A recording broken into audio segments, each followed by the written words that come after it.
in session. Please be seated. Good morning, Your Honor. May I proceed? Yes, please. Your Honor, before the court today, we have the matter of Commonwealth versus Lindsay Clancy. Ms. Clancy is present. She is represented by Attorney Kevin Reddington. The Commonwealth is represented by Assistant District Attorney Jennifer Sprague and Assistant District Attorney Shannon Buckingham. All right. Well, good morning, counsel. Good morning. Hi, good morning, Ms. Clancy. All right. Counsel, can I see it sidebar?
All right. All set for the jury.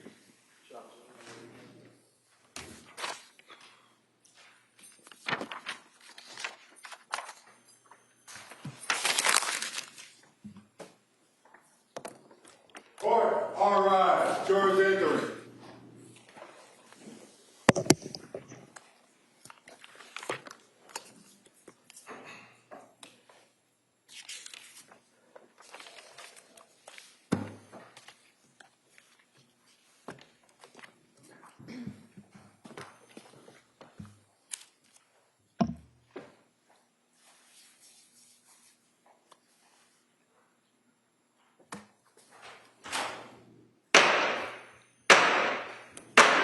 Hear ye, hear ye, hear ye. All persons having anything to do before the Honorable William Sullivan, Justice of the Superior Court now sitting in Plymouth, within and for the Commonwealth. Draw near and give your attendance, and you shall be heard.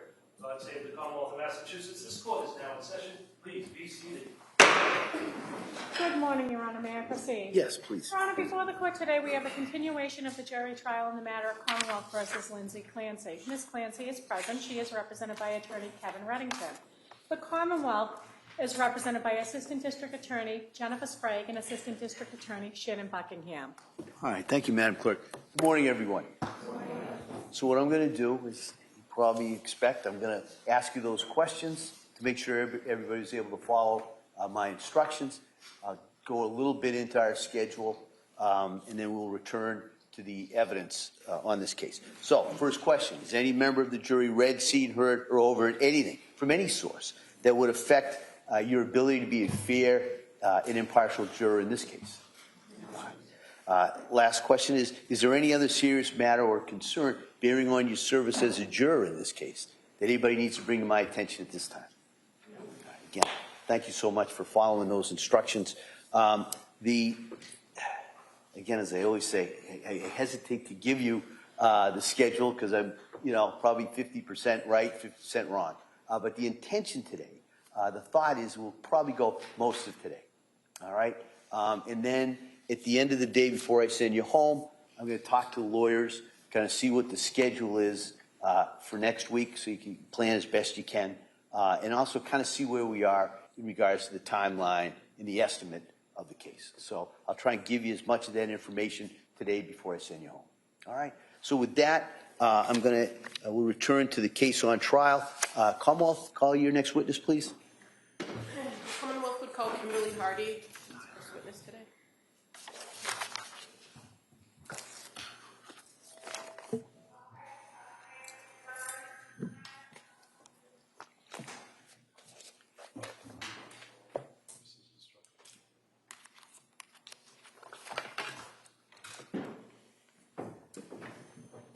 Good morning. Stop right there. Where's the clerk? Good morning. Do you solemnly swear that the testimony and the evidence you shall give to the court and the jury, the matter now pending between the Commonwealth and the defendant class, shall be the truth, the whole truth, and nothing but the truth? Thank you. You may have a seat.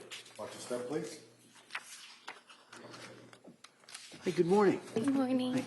I'm going to ask you to keep your voice up as best you can and speak into that microphone, okay? Okay. Oh, that's good. All right. Thank Come you. on. Good morning. Good morning. Could you please introduce yourself to the jury, spelling your first and last name for the record? It is Kimberly Hardy, KIMBERLEEHARDY.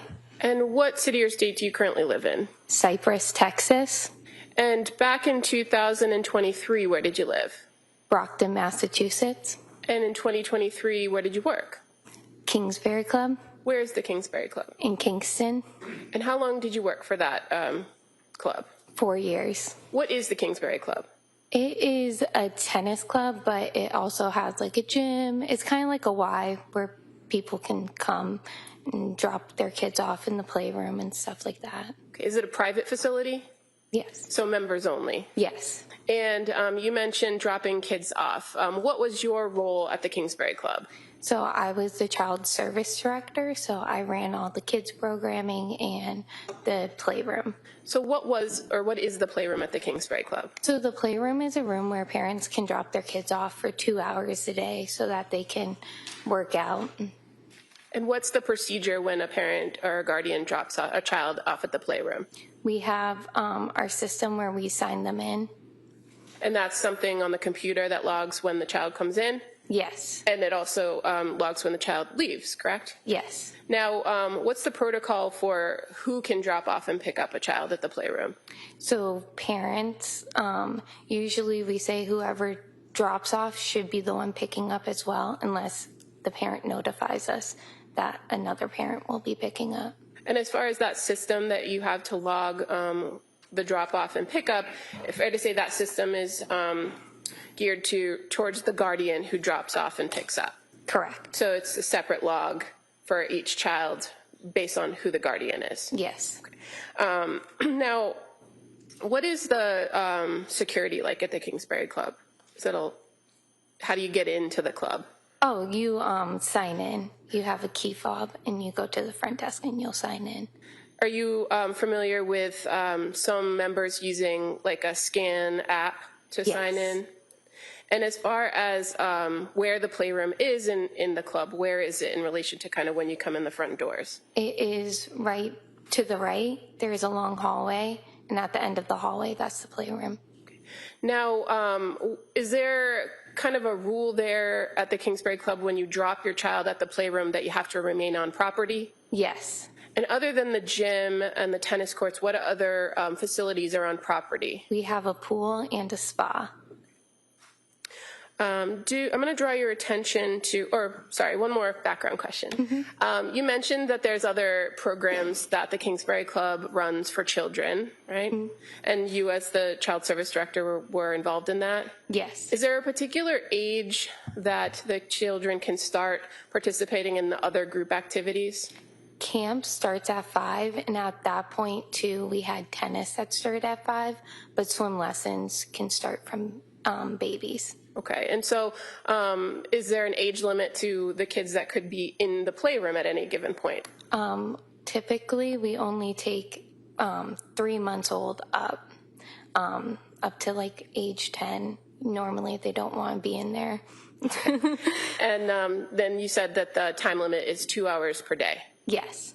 Is there a schedule or sign up in advance, or was there one in 2023 if a member wanted to bring their kid into the playroom? Yes, but in 2023, parents normally didn't sign up in advance because we were just getting back from COVID and we had low numbers. So we just took walk-ins. And it was a first come, first serve? Yes. Are you familiar, or were you familiar with Cora and Dawson Clancy? Yes.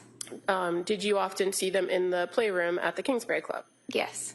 And who would be the party that would drop them off and pick them up? Mainly Patrick. Did you, or were you present in the playroom when Lindsay Clancy at times dropped them off and picked them up? Yes. And when Lindsay Clancy came to drop off and pick up the children, did you interact with her? Yes. And how would you describe her demeanor during those interactions? She just seemed very shy. Maybe just to focus on the time frame. Well, that's fair. I'm going to draw your attention to maybe the September of 2022 to January of 2023, that fall into the winter. Did you see Lindsay Clancy drop the kids off at the playroom during that time period? Yes. And you had the occasion to interact with her? And during that time period, in the fall to winter, what were your observations of her demeanor? She just seemed shy. She was just, we'd come in and pick up. I would usually try to start a conversation with her, but nothing else. Yeah, just shy. Okay. And it was only Cora and Dawson that came to the playroom? Correct. Were you aware that there was a third child? Yes. And do you know of any reason why that child didn't come with the other two? I asked a couple times because I said that he can come in because he's over 3 months. And the answer was because they were scared of sickness. I'm sorry, what was the objection? The answer was from who? You could just find out. So this conversation that you had when you said that you asked about Callan, was that with Lindsay or Patrick? Lindsay. Okay, and so what did she tell you about Callan? She was nervous about colds because it was cold and flu season. Okay, and so obviously when Cora and Dawson came, there would be other children in the playroom as well, right? Yes. When Lindsay would drop the kids off during this time period between September of 2022 and January of 2023, did she ever tell you what her plans were at the club? No. Did you see or make observations of how she was dressed when she dropped them off? Yeah, she had workout outfits on. And would she come back before the end of that 2 hours to pick the kids up? Yes. Did you notice anything different about her when she came back to pick the kids up during this time frame? No. Was she ever late picking them up? No. Did you ever learn that she had left the property after bringing them to the playroom? No. And that is a very strict rule at the club, correct? Yes. Do you recall the last time that you saw Lindsay Clancy and Cora and Dawson at the Kingsbury Club? Yes. Do you recall approximately when that was? In January. Would it have been closer to New Year's or a few weeks into the month? I think it was a few weeks in. And how is it that you remember them on that particular day? Just their usual selves. They came in, played, nothing. If I tell you that Cora and Dawson were dropped off by Lindsay on January 13th at 9:07, does that sound right to you? Mm-hmm. And that they were also dropped off on January 17th at 9:30 a.m. Does that sound right? Yeah. Did Cora and Dawson usually come in the mornings? Yes. Around that time? And what time does the playroom open? We open at 8. And what time does it close? It closes at 2. Did you ever have occasion to see Cora and Dawson in the playroom during that time, September to January, later in the afternoon? Sometimes, not usual. Is it fair to say that generally when Lindsay dropped them off, they came in the morning? Yes. And is there anything about that day with Cora, that last day that you saw her, that sticks out in your mind? Not that I recall. What kinds of things would the kids do in the playroom? They liked to color. They would play with the dolls, dress-up toys, the cars, the train set. And on one of those last days that you saw Cora, did she draw a picture? Yes, Did she take it with her, or did she give it to you? she left it.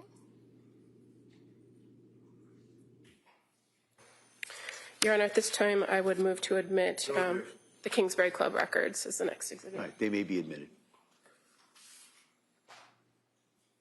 Exhibit 218. Thank you. Nothing further. Thank you. All right, counsel. Morning. Good morning. So you saw Lindsay with her children, dropping them off, picking them up on a fairly regular basis. Is that correct? Yes. And Patrick, of course, right? Yes. Did you ever see how she acted around them? Did she appear to be, happy to be with them and take care of them, or did she appear to be angry with them or at all? No, never angry. She seemed happy to be with them. She always picked up on time, and they were always excited to see her. And you certainly weren't close enough to her to know if she had any personal issues in her life as far as her mind or her body or anything like that, right? No. You would be aware, though, that on occasion people are advised by their doctors or psychiatrists to exercise. It might be a good thing for them to do. Is that? Yes. Thank you. That's all I have. Thank you. Any redirect? No, thank you. Thank you. You may step Thank down. you. Thank you.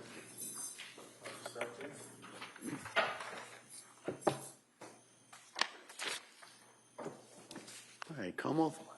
The Commonwealth would call Sarah Carney, please.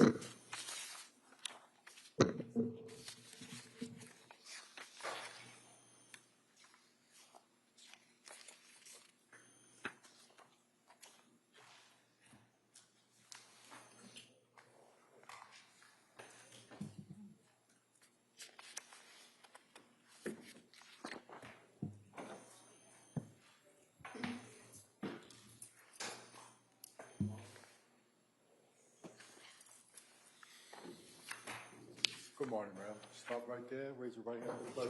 Good morning. Do you solemnly swear that the testimony you have to shall give to the court and the jury in the matter now pending before you may have a seat, ma'am. Watch your step, please. All right, good morning. Good morning. All right, counsel. Thank you. Good morning. Could you please tell the jurors your first and last name? Sure, Sarah Carney, And how do you spell your first name? Sarah, And the last name? Carney. And what city or town do you live in? Duxbury, Massachusetts. And are you married? Yes, And who's your husband? Kyle Carney. And do you have children? Yes, How old are your children? 5 and 2. Do you know the Clancy family? Yes, And how do you know them? went to school with Pat and then met Lindsay later. And so when you say you went to school with Pat, fair to say you went to Salve?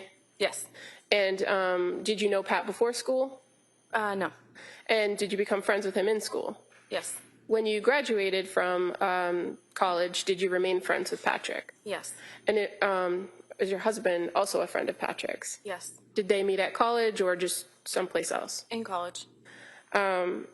At some point, did you come to know Lindsay Clancy? Yes, And do you remember approximately when you were introduced to her? a few years after college, maybe 12, 13 years ago. And where were you living then when you first met her? Boston, Okay, how about Pat? Was he living in Boston as well? I believe so. And what was your relationship like with Patrick after college? Were you close? Yes, friends, close. And as he began a relationship with Lindsay, did you become friendly with her? Yeah, Did you have that same relationship with Lindsay that you had with Pat? no, As time passed on, did your families remain friendly? yes, And eventually, both your families ended up living in the same town in Duxbury, correct? yes. What was the relationship like between your families starting in 2019? Close, friendly, went to the beach together, had them over at our house, went to their house, that kind of thing. And as the Clancys start having children and you started having children, did that remain throughout? Yeah, probably fewer times, just because we're all busy, but yeah. And were you around after each of the Clancy children were born? Meaning after Cora was born, you were still part of Patrick's life? Yeah. Did you notice any changes in Lindsay after Cora was born? No. And how about Dawson? When Dawson came along, did you notice any changes in Lindsay after Dawson was born? No. And then Callan, who was born in May of 2022, were you still friendly with them and still doing those trips and going to each other's houses, Yep. beach trips? Yep. So did you notice anything different about Lindsay after Callan was born? No. Do you recall observing Lindsay or seeing Lindsay when she was pregnant with Callan? Yes. Fair to say she was a pretty active person? Yes. And even in pregnancy, being very pregnant, she was physically active. Yes. Do you recall what kind of exercise she did or seeing her exercise or? I remember her posting videos of her exercising and the kids were in the background. And where would the exercising happen? Could you tell where it was in their house? I'm not sure. Have you been inside their house before? Yes. So you know that they had the living room area on the first floor and basement area was Have to finished? assume it was the living room. I've never been to the basement. Okay, so what did, in that video, what did you observe the kids doing in the background? Playing on the couch, playing with toys. And when you observed this video, fair to say it was kind of like a beach body type exercise? Sure. I'm not sure what that means. Did you see any equipment in the video, like workout equipment? I don't recall. Do you recall previously indicating that you saw the kids playing with exercise bands in the videos? Sure, if that's what I said. I don't recall. Now, I'm drawing your attention to the summer of 2022 and the fall of 2022. Were you still going to the beach and getting together with the Clancys? I believe so, yes. Other than going to the beach, what other kinds of activities would you invite them to do with your family? They probably came over to our house once or twice. Throughout the course of the fall of 2022, did you notice any changes in Lindsay's physical health? I think I saw her one time at drop-off, and she just seemed thinner, more You frail. seemed, I'm sorry. Thinner. Okay. Did you ever have a conversation with her at drop-off about your observations? No. How about just observing her overall demeanor? Did you notice anything change about her in the fall into the winter of 2022? No. Did you ever have any conversations with her about postpartum depression or sleep issues? No. And I'm going to draw your attention to January 22nd, 2023. That was a weekend. Do you recall that weekend? Yes. And did you have something happening at your house that your family invited the Clancys to? Yes, we had a bonfire. And who came from the Clancy family to the bonfire? Pat, Lindsay, Cora, and Dawson. Where was Callan, if you know? At home with Lindsay's parents. Did you have the occasion to speak with Lindsay on that day? Yes. And fair to say, prior to that day, you hadn't really seen her much that winter. Correct. Were you happy to see her that day? Yeah. And what were your observations of her that day, her demeanor? Did she seem normal or off? Or Just quiet, but fairly normal. did you have the occasion to speak with her, just you and her? Yes. And was that outside at the bonfire or somewhere else in your house? In the kitchen. And did you ask her anything? I was talking to her about my daughter's allergies, and then the conversation lulled, and I asked her how she was doing. And what did she tell you? Good. And did you have any further conversation or ask any follow-up questions? No. Why didn't you follow up? Because I figured if she wanted to explain or deep dive into it, she would. Wasn't going to press her. And but on this occasion, she just said fine, and you kind of moved on to the next topic. Yes. And throughout the course of that day or that afternoon that you were with her, did you notice anything change about how she was communicating with you? Like, did she start to talk faster or seem confused in any way? No. Was there anything that happened at that interaction that made them abruptly leave? No, I think it was like nap time for the kids. Okay. And was that the last time you saw or talked to Lindsay? Yes. Nothing further, thank you. All right. Mr. Reddington? Morning. So, what was the time frame that you knew Lindsay, not Patrick? I know you were very friendly with Patrick. Yep. What was the time frame that you knew Lindsay? 12 years. And would you say that you were close to her, or were you social, or how? Social. Social. Yep. And on occasion, you had the opportunity to be in their house, the upstairs portion of it that you indicated, never in the basement or the office area, right? Right, just the kitchen level. Okay. Can you tell us, like in the fall of 22, approximately how many times you and your husband, Kyle, saw Lindsay and her husband, Pat, together? Not Kyle with Pat or you with Pat. I think it was just the one time at drop-off. One time at drop-off, okay. You had occasion to ask her advice about the babies and things of that nature on occasion, did you not? Yep. She was always helpful to you or forthcoming? Yes.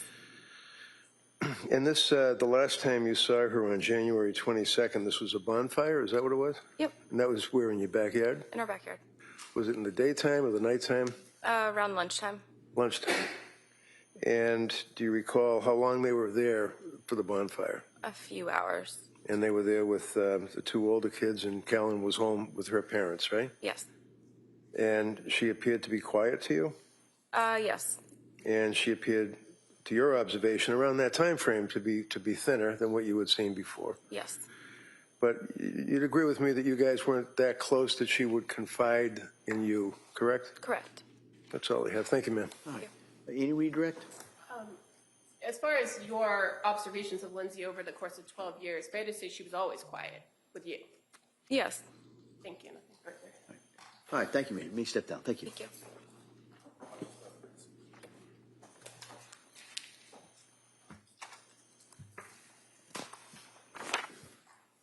Commonwealth. The Commonwealth would call Aaliyah Goodhart.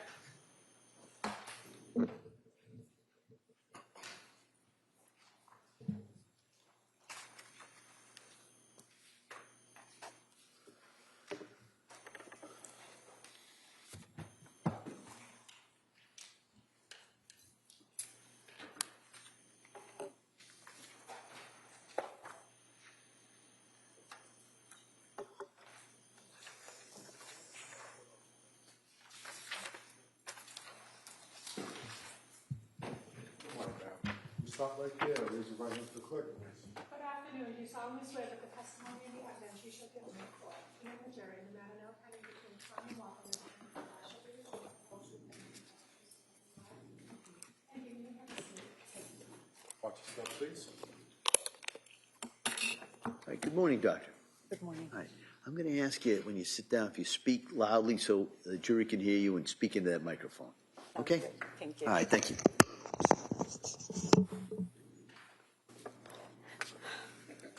Counsel. Thank you. Good morning. Good morning. Could you please tell the jury your first and last name? My first name is Alia. Last name is Goodhart. Can you spell your first name for the record? Alia. And your last name, please. Goodhart. And what do you do for work? I'm a psychiatrist. And can you tell us a little bit about your educational background to be a psychiatrist? I got my medical degree from the State University of New York in Brooklyn, the Health Sciences Center, and I came to Boston to do my 4-year residency at the Harvard Longwood Psychiatry Residency Program. I also trained for an additional 3 years at the Boston Psychoanalytic Institute and got my advanced training I attended the advanced training program, and yeah. Are you licensed here in Massachusetts to practice as a psychiatrist? I am. Are you licensed in any other states? No.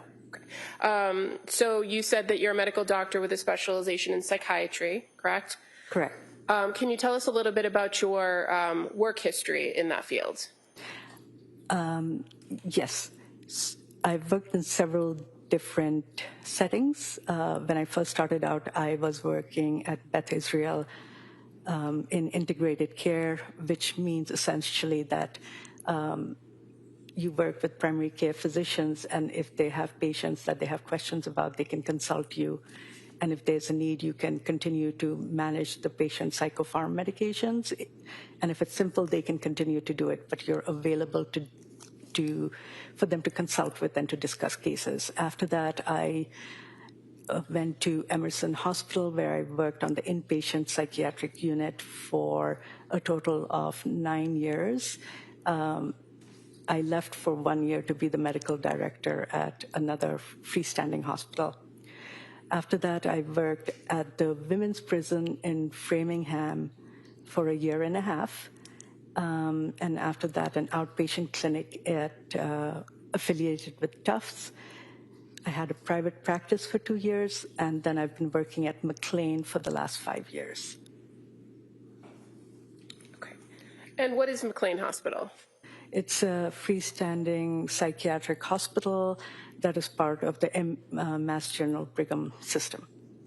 What kind of services does that facility offer to patients? They have, lots of services, including inpatient, outpatient, substance abuse, trauma-focused. There are lots of specializations, eating disorder programs. They have residential programs. They have partial programs. So there's a really broad width of. And what is your role at McLean? I work on one of the inpatient psychiatric units. And tell us a little bit about what an inpatient psychiatric unit is. Patients who come to our unit are referred to us by the emergency department because it's been determined that they need inpatient level of care. You can come voluntarily, or you can be sent involuntarily. And once you arrive, we work with the patient until, they're for a certain period of time, which isn't predetermined. It is flexible, so it depends on what's going on. And when you're on an inpatient unit, it's not just that you're seeing the psychiatrist, you're working as a team. So there are nurses, there are mental health workers, there are social workers. And the way it works at McLean is that every day you have a meeting where people discuss what's been going on, and you share any information that you have, and that kind of guides treatment. It's if I'm on the unit while I see the patient, I'm not there 24/7, but the mental health staff and the nursing staff are there, and they contribute to the assessment of the patient. So in that team approach, when you have mental health workers, nurses, social workers that work with you, there's, fair to say, some combination of that team present all the time. Yes, there are 3 shifts, and each shift has mental health workers and nurses.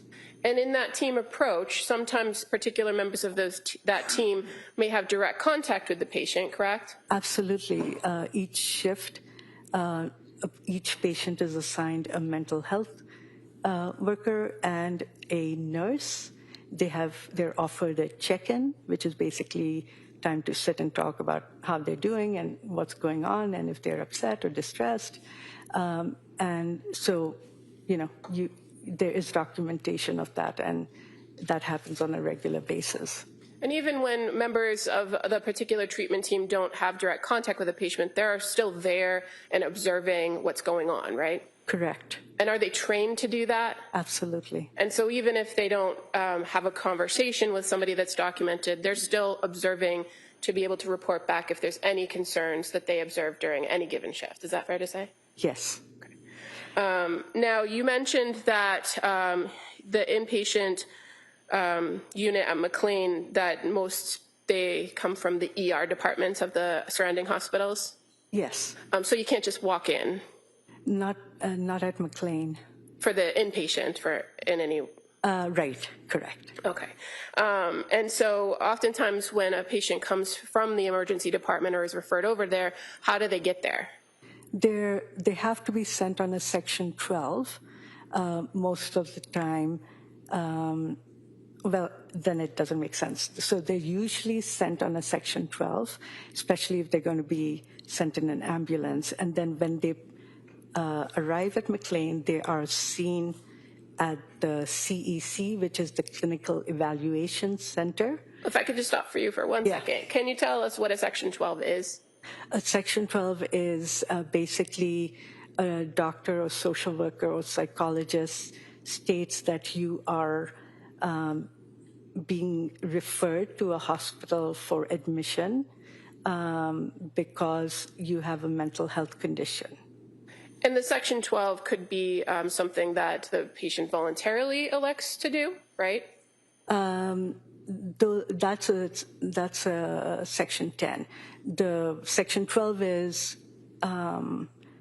it means that you have to go there.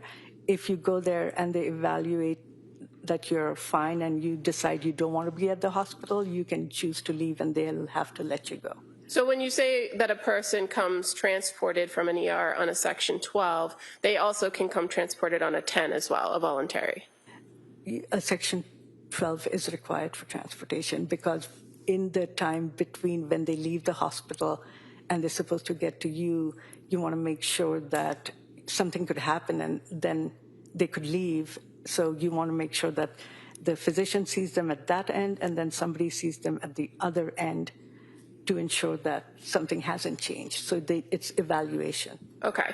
And at the emergency department, there is a particular type of evaluation that's done before somebody is sent over to McLean, correct? Correct. From the Mass General, what is that usually referred to? It's called the acute psychiatric consultation, APS. No. So the service is acute psychiatric services, and it's an evaluation. So it's a complete evaluation by either a nurse practitioner or a psychiatrist. And they go over things like, why are you coming now? What is your history? Have you ever had problems before? What's your family history? They document how you're presenting. They inquire about symptoms. And that's how they find out what medications you're on. And then based on that, they decide whether you need, there could be several options. They can recommend inpatient treatment. They can recommend partial hospital program. But the patient doesn't have to do either. If they're not, unsafe, they can choose to leave. But most of the time, people take the recommendation and they've presented because they are seeking help. And unless the patient is deemed unsafe in that involuntary realm, it's their choice. Correct. Now, you mentioned that when they come to McLean, that they first come through and have a CEC. What is that? It's a clinical evaluation center. What happens at that stage at McLean? They're seen by a psychiatrist, and there's a nurse as well. They review the history that was obtained at the emergency department, and they inquire about they actually do another evaluation, just like at the APS, basically reviewing all the history, but also asking their own questions. And if they have any concerns, they document them there. And you said this evaluation is done by a psychiatrist? Correct.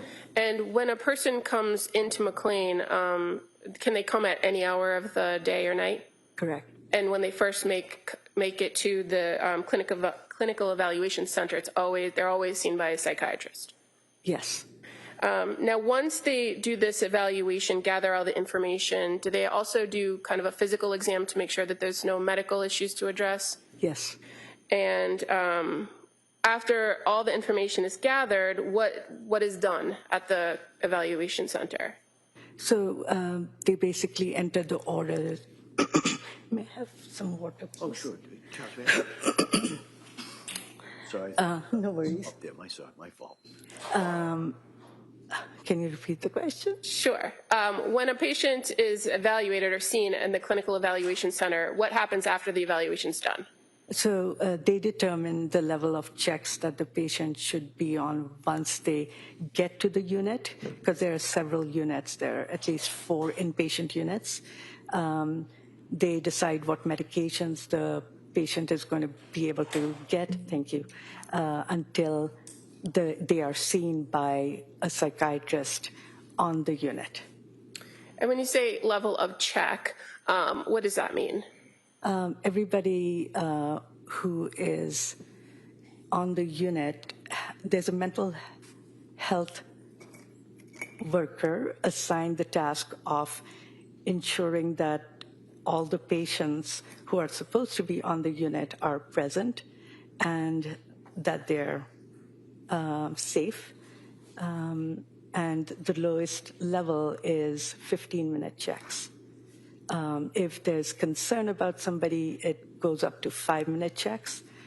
And if they're extremely unsafe, it goes to a 1-to-1. And what does 1-to-1 mean? There would be a staff person with the patient at all times. And again, this determination of which unit to be on and what level of security or what level of check is done by the psychiatrist that performs that first evaluation, correct?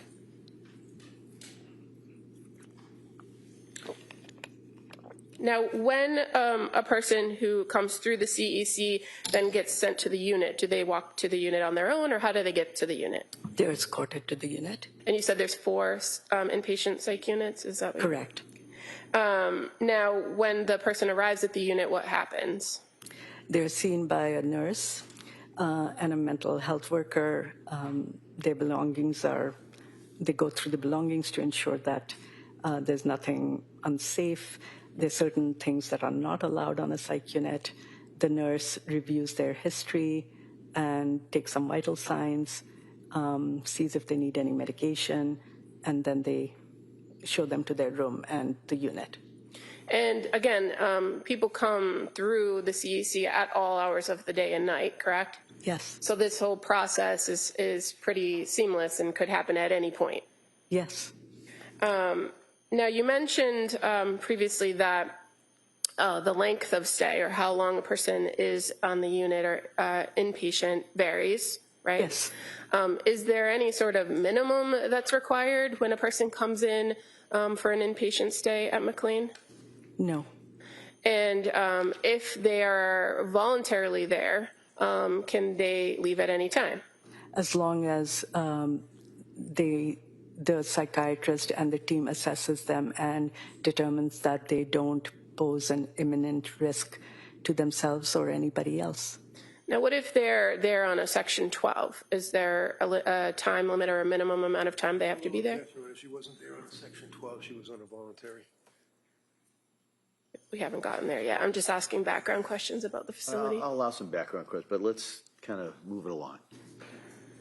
So Section 12 entails that that the team and the psychiatrist has 3 days to evaluate the patient to determine whether they pose a danger to themselves or others. And if at the end of that time they do determine that the person poses a risk, then they have to apply for commitment, which would mean going in front of a judge who would decide if the patient should remain hospitalized or be discharged.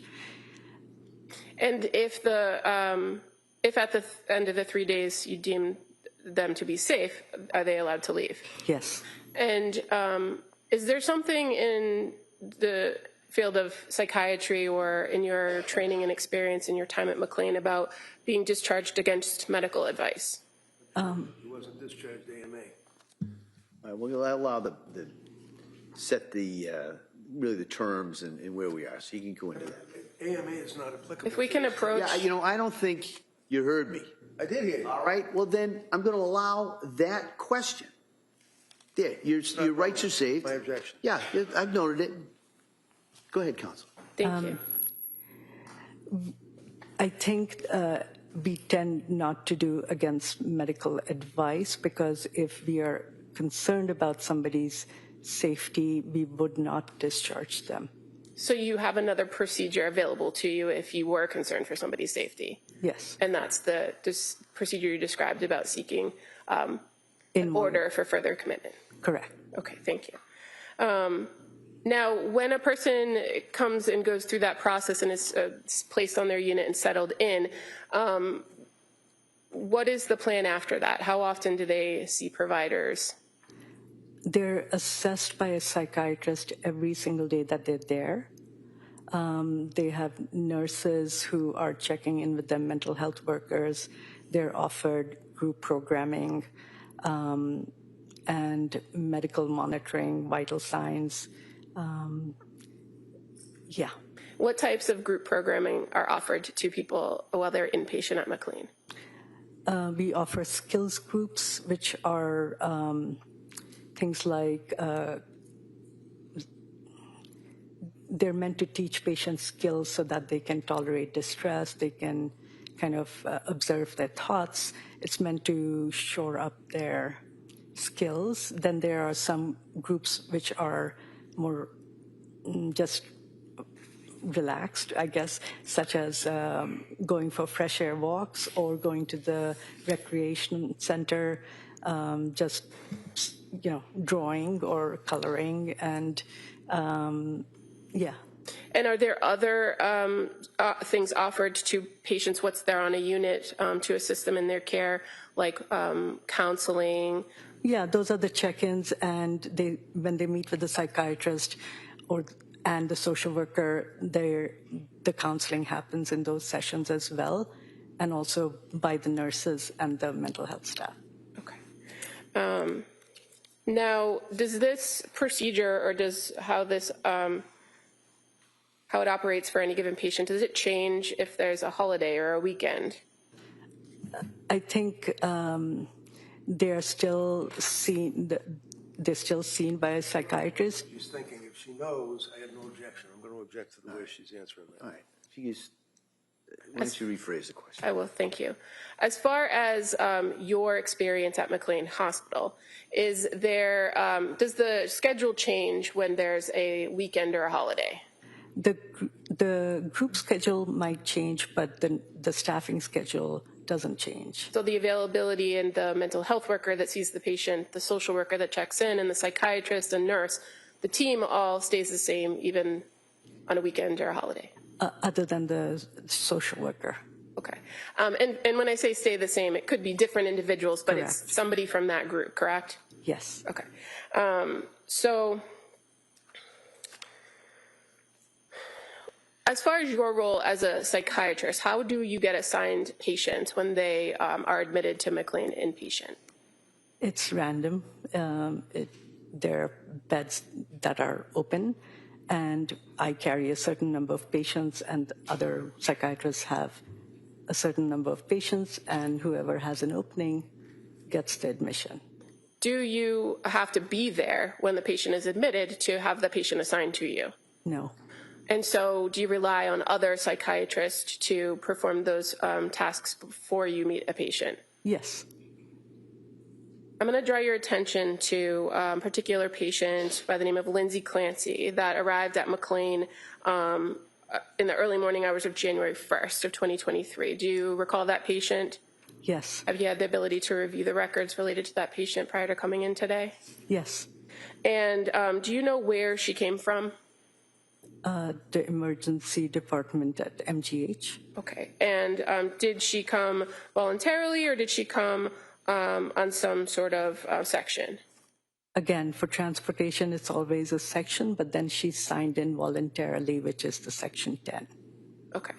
So to your knowledge, she was brought in the early morning hours via ambulance? Correct.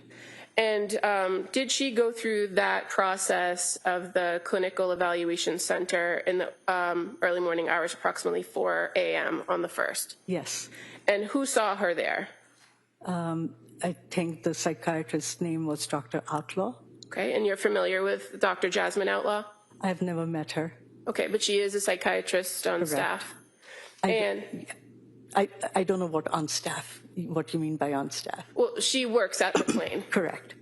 And so you were able to review the information she gathered in that first evaluation. Yes. And in reviewing that information, did you identify that the patient was identified as medically stable, right? Meaning she didn't have any acute medical issues that you had to worry about? Correct. And she was screened on the suicide screening? Correct. What was the chief complaint of the patient when she arrived at McLean? She was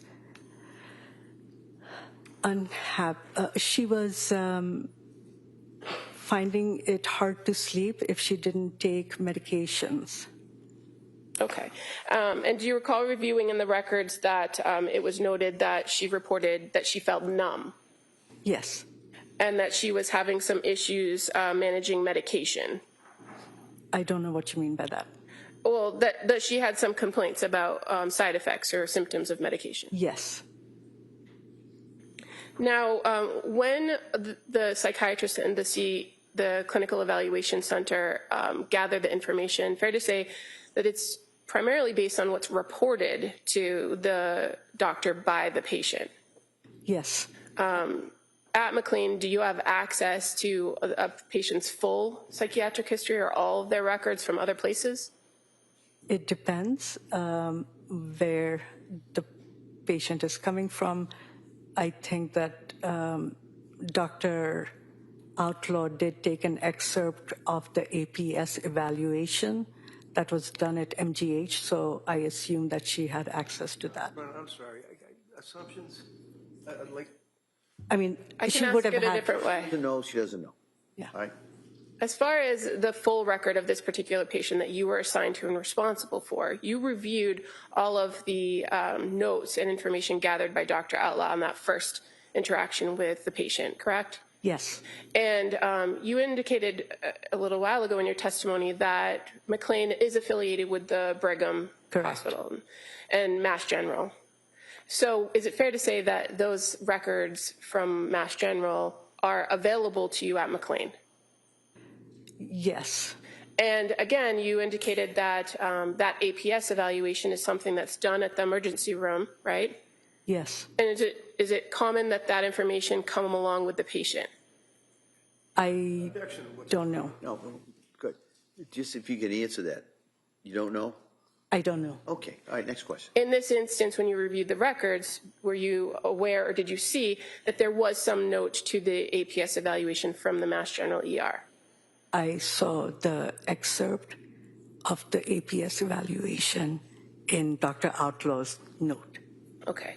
And that excerpt from the APS evaluation was conducted by somebody by the name of Dr. Hogan, correct? Correct.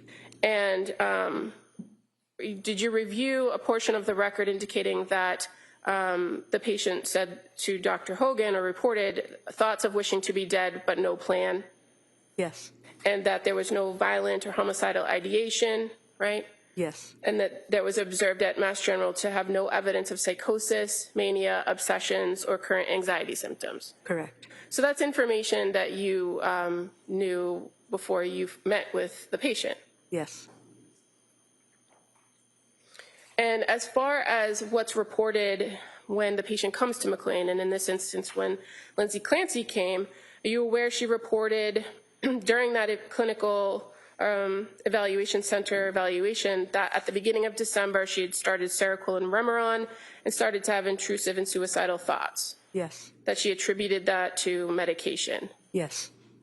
Okay, and so what was the plan, the first plan that came out of that clinical evaluation center evaluation of Ms. Clancy? She was continued on the medications she was admitted on. You know, the plan, they do the checks, they decide what medical monitoring you need, but she basically was admitted and the medications were the same. And what was the security level, or how long were the checks assigned to her after this evaluation? 15 minutes. And was she considered to be a high risk upon coming into the inpatient unit, or was she minimal risk? Low. Minimal, yeah. And were you aware of what's called the provisional diagnosis that was assigned to this patient when she arrived? I don't recall what the provisional diagnosis was, but I do know that they do assign a diagnosis. I don't recall it. I must have seen it in the records, but I think there are like 5 different diagnoses. Just referring to what's already been marked as Exhibit 79, I'm going to draw your attention to page 24. Thank you. Right. Okay, I think I remember. Yes. Okay, does that refresh your memory as to the provisional diagnosis? Yes. And what was it? Major depressive disorder, severe without psychotic features. Now, what does the provisional diagnosis mean to you when you're assigned a patient? That this is the assessment of the psychiatrist who saw her at that time. Okay. Do you have to stick with that diagnosis, or are you free to change that based on your experiences with the patient? The diagnosis I give the patient is dependent on what my interactions are and the observations of the team. Now, for this particular patient, Ms. Clancy, on January 1st, when she got situated onto the unit after that first evaluation by Dr. Outlaw, are you aware that she was then seen later in that day on January 1st? Yes. And were you the doctor who saw her, or was there somebody else? It was a different psychiatrist. Okay, and who was the psychiatrist that saw her on January 1st? It was Dr. Madva. And that would be Dr. Elizabeth Madva?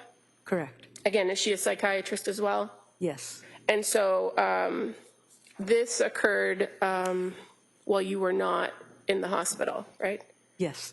And were you able to review the notes, the admission notes of Dr. Madva regarding her interactions with this patient on January 1st at approximately 12:47 p.m.? Yes. And again, as far as these interactions go with the patient and the psychiatrist, it's more of a conversation, right? I'm sorry, could you repeat the question? Yeah, it's a conversation when you meet with a patient. Yes. You ask them how they're feeling, get information that you think is necessary. Is that fair to say? It's a conversation, and also you gather information. Okay. And so do you rely on things that were reported before? Yes. Okay. But you also ask follow-up questions, right? Correct. And as far as your review of Dr. Madva's interaction with Ms. Clancy on January 1st, is it clear to you that she did that? Yes. You reviewed her history with her and spoke with her about how she was feeling? Yes. At the time she spoke with Dr. Madva, you were aware she said that she denied feeling depressed and denied any passive death wishes or suicidal thoughts, but reports feeling numb. Yes. She reports she can't feel any emotion other than mild anxiety at now being in a hospital setting. Yes. Okay. After Ms. Clancy was seen by Dr. Madva, were you aware of what the plan was regarding her medication? Yes. And what was the plan? Ms. Clancy complained, there were several symptoms. One of the things that she did complain about was the numbness, and Dr. Madva did, hear that and hear her concern, and that she had been sensitive to many different medications, so she Well, let me ask, if I can ask a question. You finished with your answer? So she determined that it was possible that the numbness the patient was complaining of was a side effect of the medication she was on, and the plan was to taper that medication and observe the patient to see whether the numbness went away and also if any other symptoms became evident. So the medications, you were aware of the medications that Ms. Clancy came into McLean on, right? Yes. And what medications were those? Seroquel at 100 milligrams a day, Valium, 2 milligrams. I don't remember the frequency. I think it was per day. And Again, we're going to let her finish. Yeah, I'm just saying, I have no problem if she looks at the record. Yeah. so Seroquel, Valium, and Benadryl. Do you remember or do you recall Remeron being one of the drugs that were described or reported by Ms. Clancy? When she came in, that she reported taking Remeron? In the past, yes. Okay. And again, in that report from the patient about past history, do you recall her indicating that one of the providers had suspected a bipolar disorder? Yes.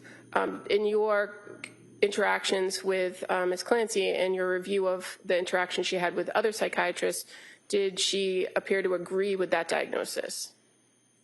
Did If who you know. appear to agree? Ms. Clancy. Rephrase that question, please. Ms. Clancy, did Yes. she disagreed with the diagnosis? Okay.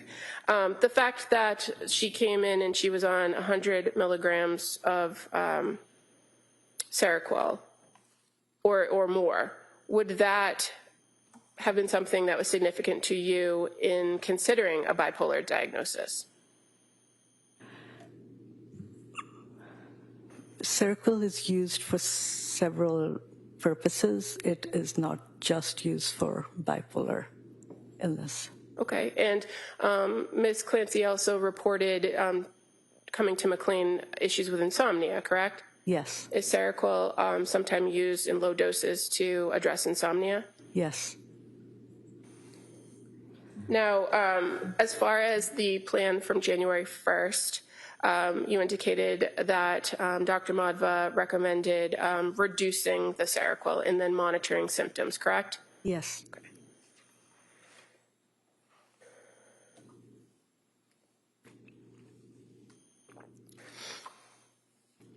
Were you aware that Ms. Clancy saw Dr. Madhva again on January 2nd? Yes. And again, that was prior to your first point of contact with her. Yes. As far as what you know from reviewing the record, you aware that Ms. Clancy reported that she slept well on lesser dose of Seroquel. Yes.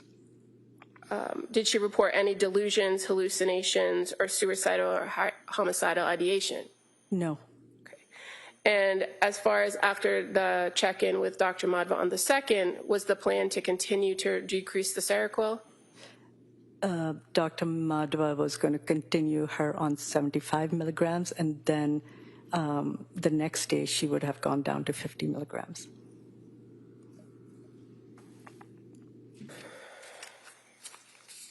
And on these first few days that Lindsay Clancy was at McLean Hospital from January 1st until you actually saw her on January 3rd, you're aware that in addition to seeing Dr. Outlaw at the intake and Dr. Madhva on 2 occasions on the 1st and the 2nd, that there were also notes in the record for you to review from nurses who interacted with her on January 1st at 5:20 a.m., right? Yes. From nurse January 1st at 6:28 a.m.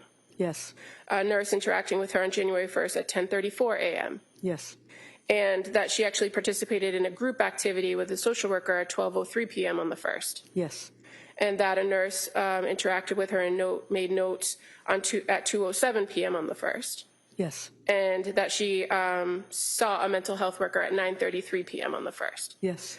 And in relation to January 2nd, a nurse made note of interaction with her on 9:46 on the 2nd, right? I remember there were interactions. I don't remember the exact time. But fair to say on the 2nd, she interacted with nurses and Dr. Madhva, Yes. based on your review. Now, going to January 3rd, that was the first face-to-face contact you had with the patient, correct? Yes. Prior to meeting with her, had you reviewed all of these notes and all of the information up to that date? Yes. And did you go through, again, a report of history with her? Yes. Were you able to make an assessment of her mental status during that interaction with her? Yes. And what were your observations of her mental status? I can't, I can remember certain elements, but I don't remember. She was dressed in, she was appropriately dressed. Her speech was of normal rate and volume. Behaviorally, she was polite and cooperative. Her mood, I don't remember exactly. It's a quote, so I don't remember exactly what she quoted her mood as being. It would be in the medical record. Yeah, one moment.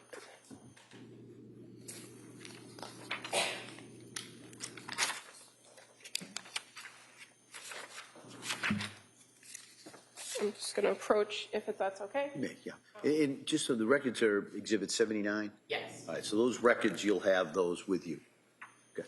So I have pulled pages 61 through 66. So I think that's your note. If you can just take a look at that and let me know.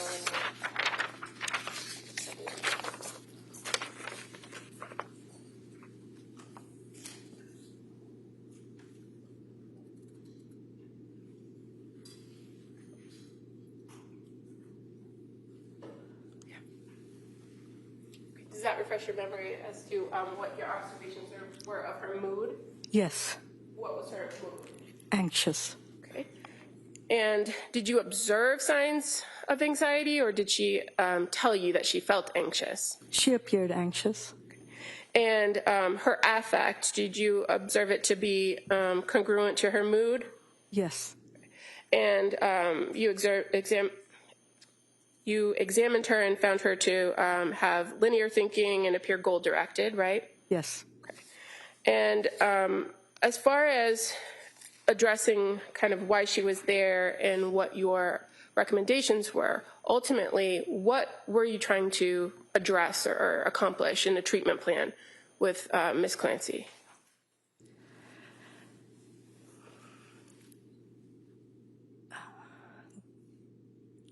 That's a very broad question. Okay, I could break it down if that's okay. Yes. So as far as once you had a chance to sit and talk with her, what did she identify to you to be her main concerns that she wanted to address during her stay at McLean? She did not want to be dependent on an antipsychotic medication, which is what Seroquel's class is, even though it's used for insomnia and other indications, depression. She didn't want to be dependent on Seroquel to be able to fall asleep. Okay, and so fair to say she was very concerned about wanting to sleep at night. Yes. And she was very concerned about her symptomology, or what she was experiencing by way of symptoms from various medications, right? Yes. And that concept, or the phrase numbness, did she use that a few times? Yes. And again, you mentioned Dr. Madhva was concerned about the numbness with the medication. In your experience with Seroquel, is that also a common side effect for people to feel numb? It can be one of the side effects that people can have. Okay. And as far as the suicidal statements that you were aware of from the prior reports, did you go through that with her about whether she presented to you with suicidal ideation? Can you ask me that again? Sure. Did you talk to her about her thoughts of suicide? Yes. And did you talk to her about whether she had any specific plan? Yes. Did she have any plan? No. Had she reported that she had ever had a plan for suicide? No. And did she tell you there were reasons why she thought she wouldn't commit suicide? Yes. And what were those reasons? Her children and her family, her mother. So after this face-to-face interaction with her and kind of going through her history and having reviewed what you had, the information you had about her, what did you develop as a plan for her while she was at McLean? I continued with the plan to taper her off Seroquel and to monitor whether her symptoms improved, but also to see if she could sleep while she was off of Seroquel. And to really observe symptoms and mood. During this first interaction with her, was there any conversation about how long she would stay or what her plan might be after she left McLean?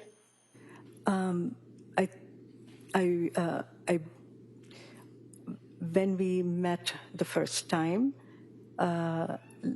Lindsay said that she had her daughter's birthday coming up on the weekend, and that it had been planned months ahead of that date, and she was hoping that she could be there that weekend so she could be with the kids and family who was going to come for the birthday party. Now, the concept of kind of tapering her off the Seroquel and monitoring her symptoms, did that seem like a realistic goal to you? Yes. And now, after having spoken to her and developing this plan, were you also cognizant or thinking about the potential for a bipolar disorder diagnosis? And so how did that affect how you approached this plan to taper? Again, we were observing for any symptoms that would indicate that she might have bipolar disorder. And where she had reported that she had issues with sleep, was that also something of concern to you if there was the potential for a bipolar disorder? Yes. And reduction of medication, what was the concern for the sleep?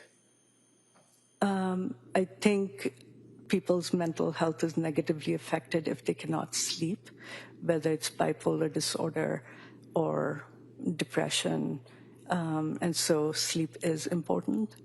Okay, and so a person that you might be considering for a bipolar diagnosis would lack of sleep make you watch for symptoms of hypomania? Yes, sleep deprivation can lead to a bipolar episode, a hypomanic manic episode. So you wanted to monitor her patterns in her sleep and her mood to see if there was any evidence of that, correct? Yes.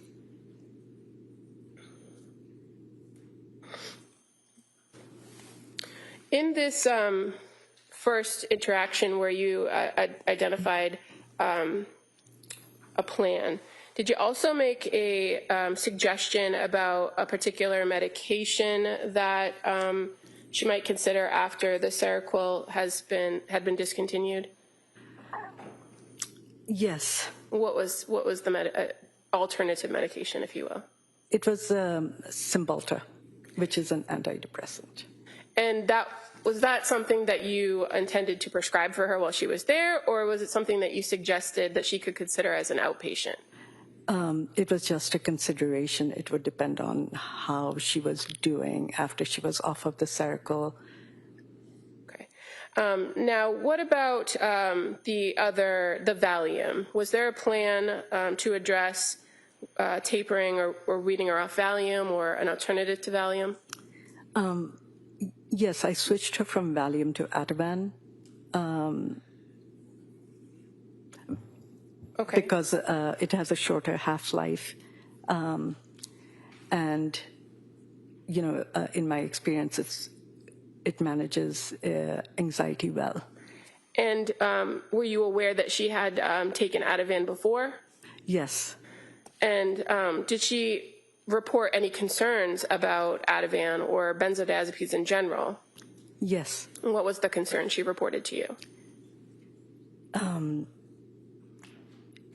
She stated that her husband had concerns about her being on a benzodiazepine. During this interaction with her on the January 3rd, did you observe any signs of psychosis? No. And in the notes and the interactions with the providers prior to your meeting between January 1st and January 3rd, did anyone ever note any symptoms or concerns for psychosis? No. And you're aware that Ms. Clancy was also still in that, what was considered the postpartum period, right? She had had a child in May of 2022? That's a tricky question to answer because different organizations or agencies assign postpartum a different length of time. Okay, and so in your training experience, in your experience as a person who diagnoses, Yes. Did you consider postpartum as part of what you had to figure out here with this patient? Or was it really not a consideration? It was. Okay, and why was it for you? I mean, she had a child, and the risk of postpartum depression, postpartum psychosis is a serious consideration. Okay. Now, after this first meeting with Ms. Clancy on the 3rd, were you able to give her, in your own opinion, a diagnosis? Yes. And what was that? You said after the 3rd? Right. Okay, so that would mean one meeting. Yes. I gave her a diagnosis of insomnia with a mental health condition because one day of observation wasn't sufficient for me to figure out if she truly, to give a solid diagnosis because it sticks with the patient. Right. Fair to say you just didn't have enough information at that point. Correct. Right? Okay.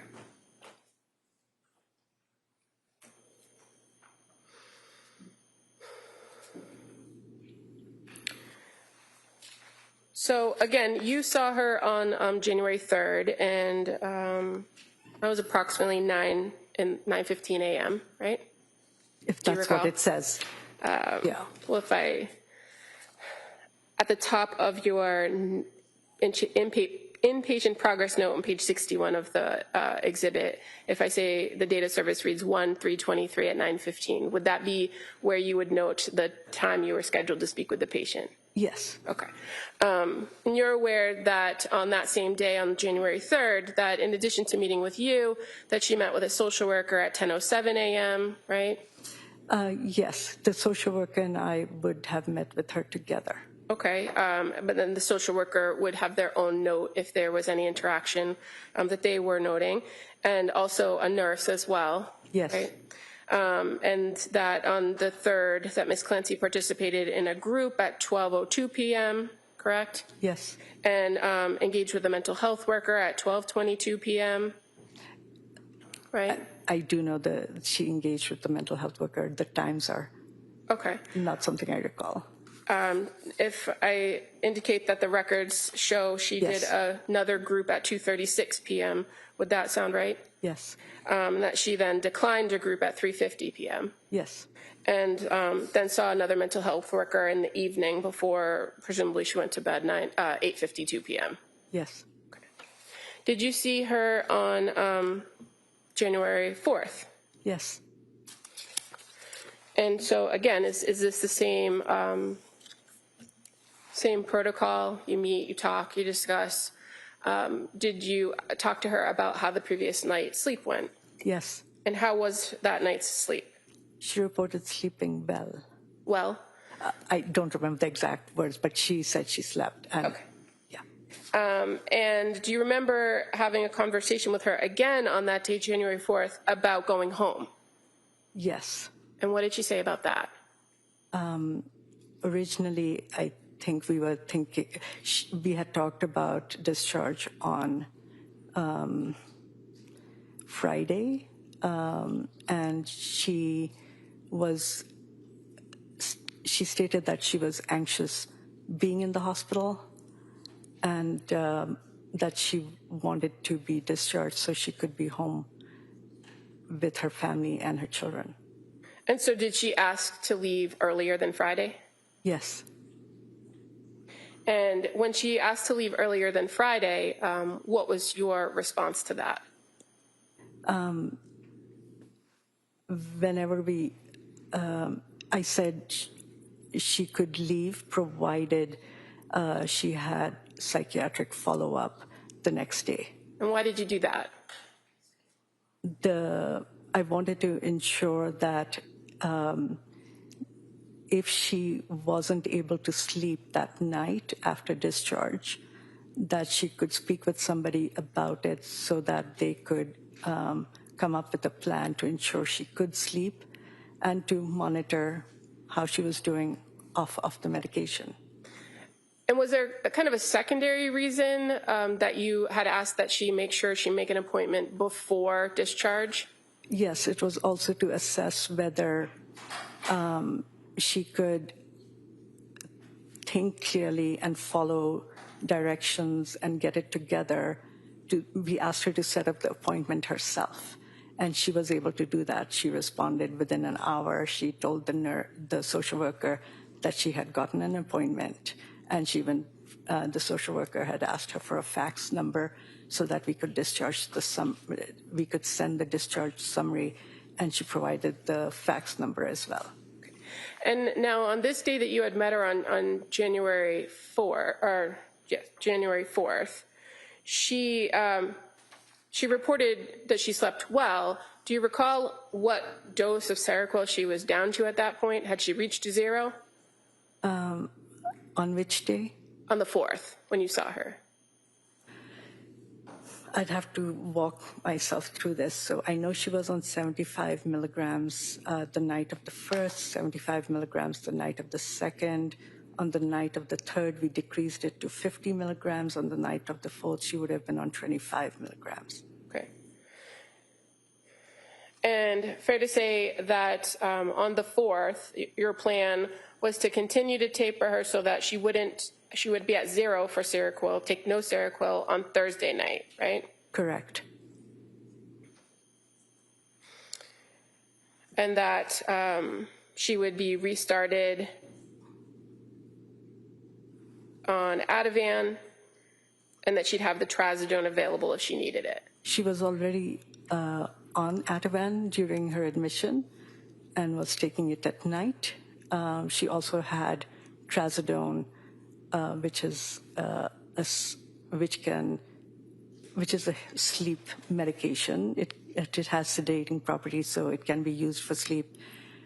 So yes, she had that. She had the option to take that as well. And so did you have a concern about her leaving on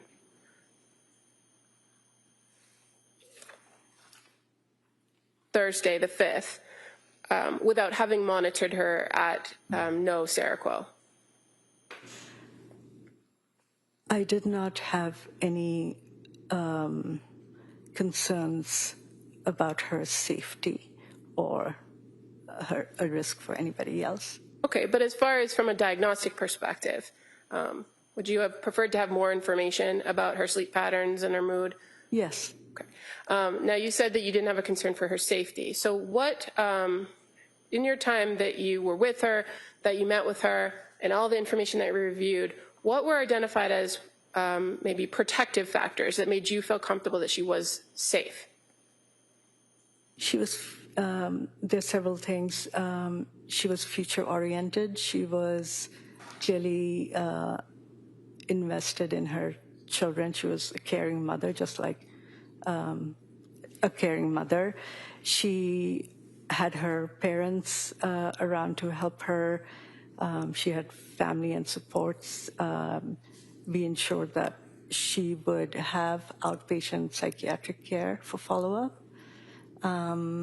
She didn't have a history of suicide. She had no history of psychosis, postpartum psychosis.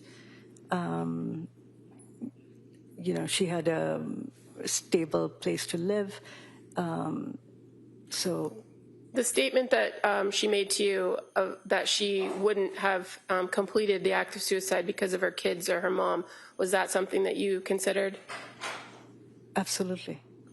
And the fact that during the time from admission on January 1st to the time she was discharged on January 5th, that she didn't make statements supporting suicidal ideation, was that a factor that you considered? Yes. And at no time during the time she was at McLean did she ever indicate that she had ever reported or had thoughts of harming anyone else, did she? She had never stated that she had any thoughts of harming anybody else. And ultimately, at the end of that conversation with her, or the hour later, she was able to secure that appointment that you asked her to on her own. Correct. And so knowing that now the discharge has moved up a day, what was your plan for medication for her upon discharge? She would have continued on the Ativan to help her sleep at night. That was a short-term plan. Once she was feeling better or was able to sleep or her mood came back to baseline, she could taper off of it. She had trazodone to use as needed, and melatonin. And as far as your recommendations for medication, it would be no more Seroquel. I guess, let me ask that question a different way. Yes. You didn't give her a new prescription for a different dosage of Seroquel, did you? No. And did you advise her to take Seroquel when she was home if she felt that she needed it?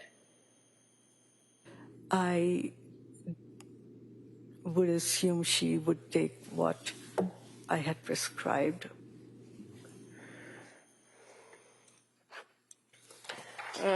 Just to back up 1 second, as part of this treatment team plan for patients at McLean Hospital, is it fair to say that either you or other members of the team, either a mental health worker, a social worker, or a nurse, sometimes reach out to collaterals in order to try to gather information and assess a patient? Yes.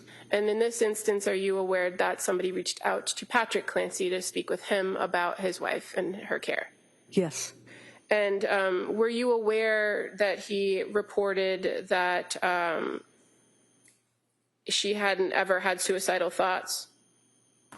Yes. And that he actually reported to the social worker that she was concerned about dependency? Yes. But she had told you that her husband was concerned. Is that correct? Yes. And that he felt that she had succumbed to social pressure to take psychiatric medications because her friends were taking them? That's what he told the social worker. And you're aware that he had made statements that he was unhappy with the medical care she was receiving at McLean? He said, I don't think... Were you aware that he said he was very unhappy with the medical care she received? She received, yes. She didn't specify. He didn't specify McLean. Okay. Thank you. And as far as you're aware, the patient themselves, Ms. Clancy, she never complained that she wasn't getting seen by staff or doctors, was she? She never complained of that. Did she ever file any sort of complaint with the hospital? No. And is there a mechanism for a person to file a complaint if they feel like they're not being treated? Absolutely. And is that information posted all over the units? It is posted on the unit and the forms are available. And a person, even if they're not on a one-to-one or directly interacting with a mental health worker or social worker, do they always have the ability to request to speak to somebody? Absolutely. And so even when maybe somebody from their team is not there or working, is there somebody always on call, a mental health worker, a social worker, a psychiatrist, a nurse, for a person to speak to if they felt they needed to? Yes. And in addition to your meeting with her on January 4th, and after coming up with that plan for discharge on the 5th, are you aware that she then continued to engage in groups on the 5th and that she continued to engage with mental health workers and social workers. Yes. And do you recall when she was discharged on the 5th? Was it in the morning or in the evening? Afternoon, probably around 3-ish is my recall. Okay. And upon discharge, was she provided with information that she could use when she was home? Like resources? Yes. And do you recall that she had asked about resources to find a new doctor at some point? Yes. And that she ultimately reported to the social worker that she felt comfortable managing at home? Yes. If I may have one moment. Sure.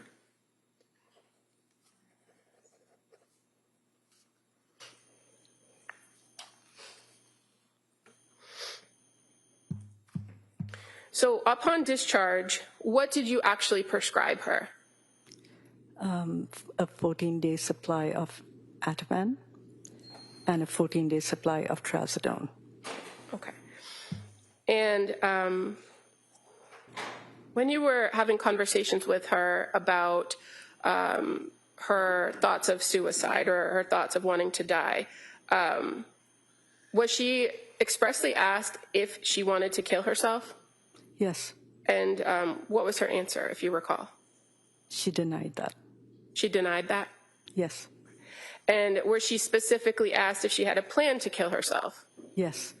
And what was her answer to that? She denied it. And was she specifically asked if she wanted to harm anyone else? Yes. And did she provide an answer for that? She denied it. And those are standard questions you would ask at every interaction with her, correct? Yes. And prior to discharge, she would also be asked those questions again, correct? Yes. Because if her answers changed at any point, it would have changed your plan, right?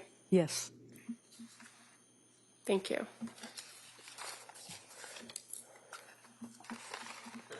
Nothing further. Okay. Thank you. Mr. Reddington.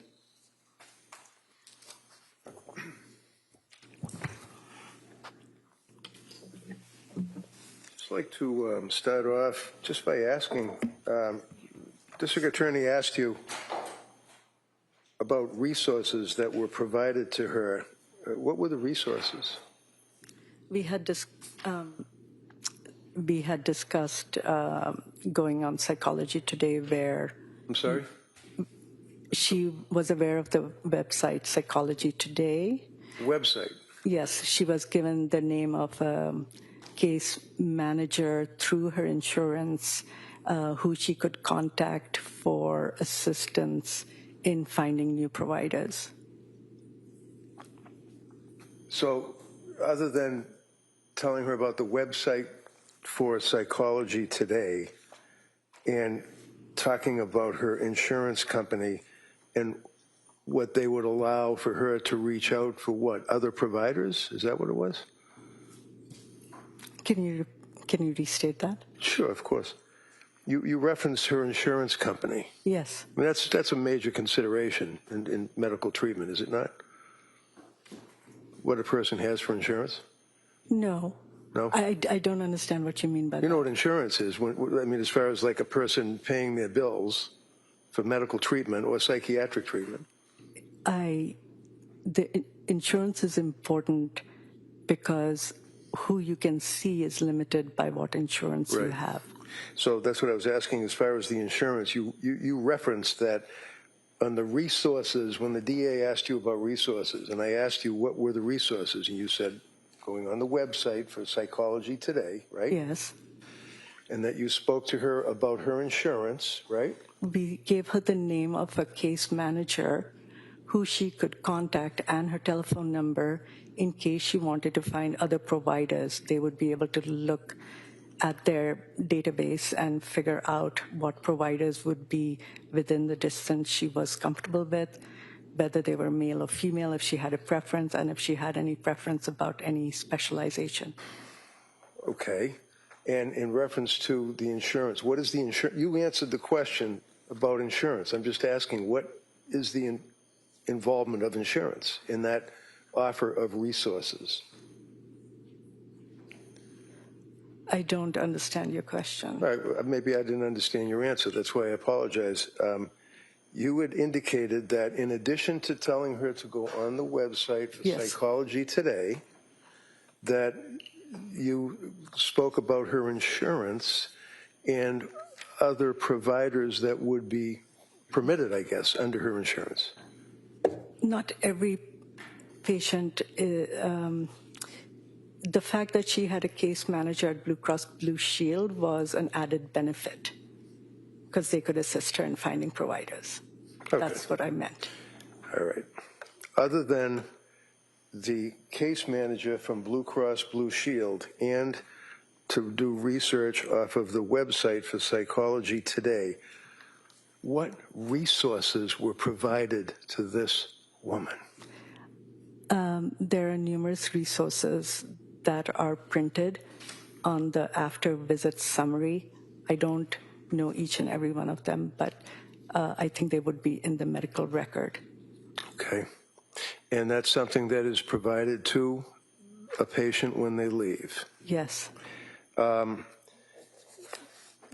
She came in on a voluntary, is that correct? In other words, I know she was transported by an ambulance, but nevertheless it was that she and her husband, Patrick, wanted her to be treated at McLean, correct? She came in and signed in on a voluntary. In other words, there were no orders of a court, no judge ordering that she be committed or anything like that. Is that correct? Yes. All right. And she came in on, was it New Year's Eve? January 1st? Yes. And do you remember what time she came in? I think she arrived at the CEC around 4. Now, would you agree that on New Year's Eve in McLean Hospital, that that ward is pretty much running on a skeleton crew? I can't speak to something I'm not there.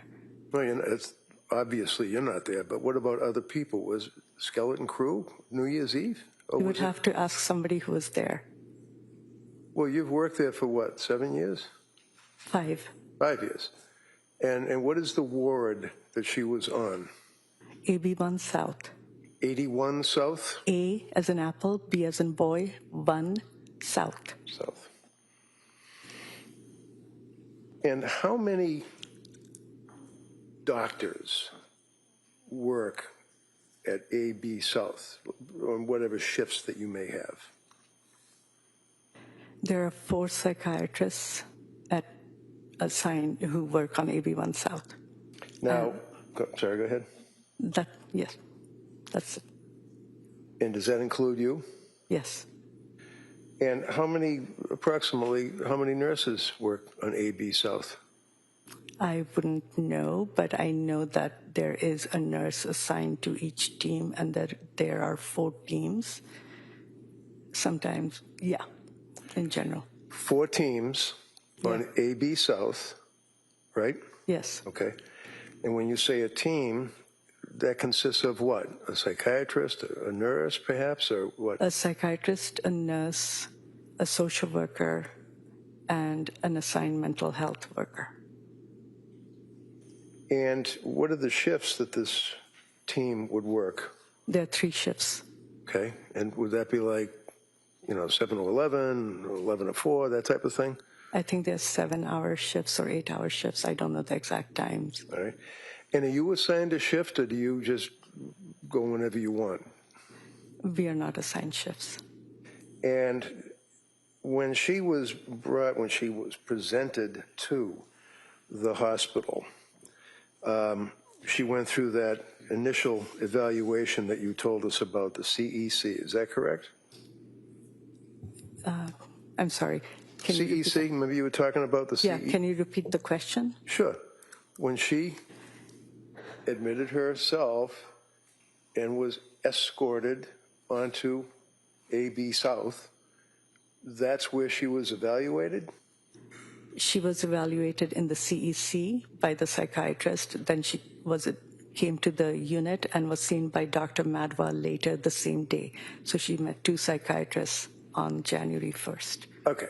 So you have a woman that has admitted herself to McLean Yeah. on New Year's for help, right? Yes. And she was evaluated at the CEC. Is that on that ward, or is that a different part of the hospital? It's a different part. Okay. And how long does that evaluation typically take? I can't speak to that. I don't work in the CEC. What do you do in the CEC? What happens in the CEC? Does this person sit down and they get interviewed, or what do they do? There's a full psychiatric evaluation.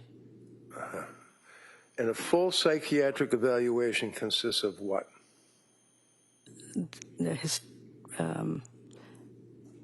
A chief complaint, a history of, so basically a history of present illness, which would be what brings the person into the hospital. Okay. They review past psychiatric history, substance use history, social history, family history. They do a mental status exam, and then they make an assessment.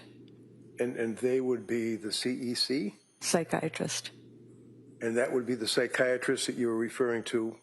Dr. Outlaw. Dr. Outlaw.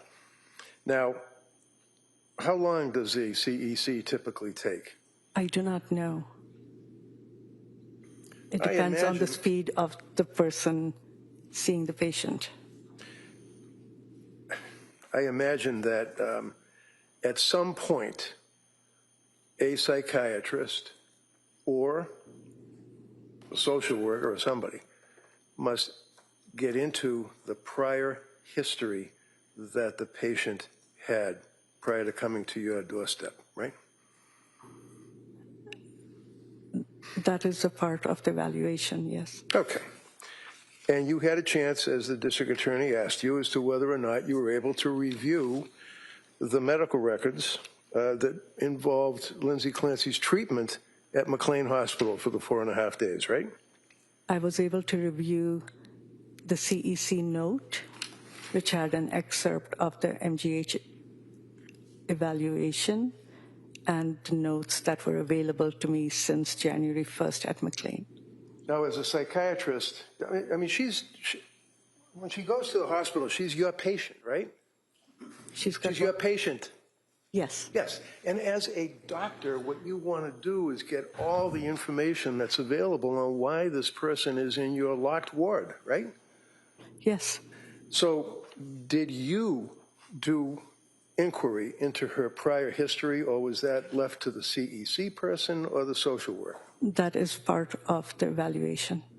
And the evaluation is CEC? And when I see her as well. All right. So do you sometimes, when I say you, I mean you or the social worker or the CEC person, do you talk to people like third party, I think you said third party contacts? Yes. All right. The social worker does. Okay, so, and you reviewed the records. So when did the social worker talk to the first psychiatrist that she went to see?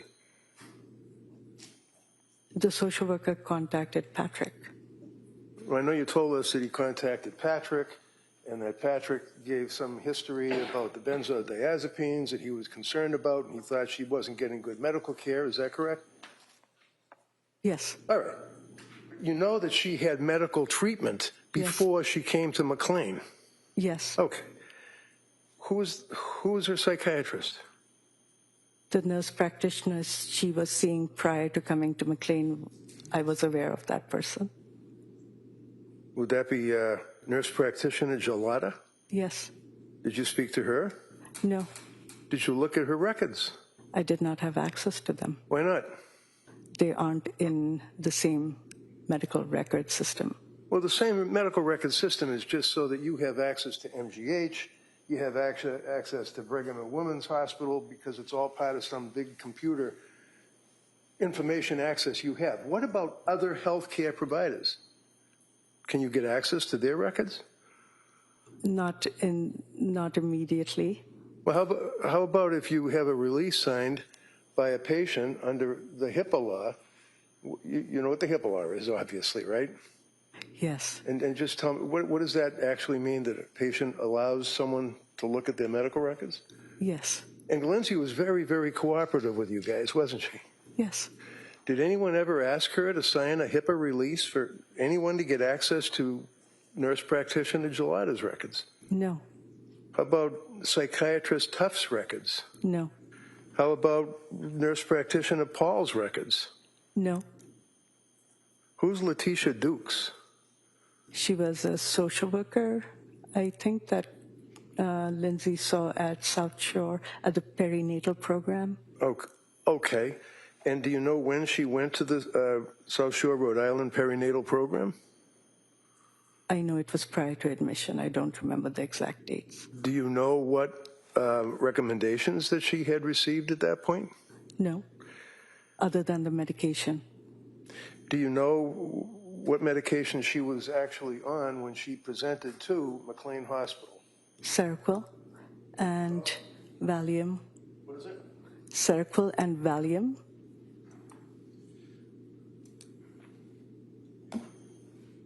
You knew that Dr. Tufts was the first psychiatrist that she actually consulted, correct? I believe so. And when again, if you don't know, just say you don't know. Yes. Okay. And I think you made reference to the fact, or maybe the DA made reference in questioning you, about the fact that she was looking for doctors for some type of medication or something. Is that fair? That's a very vague statement. I don't know what you mean. Okay. Well, actually, she saw Dr. Tufts because Dr. Tufts advertised that she was an expert in perinatal care, right? Correction. Overruled. Oh, sorry. I wouldn't know why she saw Dr. Tufts. Do you know what medication Dr. Tufts prescribed to her? From what Lindsay told me, yes. What? Zoloft was the first. All right. So Dr. Tufts, according to Lindsay, provided her, Lindsay, with Zoloft, which is an SSRI, correct? It's an antidepressant in that class, yes. Okay, so when you say an antidepressant in that class, the class would be selective serotonin reuptake inhibitor, right? Yes. And that's pretty powerful stuff, isn't it?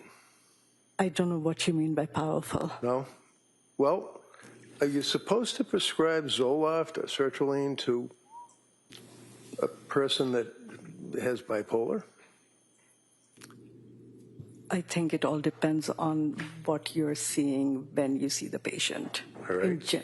So it's important, I would imagine then, to be fair in your evaluation of this young woman that came to your hospital for help on New Year's to find out what any evaluations were of her condition, her presentation, her symptomology when she saw that first psychiatrist, Dr. Tufts, right?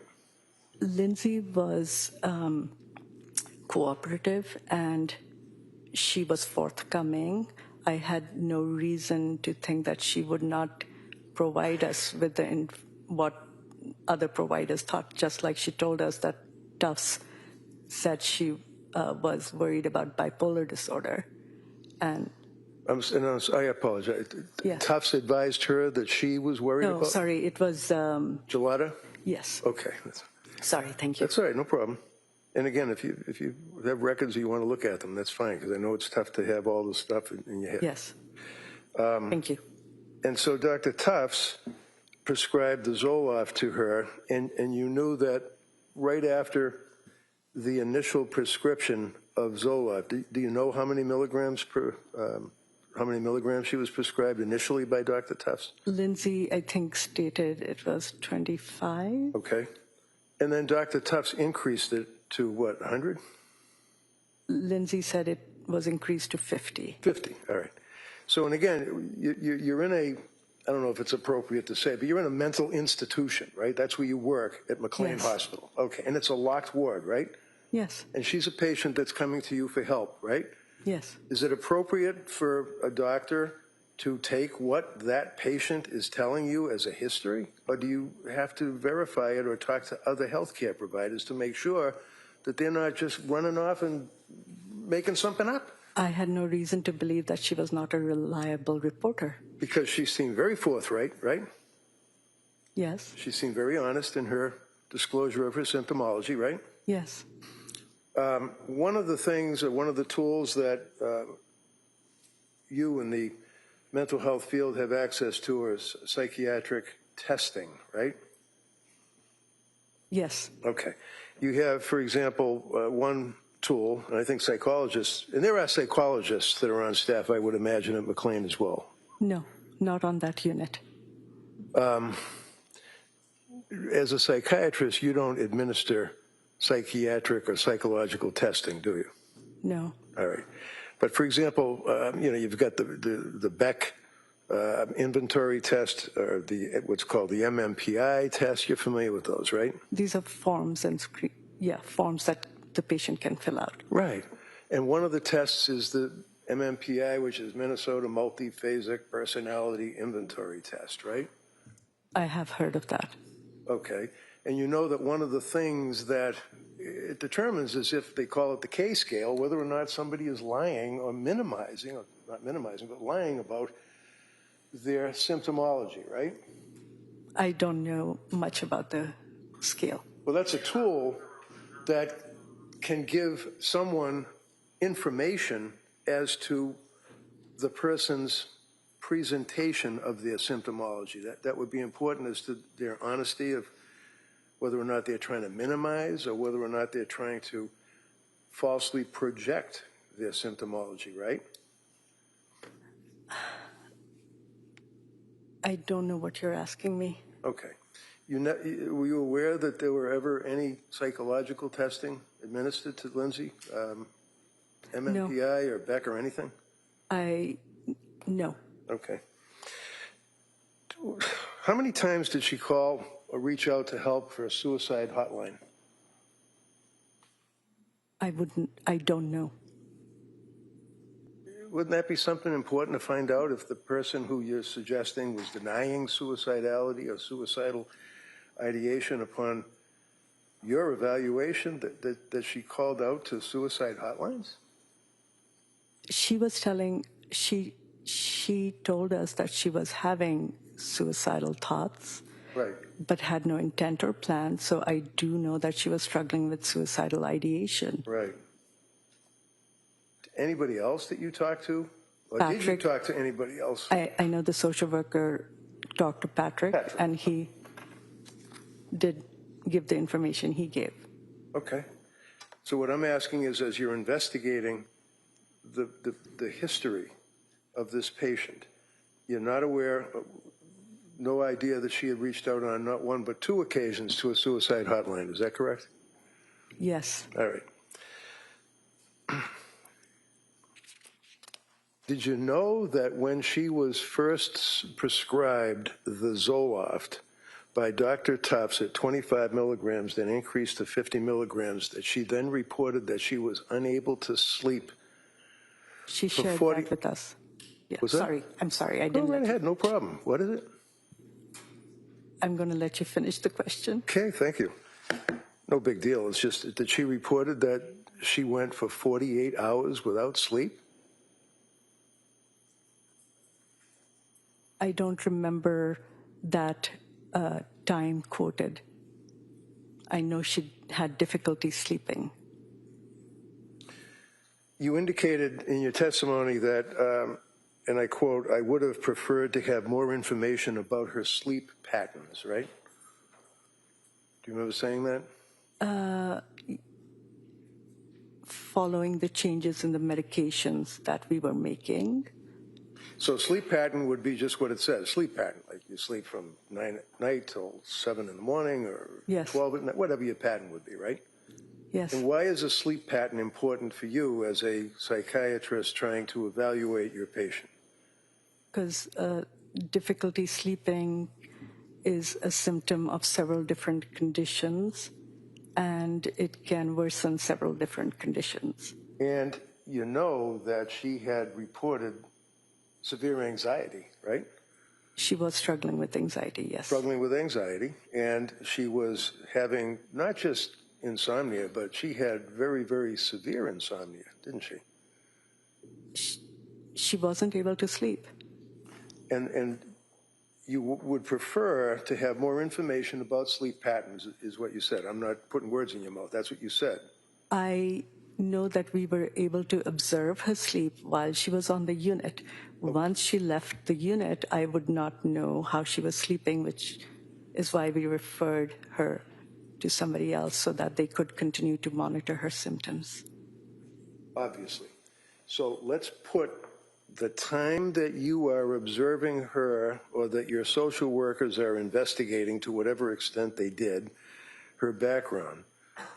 What were her sleep patterns that were important to you prior to New Year's 2023? The amount of sleep is important. Yeah, and you said that. You already said, I would have preferred to have more information about her sleep patterns. After she was if I was going to continue to evaluate her, I would want to observe her sleep is what I meant. Oh, so you didn't mean that as an evaluator of her prior medical history, trying to get a history of your patient for purposes of diagnosis and treatment, that you wanted to know what her sleep patterns were. You didn't mean that you meant prior?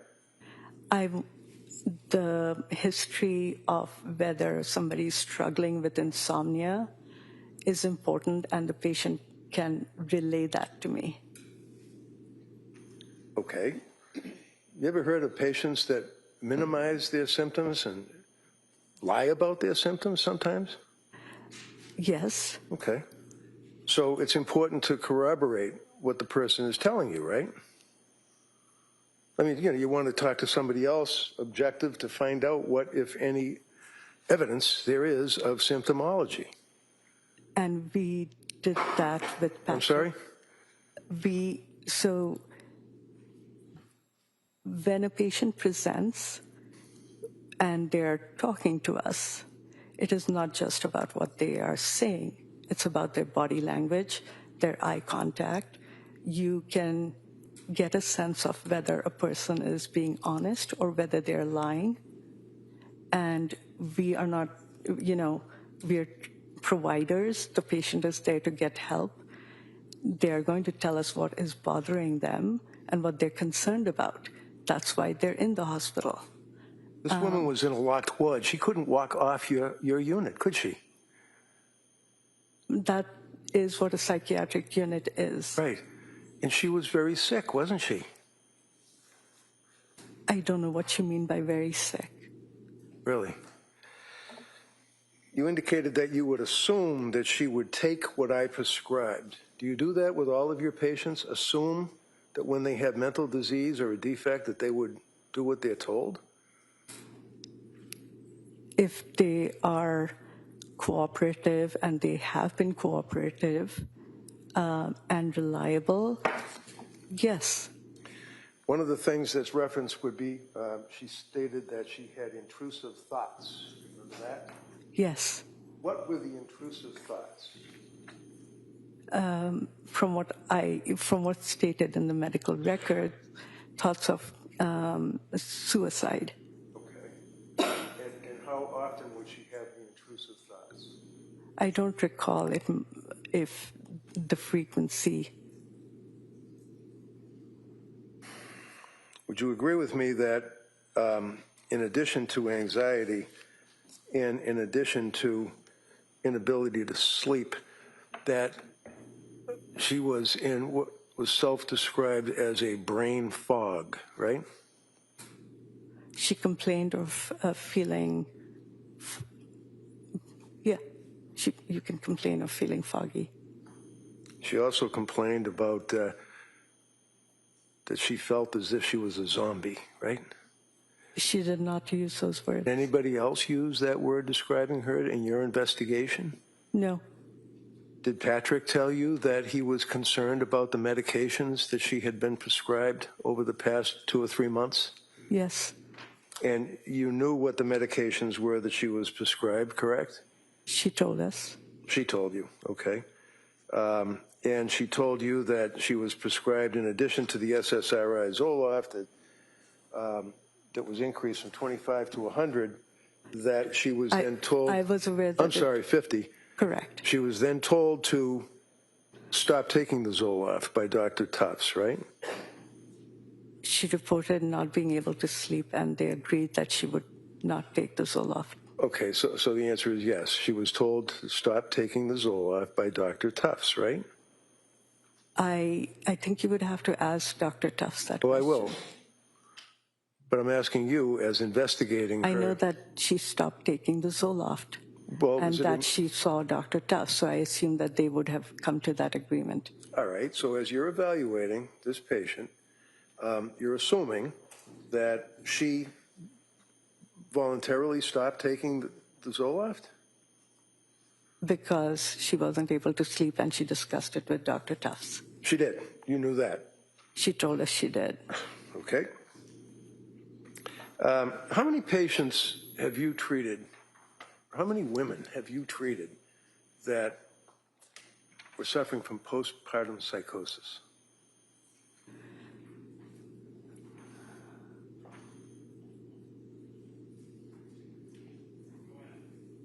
I don't recall. I don't remember, but I think it would stick in my memory, so I don't think that I probably have. You don't think you probably have? I don't think I have. I haven't seen any. How about postpartum depression? Yes. And how many patients have you treated with postpartum depression? Over the last 20 years, I wouldn't, there are lots of patients I have seen. I don't keep a record of what diagnoses and what people I see. Now, one of the things that you, when I say you collectively, I mean psychiatrists, psychologists, use in your evaluations and diagnoses of patients would be what's referred to as the DSM, correct? Yes. And that would be, DSM, it means Diagnostic Statistical Manual, right? Yes. And it started out with DSM-1, then it went to 2, then it went to 2R, meaning revised, and then there were a number of revisions, and now we're all the way up to DSM-5, correct? Yes. And DSM-5, also the most recent would be -TR. What does TR mean? I don't actually know. So the DSM, the Diagnostic Statistical Manual, is really, it's about this thick, right? If you have a regular sized book. I just have a little one, but. I think so. Okay. Do you rely on or do you use in your evaluation of patients the Diagnostic Statistical Manual?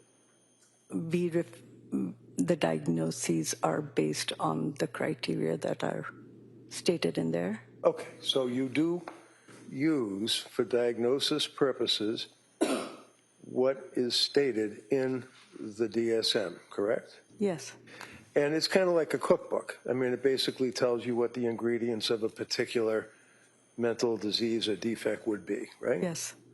And you know that it's basically a group of people that get together and they discuss what should or should not be included in the manual that psychiatrists and psychologists use to diagnose patients, right? Yes.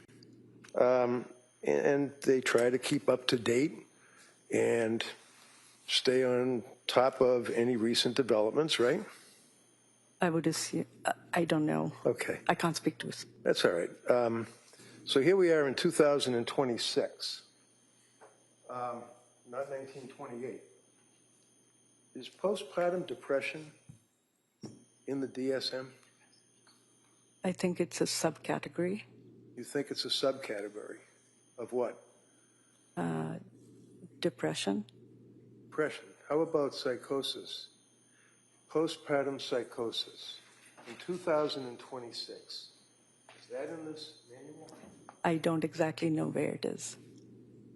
Have you ever seen it in this manual? I don't recall paying attention to where it's categorized. So if you're treating a woman who is, as you put it, postpartum because she had the child, and then you told the jury, well, there's a time frame, a cutoff as to whether or not a person is still postpartum, still subject to mood swings and still subject to hormone imbalance, and is a cutoff, is what you said, right? Different organizations use different definitions. How about you? You're here for the government testifying in this case. What's your understanding of a cutoff of postpartum, if there is one? For the DSM-5, it is 4 weeks.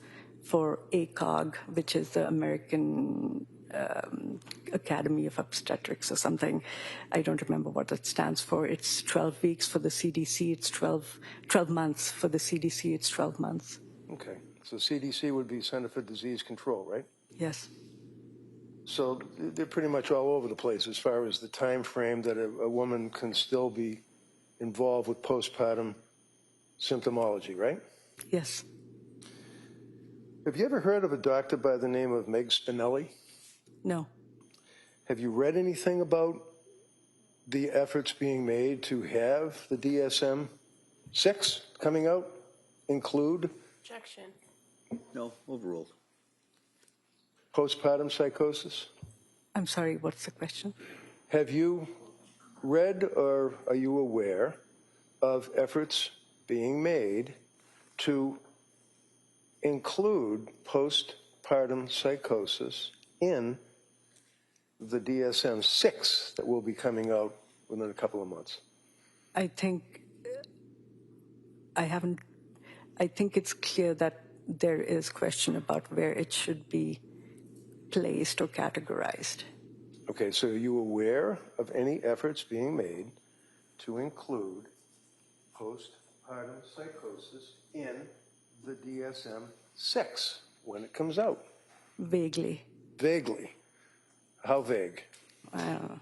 You don't know. I know that there's question about where it should be categorized and that the DSM is reviewed every time and they try to move things around based on what clinicians and researchers think. What, if any, impact does the thyroid have on a woman who has just had a baby and is in the postpartum period, whatever they decided it is, 6 months, 4 months, a year? What impact does the thyroid have? I am not an internal medicine physician. I am a doctor. What I do know about the thyroid is that the thyroid can affect one's mood and anxiety, whether one is pregnant or not. So is it fair to say that thyroid levels are important in evaluating a woman who is in postpartum? It's one tiny component of the entire. Component. It is one component. Okay. Okay. So what does that mean? It's one of the It's a tiny component. What does that mean? Okay. Can you let her finish? Sure, you'll let it finish. Go ahead. It's one of the tests that can be done when a patient is admitted. Okay, was it done by McLean Hospital? No. What? No. Are you aware that your records indicate that she had a thyroid read that are part of the records? My recall is that the TSH was not from 2022 or 2023. Right. It was from 2000 and what? From I wouldn't know. You'd have to refer to the record. So in other words, it was imported into McLean records by, I guess, computer access or something from MGH years before, right? Things move forward, yes. I'm sorry? Labs do populate from the past. Okay, so in the past, as a psychiatrist, as her treating psychiatrist at McLean Hospital, trying to do an investigation, evaluate this woman to tell her what your diagnosis was and what you guys can do to help her out, Did you look at the thyroid reads? It was one of the labs that I would have reviewed. You would have reviewed. Okay, as you're sitting here today, do you have any memory about what the thyroid reads were? It was within normal limits. And that would be coming from how long before? A year, 2, 3? I don't remember. So there were no actual thyroid tests done while she was at the hospital at McLean, right? No. What is the Edinburgh, the EPDS or something like that? What is that? It's a scale. A scale. What kind of a scale? It's a postpartum scale for depression. And it's used by psychiatrists and psychologists to evaluate the risk factor of a woman who is involved with postpartum, right? I think it's to assess the level of depression. In a woman who's involved with postpartum, not some guy that got injured on a soccer field, right? Yes. So what does the EPDS mean? I'm probably butchering that. What is that an acronym for? Edinburgh's postpartum depression scale or something. Okay. The Edinburgh postpartum depression scale. Was that administered to Lindsay when she was in for the 4 days and a half that she was in your hospital? No. Why not? Because we don't necessarily administer scales. You don't necessarily what? We don't administer scales. Why? That's an accepted tool to evaluate a patient as a psychiatrist or a psychologist, isn't it? It is a tool, but it doesn't in the end determine the diagnosis. Oh, no, of course not, because the doctor who supposedly has access to the person's medical history and all of the other aspects of your evaluation is the one that gives the diagnosis, right? The psychiatrist makes the diagnosis based on the presentation, the history of the patient. Right. So far what we've got is a presentation of the patient who was in the locked wards at McLean Hospital, and the presentation was from her, right? Her presentation is how she presents, how she is observed. It's not what she's telling us. Well, isn't what she's telling you part of what you consider? Yes. Okay. And what Patrick's telling you is part of what you consider? Yes. So other than what Lindsay, who was in the locked ward, tells you, and her husband who tells you, what, if any, investigation did you do? We did not do any additional collateral contact. And you didn't do any tests either, right? You didn't do it. Did you do a blood test? Psychiatry as a field is not dependent on blood tests. If it was that simple, it would be much better for everybody. It's based on the evaluation of the patient who's sitting in front of you. So you're suggesting to this jury that it's not a valid medical step for one to take blood from a person who is on a cocktail of drug medications to find out what their levels are? No, not a regular procedure at all. Okay. Now, McLean did not take any blood. McLean did not do the Edinburgh scale, but that would be something that you would be interested in, right, as to whether or not anyone else gave her the Edinburgh depression scale. Let me clarify one thing. McLean did draw blood. They did do testing. There was no testing for levels of drugs. Just okay. let me clarify that. That's fine. Okay. So they took a CBC or maybe a blood count evaluation, but it had nothing to do with what was on board, as they say, as far as tricyclics, antipsychotics, SSRIs, anything, right? They check for substances of abuse, but nothing else. Well, there were no substances of abuse in her blood, were there? No. How about the tricyclics, the antipsychotics, the SSRIs, the benzodiazepines, the Z drugs that they call some of their categories? They didn't test for that, did they?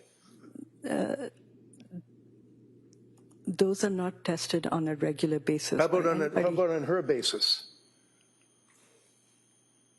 I don't know why I would have tested for those. Well, What would have been the indication? How about if she presents, and the history that she's giving you is that she was on a number of drugs for that 3-month period or 3.5-month period? Would it be of interest to you as to what was on board in her blood? Medications have different half-lives. So if she had taken something, it would depend on what the half-life was. If it was a day, it would be out of her system. We would not be able to catch it at that time. It would depend on what she'd been taking and, what was in her bloodstream at that point. So the admission note that was noted in the medical records would be on page 64 of the medical records that you were presented by the district attorney. Do you I don't remember what page it's on, but That's understandable.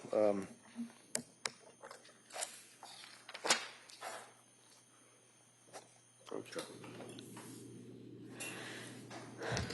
thank you. Sure, no problem. Can you tell me what I'm looking at? Exhibit 79, page 63. And that would be the record from McLean Hospital, is that right? Yes. Okay. Can you tell me what this means when it says clinical summary? That's the social workers. Okay. And is that Can what you, Doctor, can you maybe move that microphone just so that Sorry.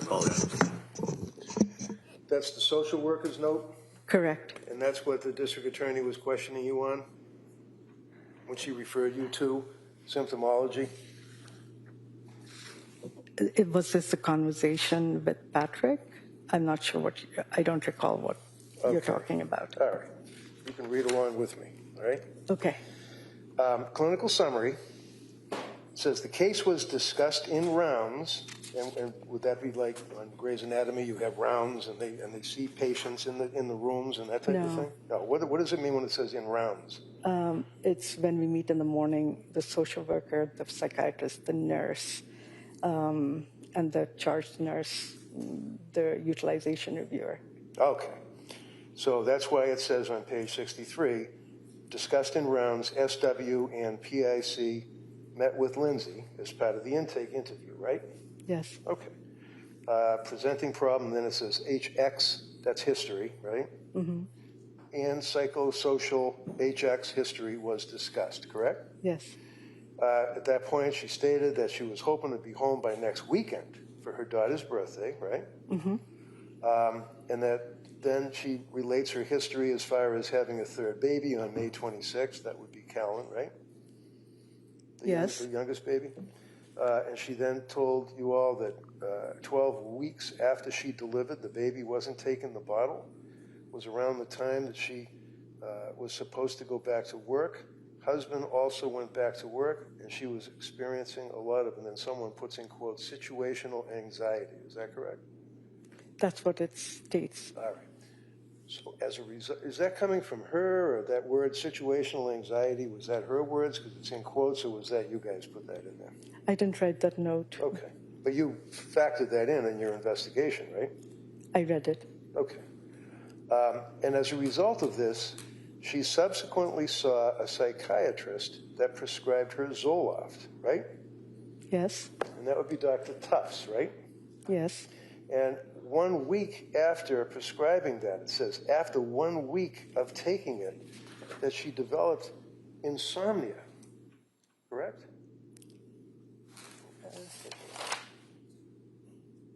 Yes. Okay. So that's an indication of a reaction that the patient had to the medication that was prescribed to her, being the SSRIs, Zoloft, right? It could be a side effect, yes. Could be, okay. And the psychiatrist told her to stop taking Zoloft, right? That's what it states. And do you know from your investigation and your evaluation of Lindsay Clancy, when the doctor told her to stop taking Zoloft? was like, I mean, you can guess, was it like a week later, a couple of days later? It would be, if I don't recall off the top of my head, but if that information was available, it would be in my note. Do you know, can you find your note in here? I just don't know how to navigate that.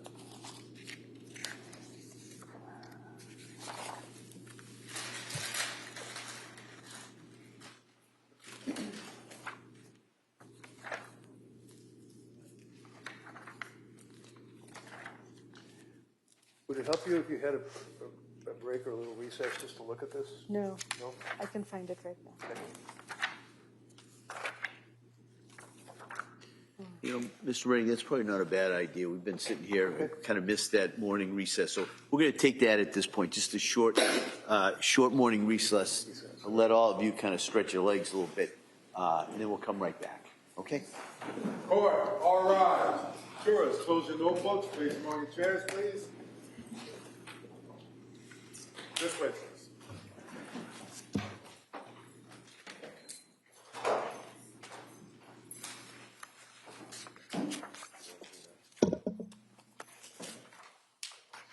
Said I should. Your Honor, can she have permission to take that and look at it, the exhibit, out of the courtroom? I think it's probably best if you want to look at it, keep that in the courtroom. Yeah, okay. Yeah. All right. So you can look at it, but just you'd have to stay in the courtroom. Okay? All right. She wants to take a break, as we all do. Leave it here. All right, so we'll be in a short recess. We'll come back. Okay, thank you. Court, all rise.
the witness on the, back on the stand? Your Honor, first of all, I want to raise an issue with you, and I think it's Why don't really... why don't we come No, I over don't want to side? go to the sidebar. I really don't want to go to the sidebar. I need to know what you're gonna talk about before, I want to tell you that you know- they got picked up on a hot mic saying, shut her up during the playing of that right. autopsy. all right.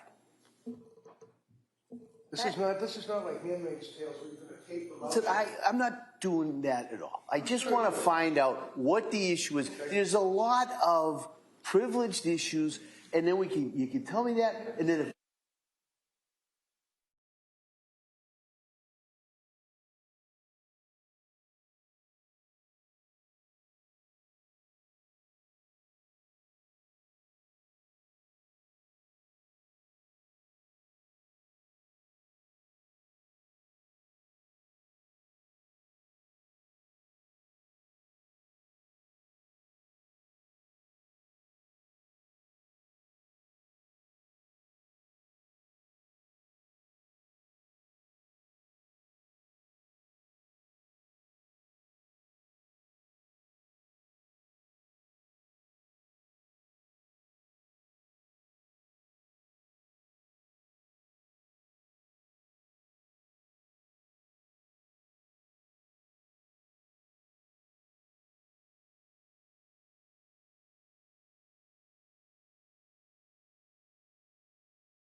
Yeah. Oh, yeah. Was the witness? Yes, we'll Yeah. get it right. I get sidetracked by that.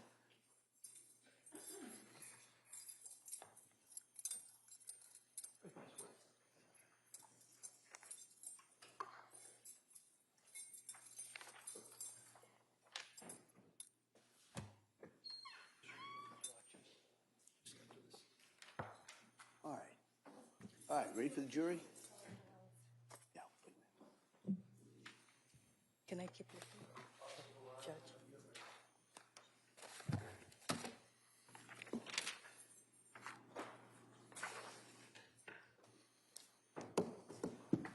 Court, all rise. Jurors enter.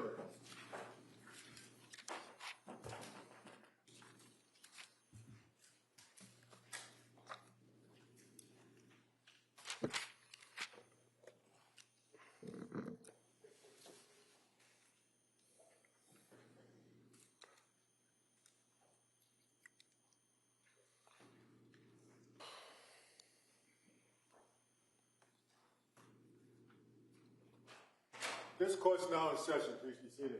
Your Honor, for the purpose of the record, we return back to the trial of Commonwealth versus Lindsay Clancy. All parties are present, including the defendant and including the 18 jurors. All right, Ms. Reddington. I think it's page 63, we're pretty sure. My note. Yes, I believe. Look for it.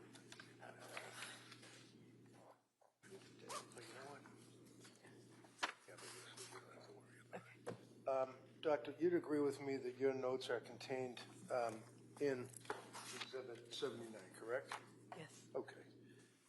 And one of the things that you had mentioned was that at the end of Lindsay's treatment at your hospital, she was discharged, ultimately, correct? Yes. And that was not against medical advice, was it? No. And finally, you had made reference to the fact that postpartum psychosis is a serious consideration for you when you or your staff when you're evaluating a patient in McLean, correct? For Yes. postpartum.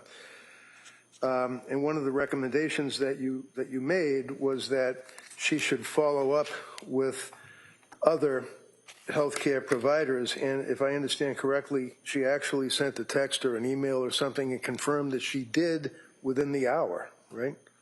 She made an appointment with Dr. Tufts for the next morning. Right, and she told you guys that, right? She told the social worker that. So she was very responsive to your advice about you should reach out to your provider, and she did that, right? Yes.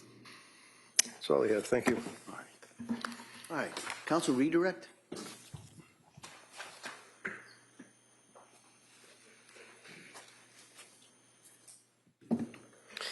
Dr. Goodhart, you're familiar with the discharge paperwork that a patient gets, right? Yes. I'm going to show you what's been marked as Exhibit 146. Is that familiar to you? Yes. And you know that to be discharge paperwork for, or what's called the after visit summary for Lindsay Clancy at her stay from McLean, correct? Yes. And in this discharge paperwork, there's actually two packets. So it's pages 1 of 6, and then there's another one of 7. You see that? Yes. And it gives instructions on if you need immediate help. It gives phone numbers, right? Yes. It gives a crisis plan and where to call for the suicide prevention lifeline, right? Yes. It gives instructions on what the patient's supposed to do or what you've talked about as far as what to do as follow-up, right? Yes. And in this instance, it says, what's next? Call Cassandra Wolfson. Give her a call for assistance with finding community behavioral health providers. And that's identified as the Blue Cross Blue Shield case manager, right? Yes. And was that based on a conversation that you had with Ms. Clancy about the fact that she wanted a new provider? She had a psychiatrist or a prescriber. She stated that she was going to be assigned a therapist by the individuals at the South Shore. And if she wanted to have more options or more choices, she could always call that person to get more choices. So she was looking for an additional provider? Yeah. Okay. And also part of this discharge packet, you see that there's a section that's labeled community services, right? Yes. And there are a number of online resources as well as the direction to contact your primary care physician and insurance company, right? Yes. Okay. And so these are resources that were discussed and told and available to her when she was discharged from the line. Yes. Now, in addition addition to the resources that were given at discharge, you're aware she did participate in particular groups that would have given her some information and skills while she was there, right? Yes.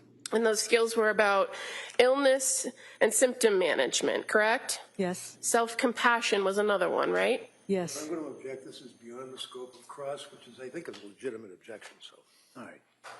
Sustained.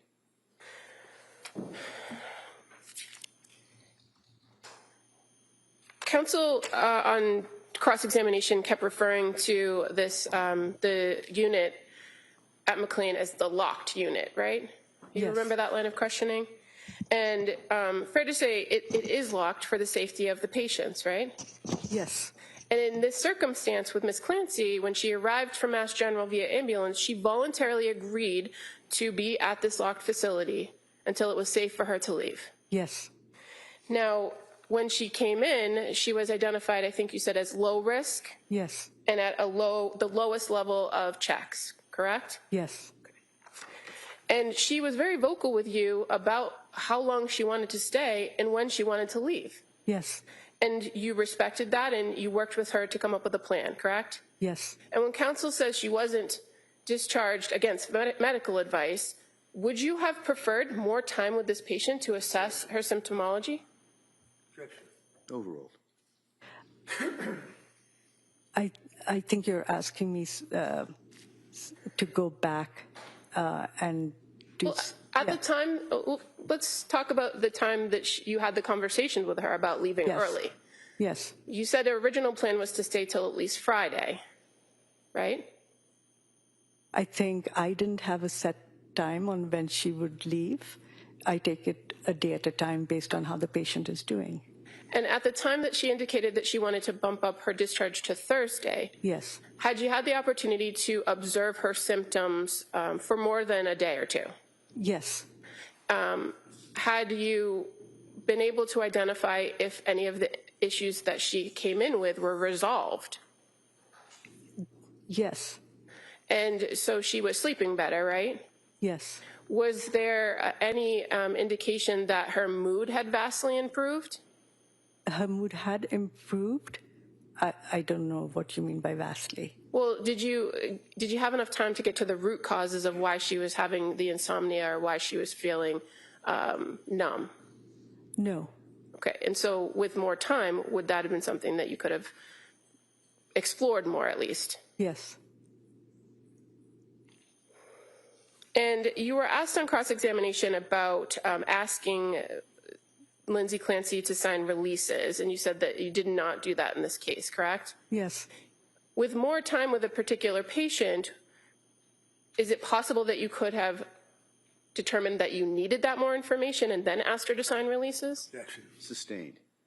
Well, as far as your protocol for asking for releases, is it something that you do with every patient? No. What are the circumstances that would lead you to ask for releases to be signed? Again, it's outside the scope of cross objection. No, overall, I'll allow that. It depends on how the patient is presenting, whether they appear reliable, whether their history that they're giving is consistent across different times when they were evaluated. For example, she was evaluated in the emergency department in the CEC, then on the unit by Dr. Madwa and myself. And also we had obtained collateral information from Patrick. And so I didn't feel like there was any urgent need to obtain the collateral from the other providers. And she was telling us what she liked and what she disliked about what the providers were doing. Okay, and so you were responding to those conversations in Yes. coming up with a plan. Yes. And again, the team is not just you and your team, but also the patient as well. Yes. And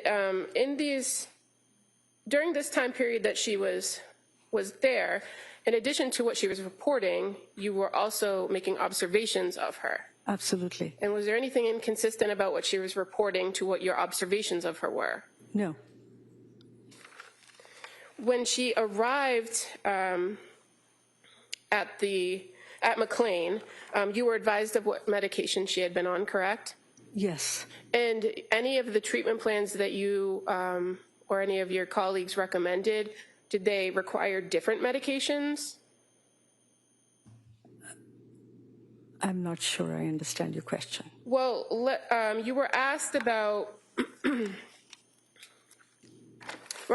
blood work. Yes, And so you indicated that McLean does draw blood upon admission, right? Yes. But that you did not look at the blood work or ask or evaluate it for levels of medications. correct. Was there any reason to do that based on the medication regimen that you were advised that she had been on? No, And with your treatment plan as far as medication, would there have been a reason to do that to either verify or not verify that she already had things in her system?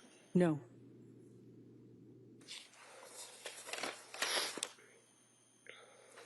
You were asked on cross-examination about the defendant reporting that she complained of brain fog or being foggy. Do you recall that? yes, Do you also recall that she was observed by nurses to have improved memory and improved concentration, over the time that she had been at McLean? yes,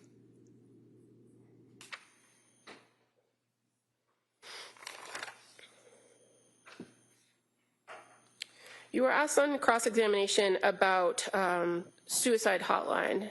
And Yes. Are you familiar with suicide hotlines? yes. And what do they assess for when you call one? Imminent, like risk, and if somebody's calling and they're feeling suicidal, I think the point is for them to send somebody or to help them through it. So it's a point of intervention, correct? Correct. But in order for a person to receive intervention, they have to identify that they have an intent or a plan. Yes, And to your knowledge, based on your experience and your conversations with this particular patient, did she ever indicate that she ever said she had a plan? no,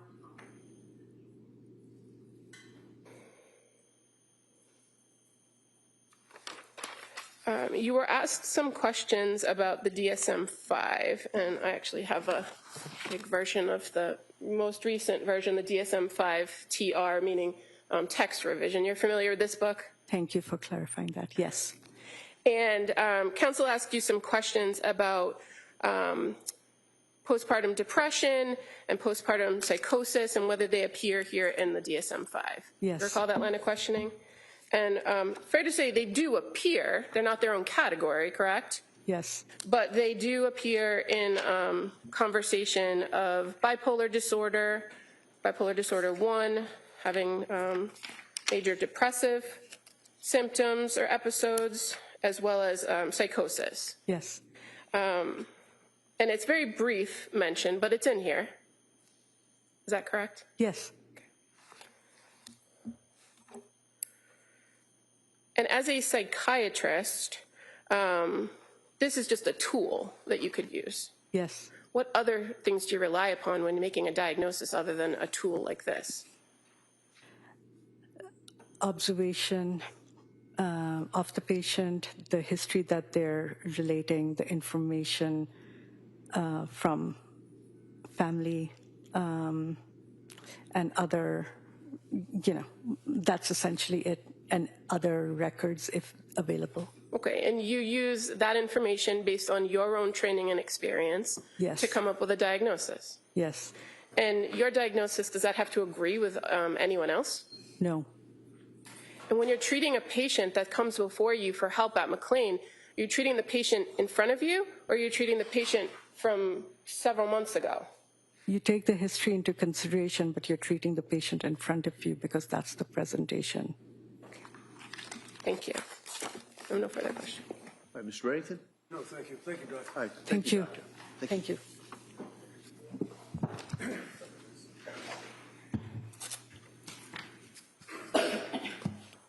Commonwealth calls Dr. Jennifer Tufts.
Good afternoon.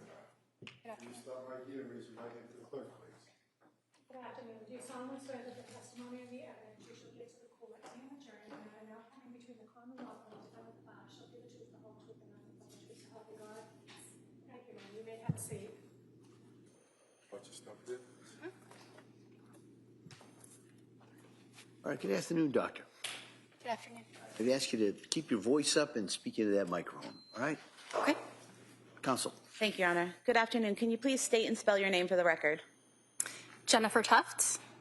JENNIFERTUFTS. Your date of birth. December 31st, 1989. Where do you work? Astor Mental Health. And how long have you worked there? For 3.5 years. What is your role there? I'm a psychiatrist. And how long have you been a psychiatrist? I've been officially fully licensed psychiatrist for close to 4 years. I want to ask you if you could just explain to us your educational background and your training background that qualifies you to be a psychiatrist. Absolutely. So I went to medical school at University of Vermont, graduated in 2018 with an MD. I did a postgraduate training in psychiatry at Boston Medical Center. That was 4 years, going into 2022. And then I began working at Astor Mental Health in 2022. And are you a licensed psychiatrist in Massachusetts? Yes. While you were working at Astor Mental Health, did you have a patient named Lindsay Clancy? Yes. And at this time, Your Honor, I'd move to submit the records of Lindsay Clancy for Astor Mental Health as the next exhibit. Okay, they may be admitted.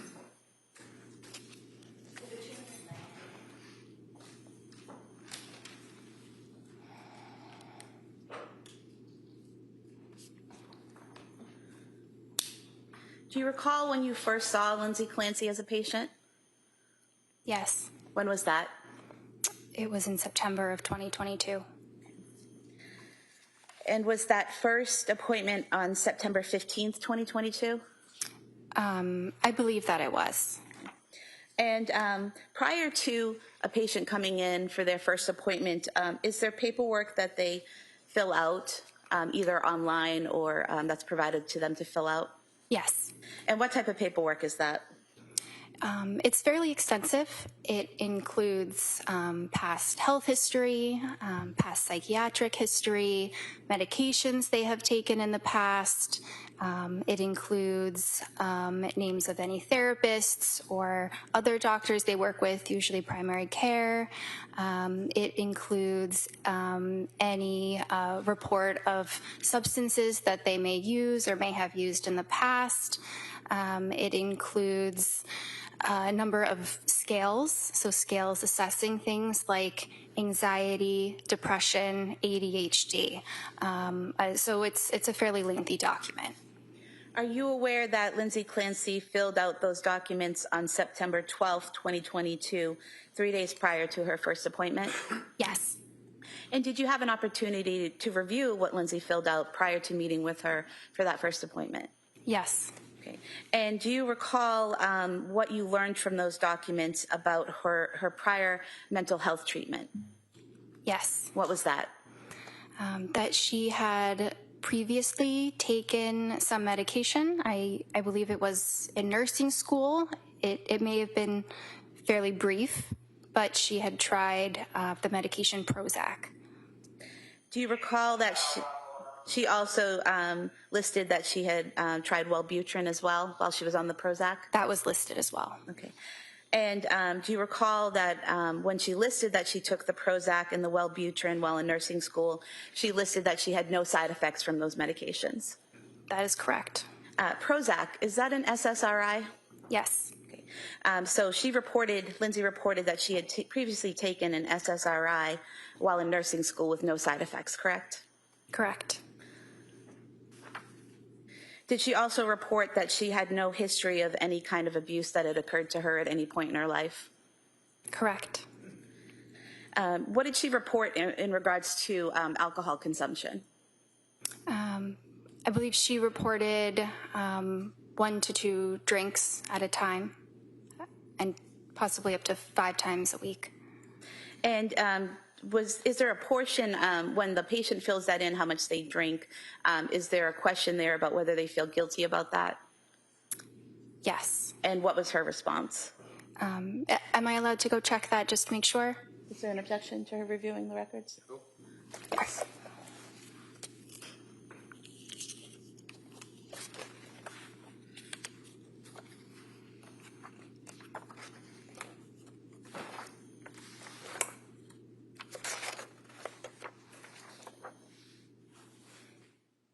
She indicated yes. And so in that section, is it correct that she listed that she was drinking 5 times per week and feeling guilty at that time about it? Yes. And did she list her height as 5'6" in those documents? I believe on the same page, page 20. Yes. Now, did that initial survey or questionnaire that she filled out get into what symptoms she was experiencing at the time? Yes. And what symptoms did she report experiencing at that time?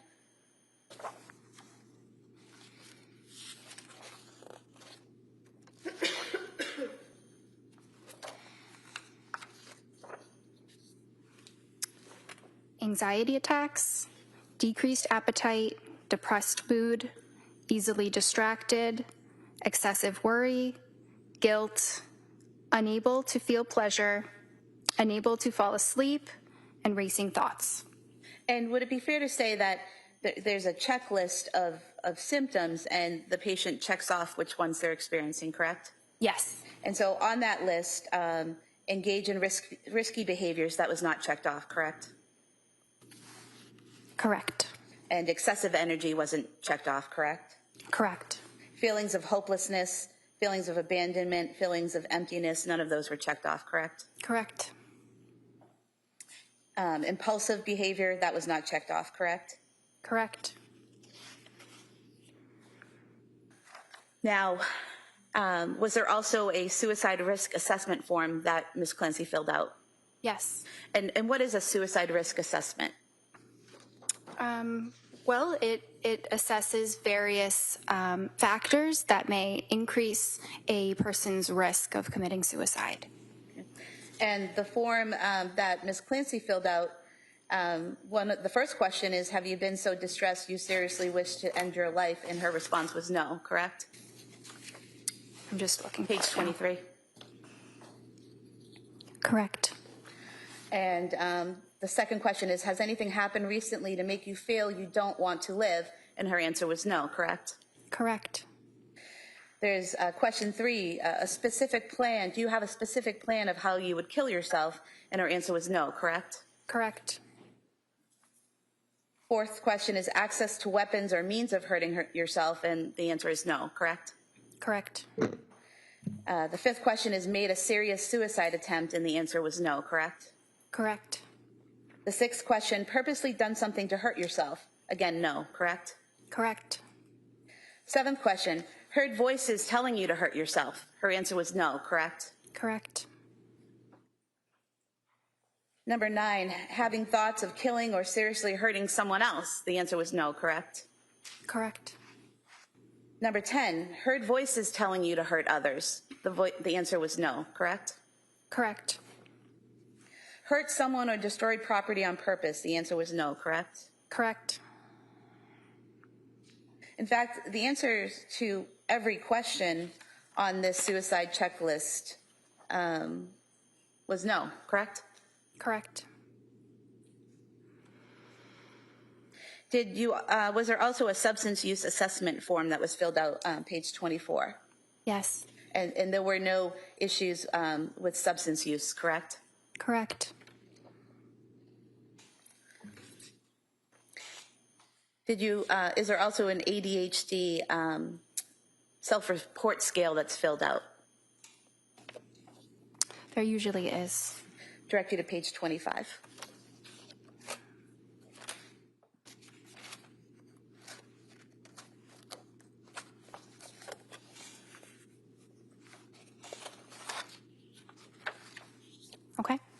And ADHD, is that attention deficit hyperactive disorder?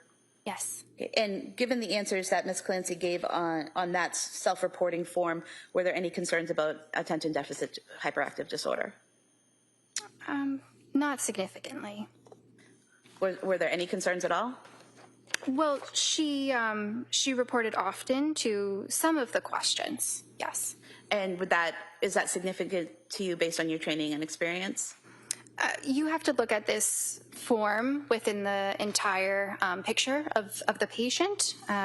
So no, I didn't suspect that Lindsay had ADHD. So these forms are a tool, and you use them together along with your observations of the patient to come to conclusions. Is that correct? Yes. There was also I believe it's entitled a GAD screening. Is that generalized anxiety disorder? Yes. Okay, and did Ms. Clancy fill that out as well? Mm-hmm. Page 27.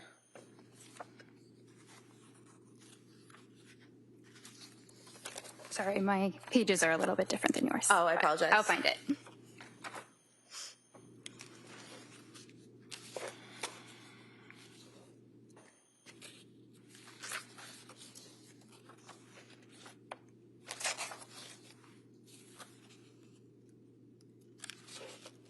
Okay. Ms. Clancy's answers to these questions, did they give you cause for concern based on your training and experience? They were highly suggestive of anxiety and an anxiety disorder. And for example, number 1, feeling nervous, anxious, or on edge, she responded nearly every day, correct? Correct. Not being able to stop or control worrying, she answered nearly every day, correct? Yes. And so several of these questions were either nearly every day or several days, correct? Yes. I apologize. Can I just ask what days that are? 27, I'm sorry.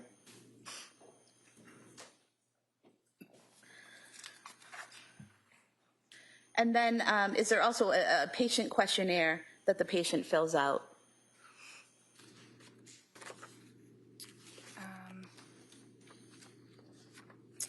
I think it's... yes, I believe so. Yes. And what is the purpose of this patient questionnaire?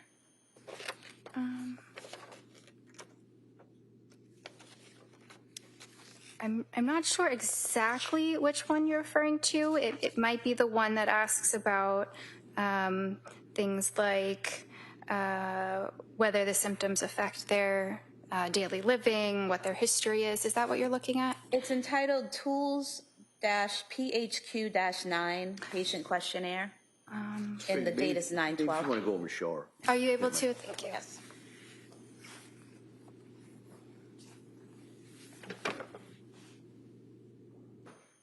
Okay. Yes. So this form that's entitled PHQ-9 Patient Questionnaire, what is the purpose of that form?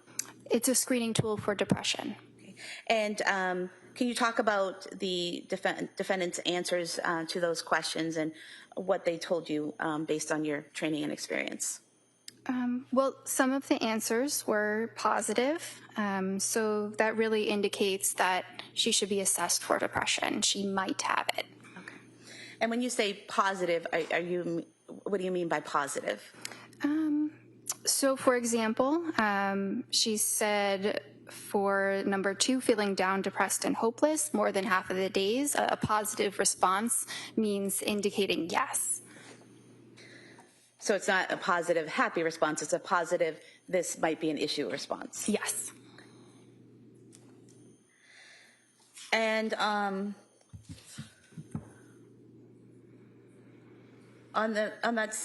next form, A1, initial diagnostic assessment. Yes. There is a place there, again, well, this is for September 15th, the day you actually met her, correct? Yes. So the patient fills out the forms in advance of meeting with you. Do they then again fill out the forms when they meet with you? No, these are the same forms. Same forms, just the different date on them? Yes, because they're included in the intake note, which is what I write, but some of the information is from the patient's self-report. Okay. So would it be a combination of the forms they fill out and then what you observe and ask about during your initial meeting? Yes. And that initial meeting with Ms. Clancy, was that in person or was that a telehealth? Telehealth. Okay. Does the who controls whether it's an in-person meeting or a telehealth? You or the patient? Both. Both. And if a patient told you, I don't want to do telehealth, I only want to do in person, is that an option? Yes. Go ahead. Sorry. I'll let that stand. And can you just tell us when you met with Ms. Clancy on that first day, did you ask her questions such as, do you have suicidal intent? Yes. What was her response? That she did not. Did you ask her if she had homicidal intent? Yes. What was her response? That she did not.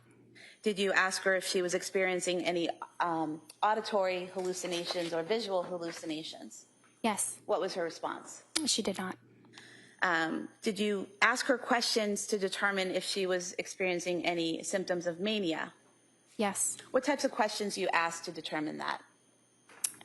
Well, a lot of it can be assessed without asking, but questions may look like, have you ever had a period of time in your life where you were excessively energetic and euphoric? I might leave it there and then follow up with some of the other symptoms. Did any of the questions you asked Ms. Clancy related to mania or manic episodes, did any of her answers to those questions indicate that she had experienced mania or manic episodes? No.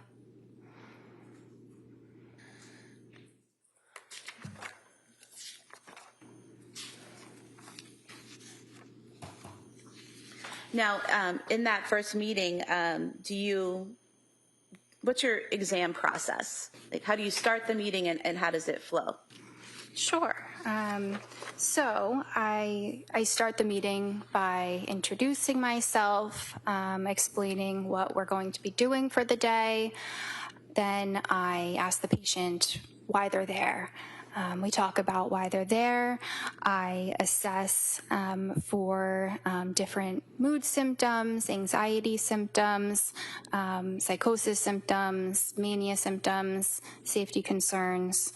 Then we start talking about the history. We start talking about the past psychiatric history, the past medical history, substance use. We start talking about other medicines that they have tried in the past or may still be taking. And it's not always in that order, but that's the general order. Sometimes things come up sooner. And we talk a bit about what the patient's goals are, what they're looking for in this time period, and then I may give some of my recommendations. And did you follow that process for that initial meeting with Lindsay Clancy? Yes. Now, you mentioned that you part of the initial evaluation is looking for signs of psychosis. Is that correct? Yes. What types of things are you looking for to see if someone's experiencing psychosis? So there are a number of things. They start with how the patient appears.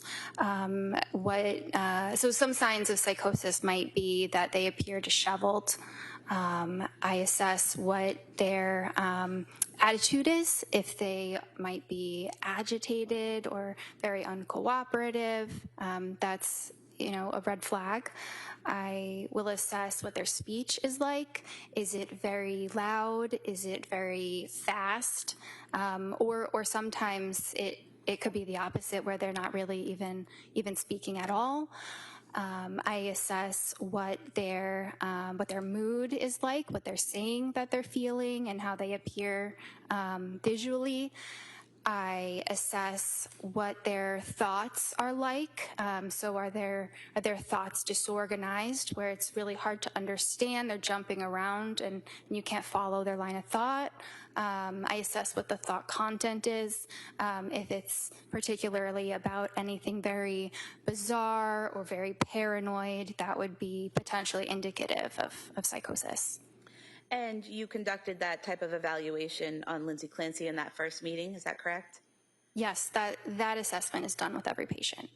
And did you note any signs or symptoms of psychosis with Ms. Clancy that day? No. Do you also, in addition to the observations you're making of the patient that day, are you also asking questions about their past behavior and things that have happened to them in the past that might indicate whether psychosis is an issue? Yes. And what types of things are you asking them about their past? Well, I may ask, have you ever heard voices? Have you ever seen something that other people didn't see? And did you ask those questions of Ms. Clancy? I believe I did. And what was her response? No.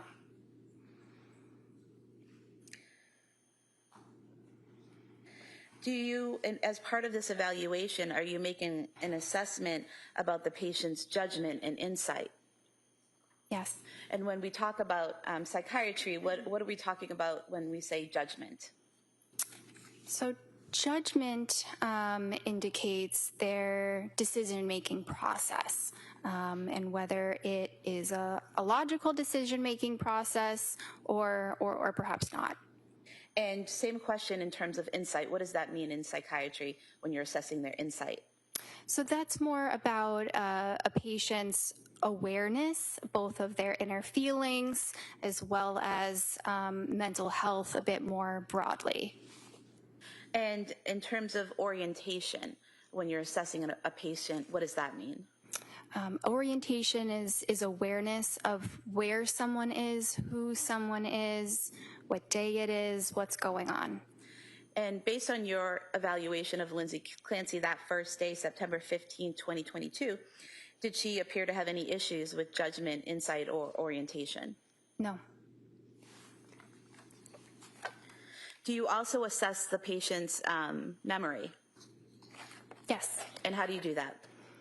Well, it depends. Often, unless there is a specific concern about memory or dementia, it's based off of my conversation with them. Are they able to recall medications that they have taken? Are they able to recall, things that they have done with a lot of detail and specificity? And did there appear to be any issues with Lindsay Clancy's memory in your evaluation of her? No. And what about attention and concentration? What are you looking for as a psychiatrist when evaluating attention and concentration?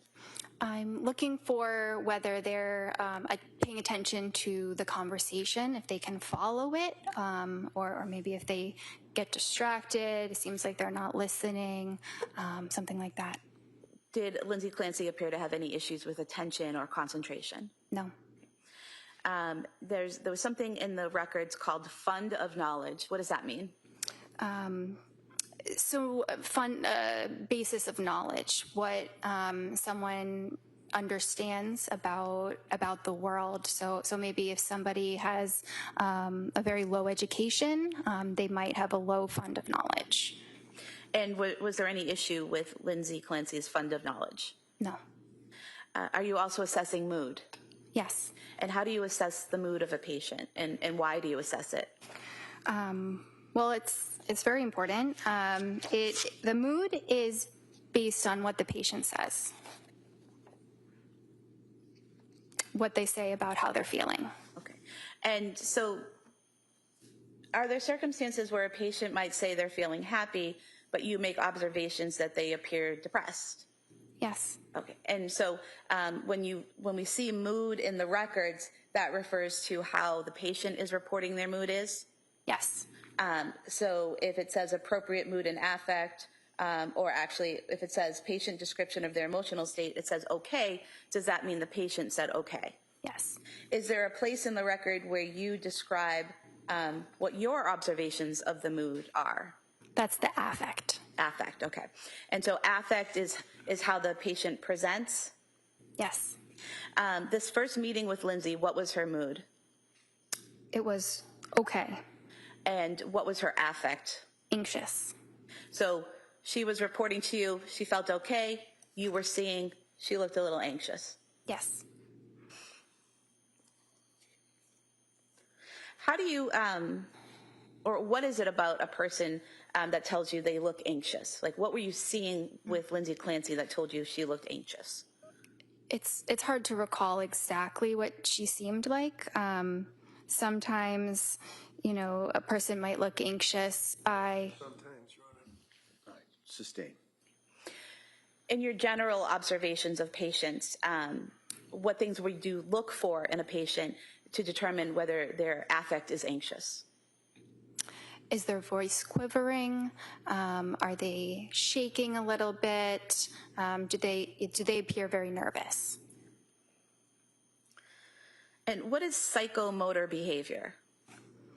So psychomotor behavior refers to someone's body and their movements.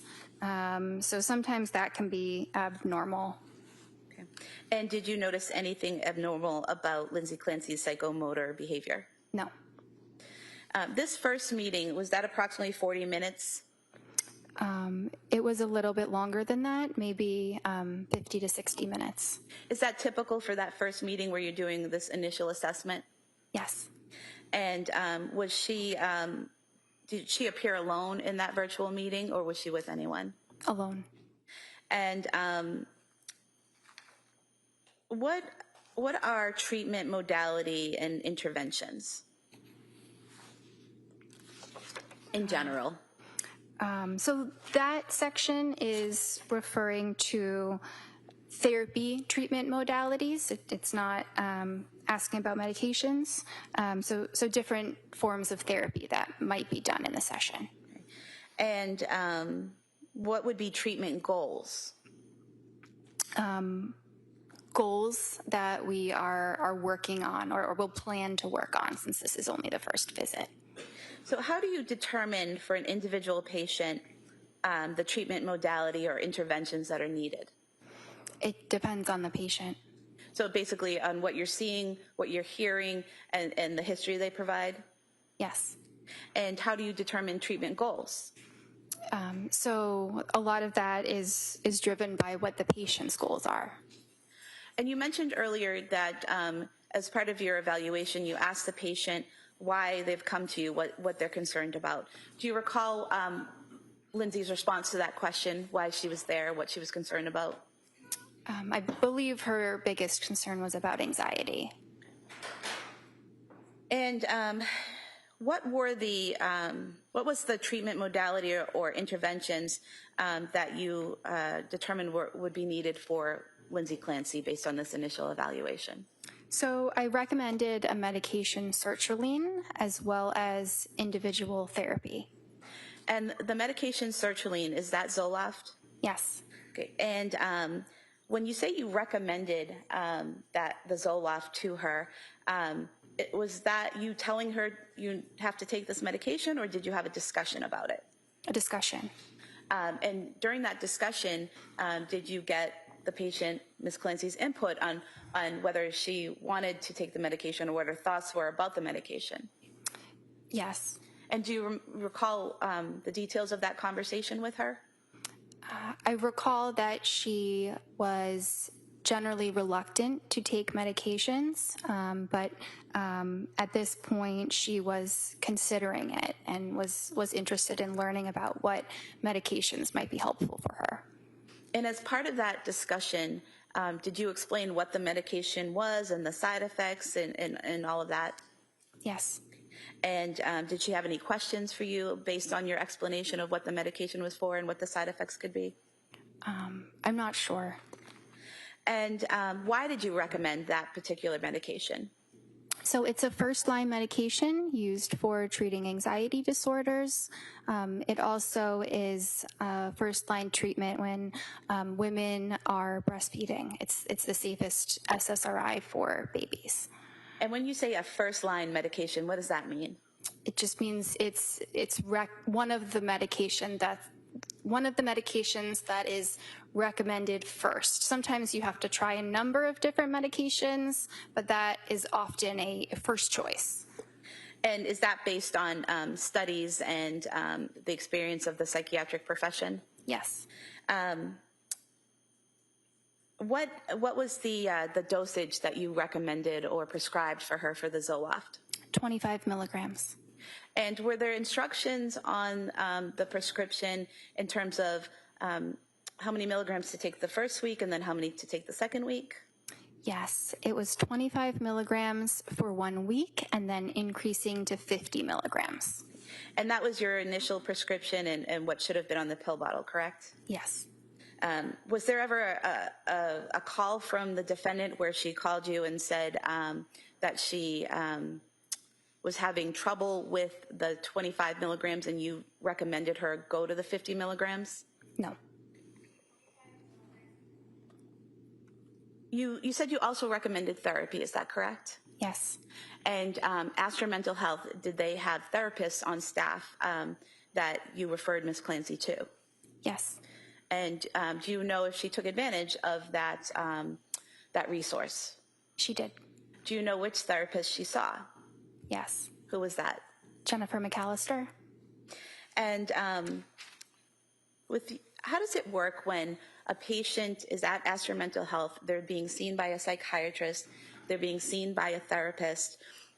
Is there someone that's kind of in charge of the treatment of the patient that oversees everything, or is it all just individual? The psychiatrist is in charge. Okay. So you would have been in charge of Ms. Clancy's treatment? Yes. And as part of being in charge of her treatment, would you review the records from her therapy sessions to inform and guide your treatment of her? Yes. What were the treatment goals for the defendant? I don't recall exactly what her words were. Would the goals be what your patient tells you? Yes.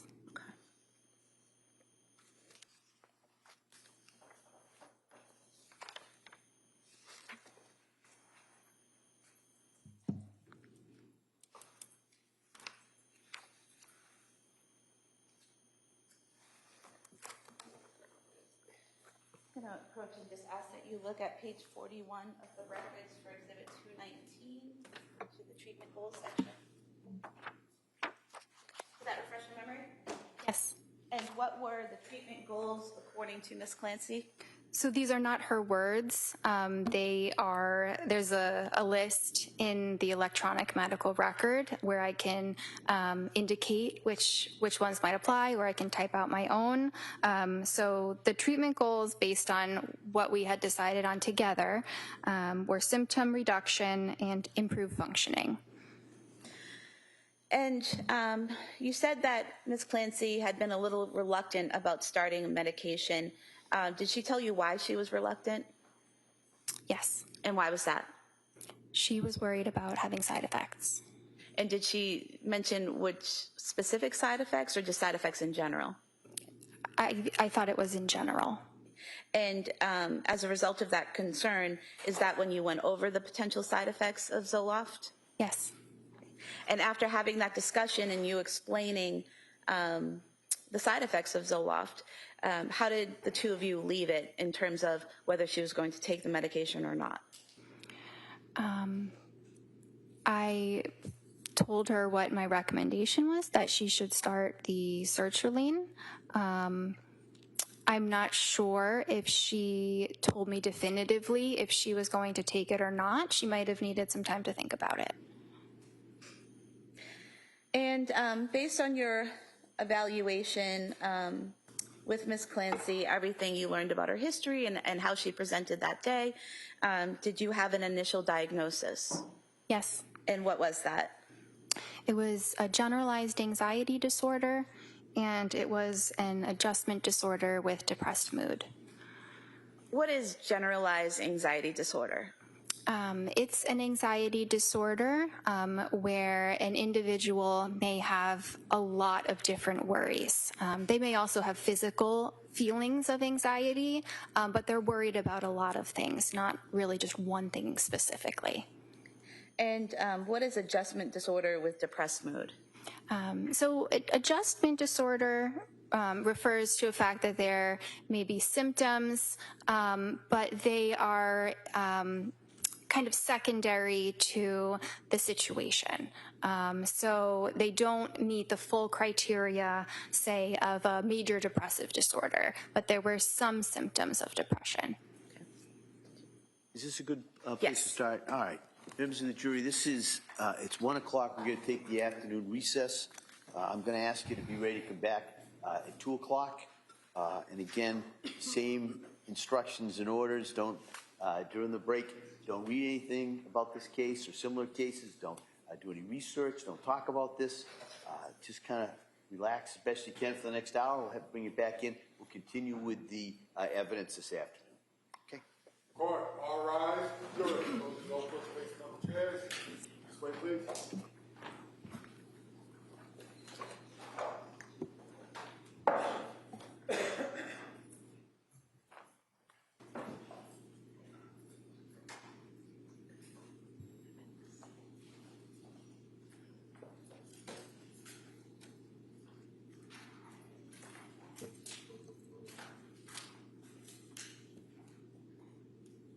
All right. Doctor, you may step down. All right. Before we recess, I just want to make I guess, a comment. I just want to make it real clear that there is to be no inappropriate comments or disruptive comments to be made inside of this courtroom. If anybody is found to make those, they will be immediately escorted out and barred for the balance of this. All right, I just want to make that real clear. And just in case you're wondering, there are microphones all around. And so if I get a report of that, there's going to be some serious issues and serious problems. So I just kind of wanted to put that out for everybody so it's crystal clear. There's going to be no warnings, no yellow cards. You're out. All right? So I just kind of want to make that real clear. And so with that, we'll be in recess on this matter till 2 o'clock. Court, all rise.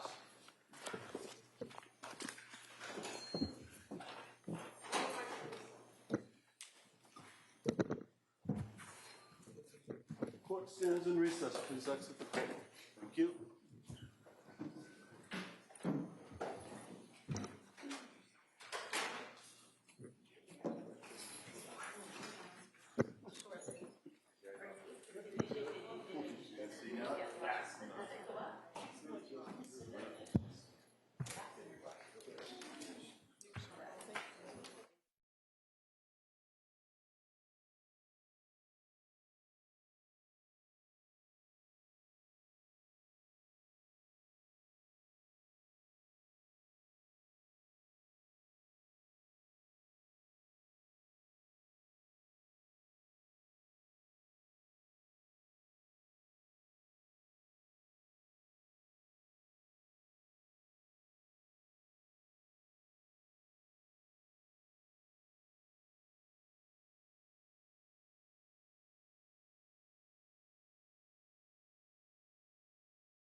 court is back in session. You may be seated.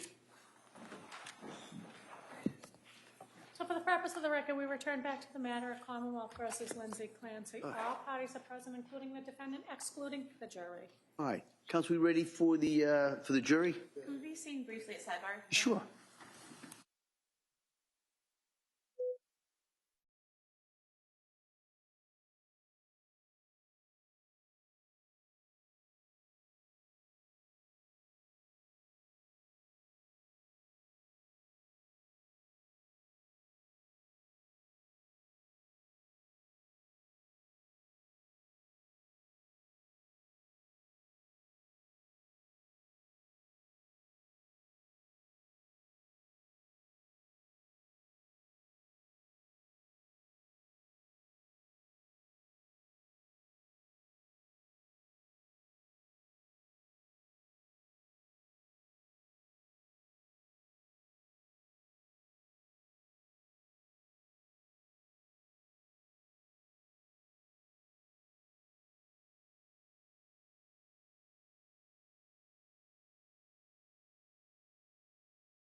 Look, we have the witness on the stand.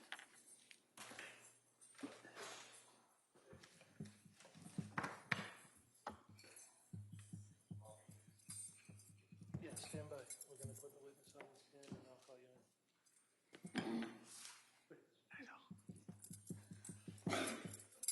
But my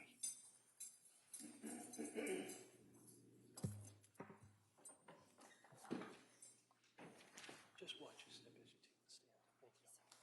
Thank you. I do appreciate this so much.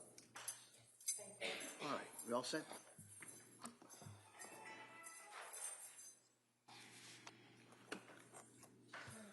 Court, all rise. Jurors enter.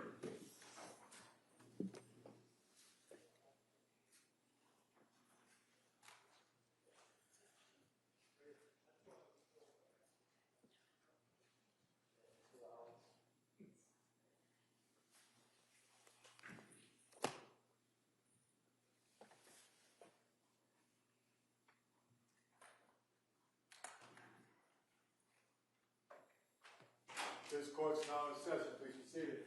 Your Honor, for the purpose of the record, we return back to the trial of Commonwealth versus Lindsay Clancy. All parties are present, including the defendant and including the 18 jurors. All right. Attorney Sprague? Thank you, Your Honor. So, Dr. Tufts, back on that first appointment with Ms. Clancy on September 15th, 2022, as part of the record, did you detail a section, history of present illness? Yes.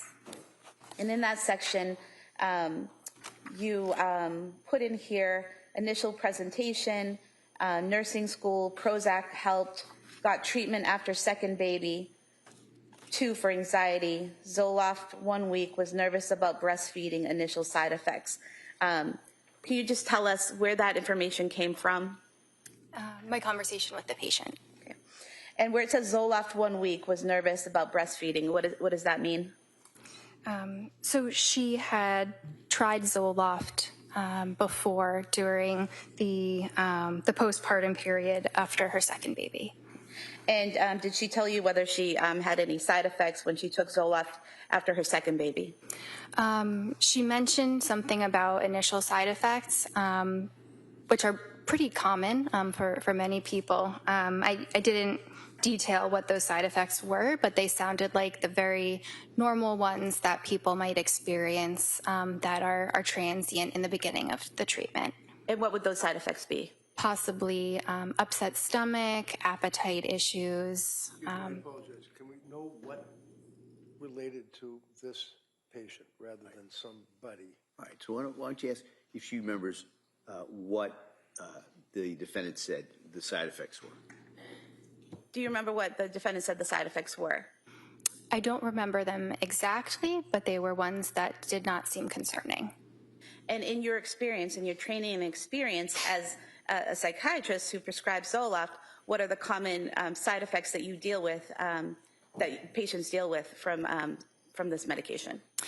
So in the first couple weeks of treatment, we described that there's a lot of serotonin in the gut as well as the brain. So the medicine often affects the gut first. So you might have diarrhea, constipation, difficulties with appetite, nausea, things like that. And you also wrote in the note about history of present illness, 3 months postpartum, also 4 and 2-year-old feeling overwhelmed. Is that correct? Yes. And that came from the patient, Ms. Clancy? Yes. And furthermore, you wrote that the baby needing more attention, other kids more challenging too. Is that coming from the patient? Yes. And does she also describe she's having trouble leaving the baby, too anxious to do anything when she leaves, physical tension, heart racing, worries he won't eat or sleep because he's refusing the bottle? Yes. And did she say that makes her irritable? Yes. And in that same note is where you detail that she denied audio hallucinations, visual hallucinations. You also, correct? Yes. And you also detail suicidal ideation, homicidal ideation, denies, no concern about hurting baby. Is the no concern about hurting baby, is that an observation you're making or something that came from Ms. Clancy? It came from our conversation. So at some point in time, she told you she had no concerns about harming the baby? Yes, it was. Just an objection? If you could rephrase that question. What did she tell you about her thoughts about the baby? I asked if there were those thoughts, and she denied them. And did you also provide information to her about what to do if in between appointments there were emergencies or issues? Yes, I believe that I did. I usually do when I meet a patient. And in the page describing treatment follow-up plan, which would be in the initial diagnostic assessment from September 15th in that treatment follow-up plan section,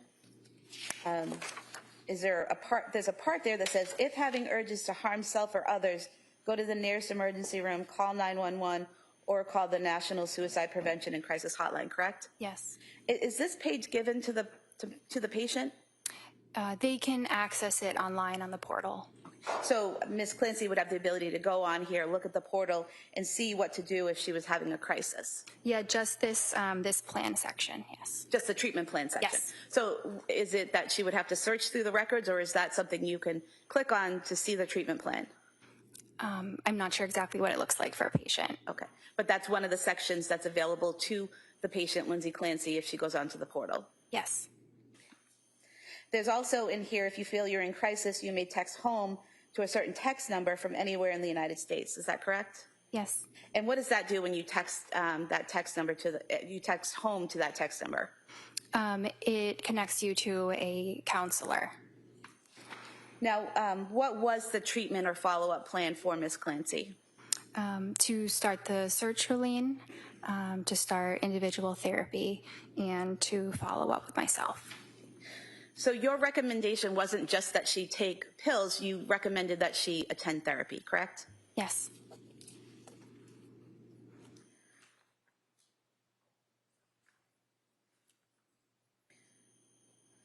And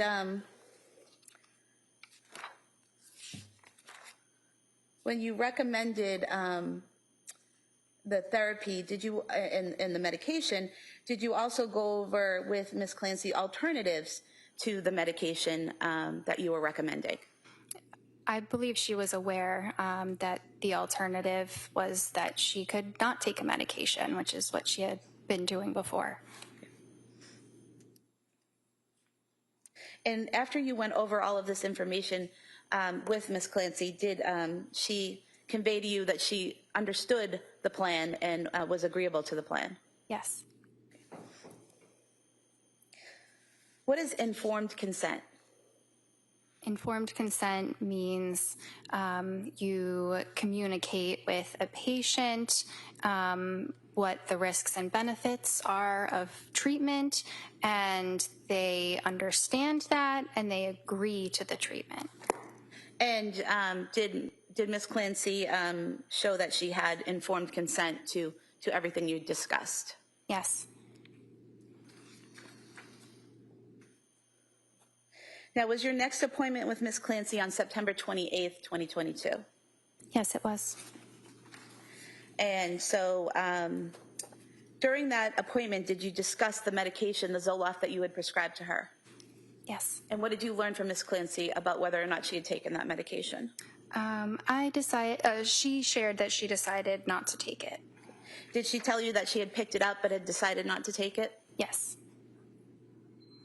Did she tell you how she was feeling? She said a little bit better. And did she elaborate on that?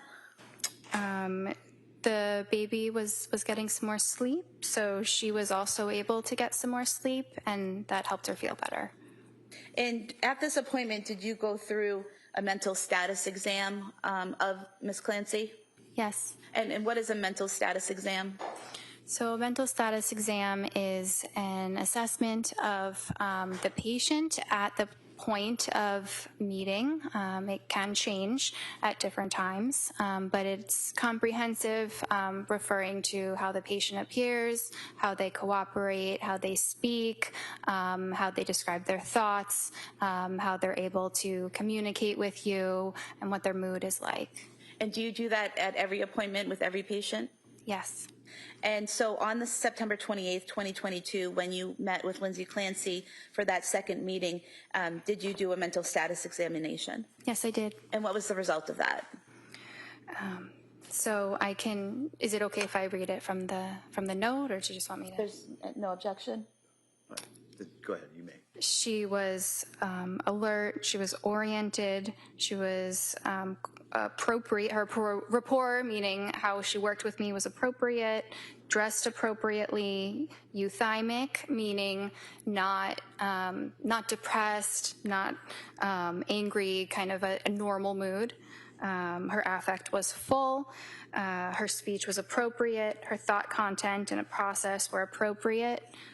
She did not mention any hallucinations.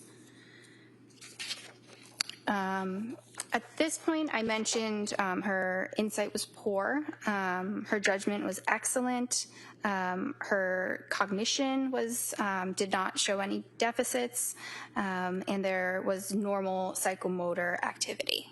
And why did you list that her insight was poor?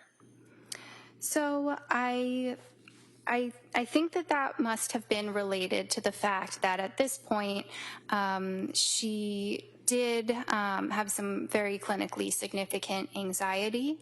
Usually when people come to a psychiatrist, they believe that their symptoms are significant and that a medication is something that might be prescribed. But despite these symptoms, she still didn't want to try the medicine. And what is the difference between a psychiatrist and a psychologist? So a psychiatrist is a medical doctor. We go to medical school and then we specialize in psychiatry. A psychologist does not go to medical school. They may do a lot of research in their training. They may learn a lot about psychotherapy, but they don't learn about the human body, about how we metabolize medications and things like that. And so can a psychiatrist prescribe medication? Yes. Can a psychologist prescribe medication? No. Now, in the medical records exhibit 219, page 47, it lists here recent lab work, no lab results were found. Is it that you had ordered lab work and you couldn't find the results, or that none were ordered? None were ordered. And why is that? It was not necessary. And why isn't it necessary at that point for Ms. Clancy to order blood work? There's no blood work that is commonly done when a patient presents with generalized anxiety disorder and no other medical complications. What types of situations would you order blood work for? I mean, there could be a lot. Certain medications require laboratory monitoring, maybe something that, could affect the kidneys or could affect the thyroid, could affect the cholesterol. These are things that we monitor to make sure that the medicine is prescribed safely. And so Zoloft, is that not one of the ones that would need to be monitored because of its potential effects on the body? Correct. And at that time, she reported to you she wasn't even taking it yet, correct? Correct. And your appointment that day, I think according to the records, it was approximately 17 minutes long. Is that correct? So can I explain that? Absolutely. Because I think there's a bit of a misunderstanding. So the 17 minutes, I think people are looking at the note where it says a therapy start time of 10 a.m., a therapy end time of 10:17, so they're calculating 17 minutes. But those timestamps are specifically related to the therapy portion of the exam. They're not reflective of the complete duration of time when I met with her. So what would be the complete time that you met with her on that day? So I don't know the exact amount of minutes, but the appointments are 25-minute appointments, so it would be more or less a few minutes, about 25. And so the 17 minutes that are for the therapy portion of the appointment, what comprises therapy? What does that involve? It really varies based on the person, based on the situation.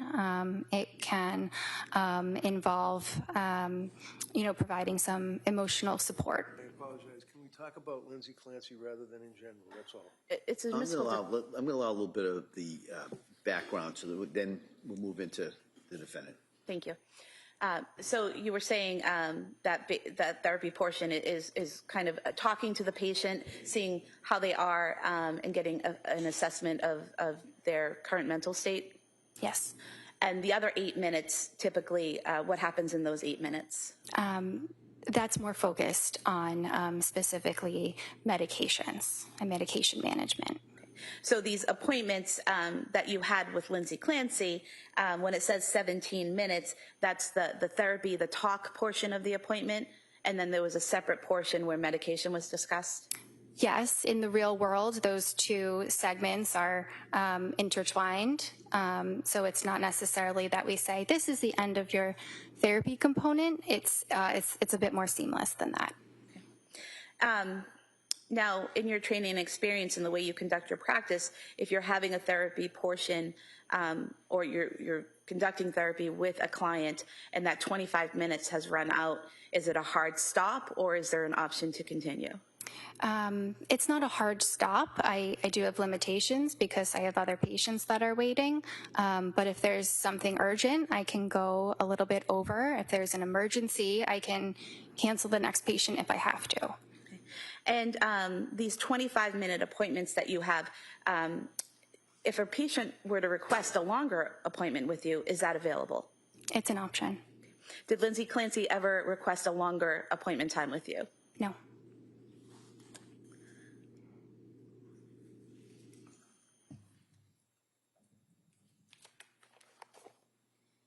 Now, that appointment on September 28th, 2022, was that also a virtual appointment? Yes. And did Ms. Clancy appear to be alone in that virtual appointment? Yes. And based on your conversations and assessment of her on that day, what was the plan going forward?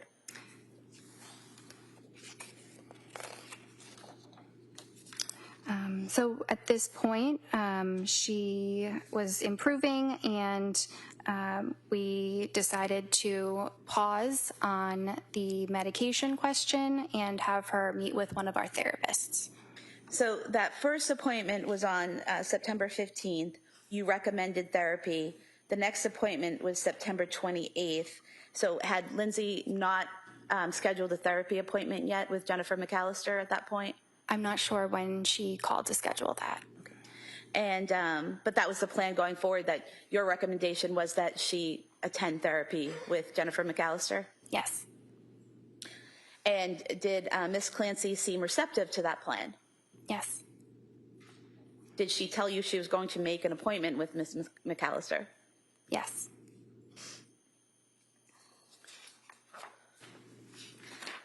Now, according to the records, the next appointment was October 3rd, 2022, just 5 days later. Was there a reason that you had such a short time span between that September 28th appointment and the October 3rd appointment with Ms. Clancy? I believe that the patient must have scheduled the appointment on her own, and that's why the span of time was rather short. Do you recall Ms. Clancy reaching out to you about getting paperwork for a maternity leave extension? Yes. And did she reach out to you through the portal for Astor Health? Yes. And did you respond to her on that portal? Yes. And did you fill out paperwork for her to extend her maternity leave? I think that I did.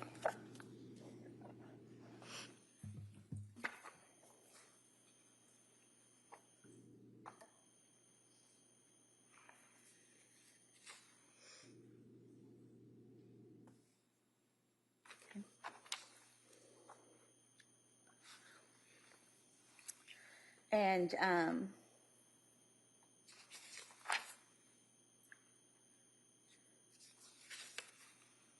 so there is a message from Ms. Clancy to you on September 30th, 2022 in the portal that states, "Hi, Dr. Tufts. Thanks again for all your help at our last 2 appointments. While I am feeling just better enough to function without medication, I did reach out to my employer about extending my leave for reasons of postpartum anxiety/depression. I don't feel mentally well enough to return to taking care of patients with a baby at home that still won't take the bottle. I know this will trigger my anxiety too much, and also having to stay up all night as a nurse, I don't feel it's possible right now. They asked that my provider could fill out a form so they could process this request. Can I please send you the form to fill out?" And you responded on September 30th, 2022 at 2:41 p.m. This type of paperwork often requires a lot of information, so it's best if we go through it together in an appointment. Do you recall that? Yes. So would that have been why the October 3rd appointment was set up? That may have been, yes. And then do you recall receiving a message from Ms. Clancy on October 10th, 2022, stating, "Hi, Dr. Tufts, there is a part on the serious health condition form that you filled out for me that needs to be changed. On the second page, you put I could work a reduced schedule of 8 hours per day, 2 days per week. However, we discussed not working at all until January 1st. I think we talked about when I return to work, that is what I could do, but that the way it appears on the form makes it seem like I can do that now. Do you still have the form to make the adjustment, or do I need to send it back to you?" And then you responded that you would send back an updated version. Is that correct? Yes. So do you recall having a conversation with Ms. Clancy at the October 3rd appointment about not returning to work and how long she should be out of work for? I recall having a conversation about that. And that January 1st date, was that something you decided or something Ms. Clancy requested? I think it was something that we decided together. And in that appointment on October 3rd, did Ms. Clancy tell you that she was on the verge of taking the medication? Yes. And did you discuss that with her? Yes. And what was that discussion? Well, she was having more anxiety again. It seemed like maybe it had started getting better, and then it was kind of where it had been when she initially reached out, and so she was feeling like a medication might be helpful. And did Ms. Clancy tell you at that appointment that she wanted to try therapy before taking the medication? Yes. But she had not had an appointment with Jennifer McAllister yet, correct? I'm not sure what date her first appointment was with Jennifer McAllister.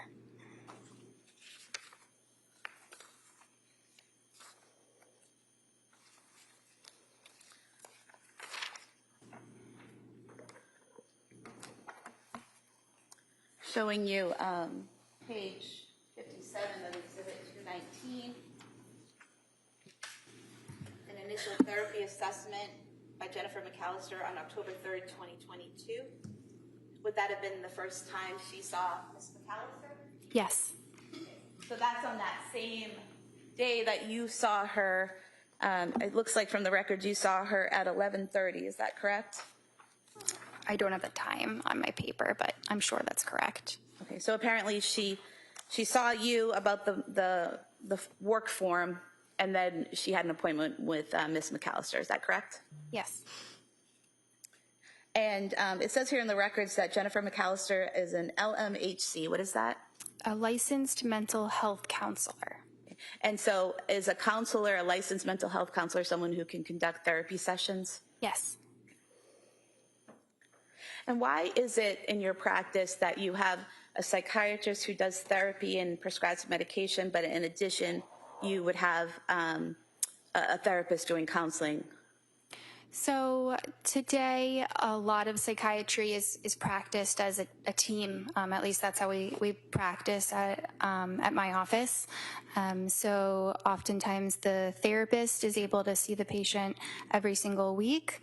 They're able to focus in more depth on certain aspects of the patient's well-being, and so it's helpful to have one person paying extra attention to the therapy component, especially when the psychiatrist does have to spend a lot of time discussing the medications and thinking about the medications.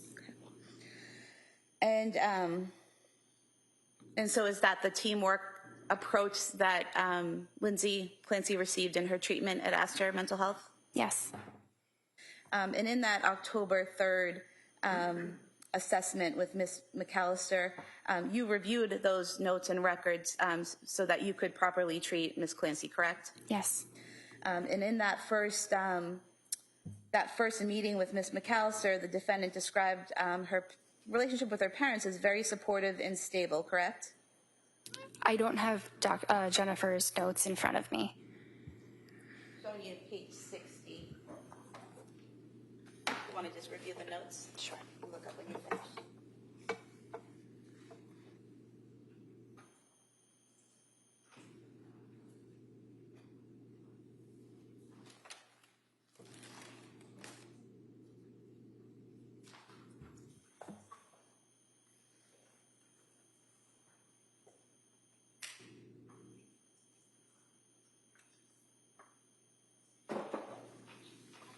Does that refresh your memory as to the notes that you reviewed from Lindsay's session with McAllister?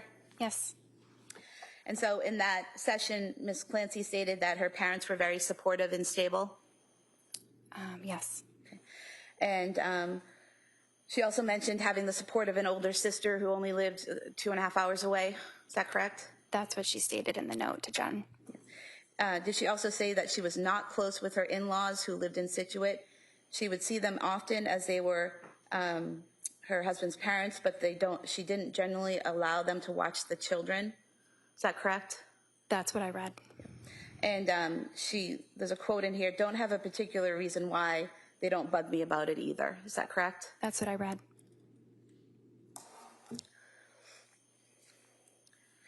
And October 3rd, 2022, when you met with her that day, did you again do a mental status exam?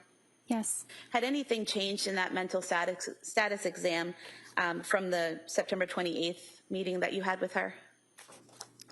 Can I review it? Yes.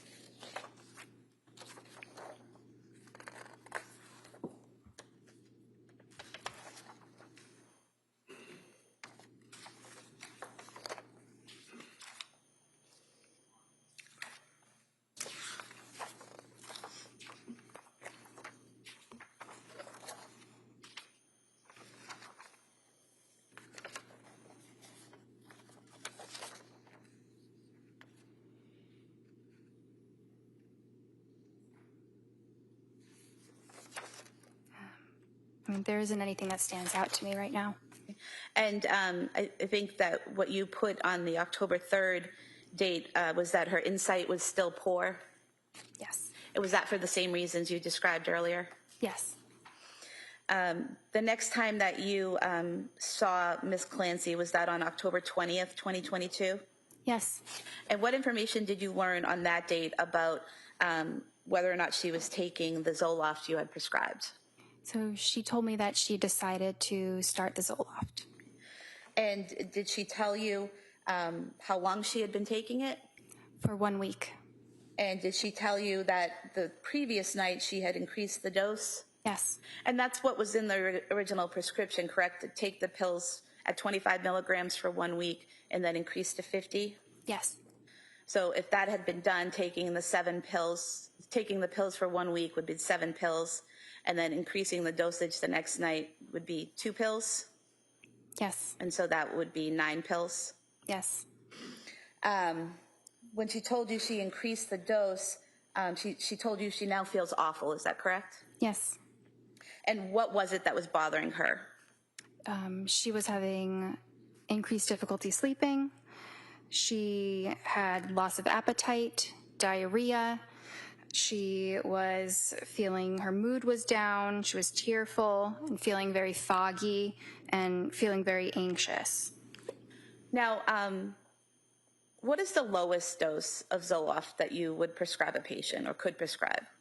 The smallest pill is 25. And what's the highest dose of Zoloft? 200.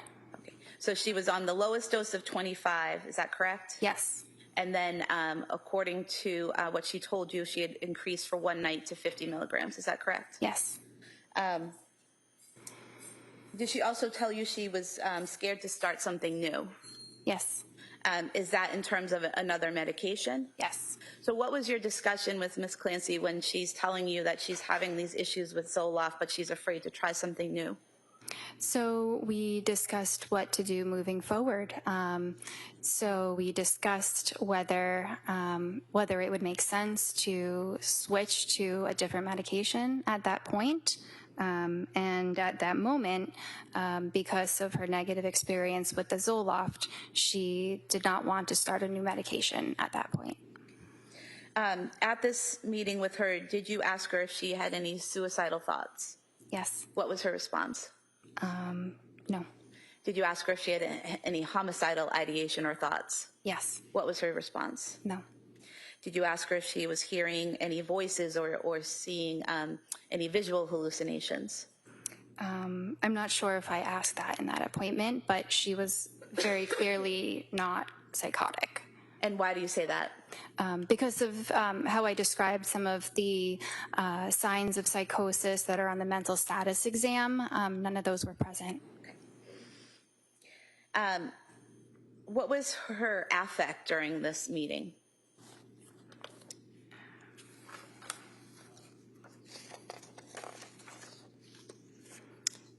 It was depressed. And did you write that that she was? Strike that. What was it about her affect that made you write that she was depressed? She visually appeared like she was feeling sad. And her mood, how did she report that to you? That was depressed as well and anxious. What about her thought content and process that day? That was appropriate. And her speech? It was appropriate. And her judgment and cognitive skills? Her judgment was excellent, and her cognition didn't have any deficits. And her psychomotor activity? Normal. So the main change here from previous visits was that she appeared depressed and anxious? Yes. Although she had appeared anxious that first visit, correct? Yes. So to make sure we have the timeline correct, the first visit she appeared anxious, the second visit she appeared to be doing better, the third visit she still had that poor insight when you met about the paperwork, and then this fourth visit she appears depressed. Is that correct? Yes. Did she also tell you that she was worried about getting suicidal thoughts?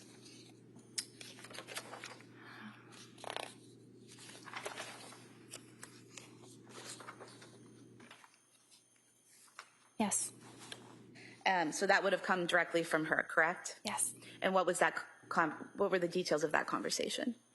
So it was one of the things that she was anxious about. It was a fear of one day having suicidal thoughts if she were to continue to feel poorly. Okay.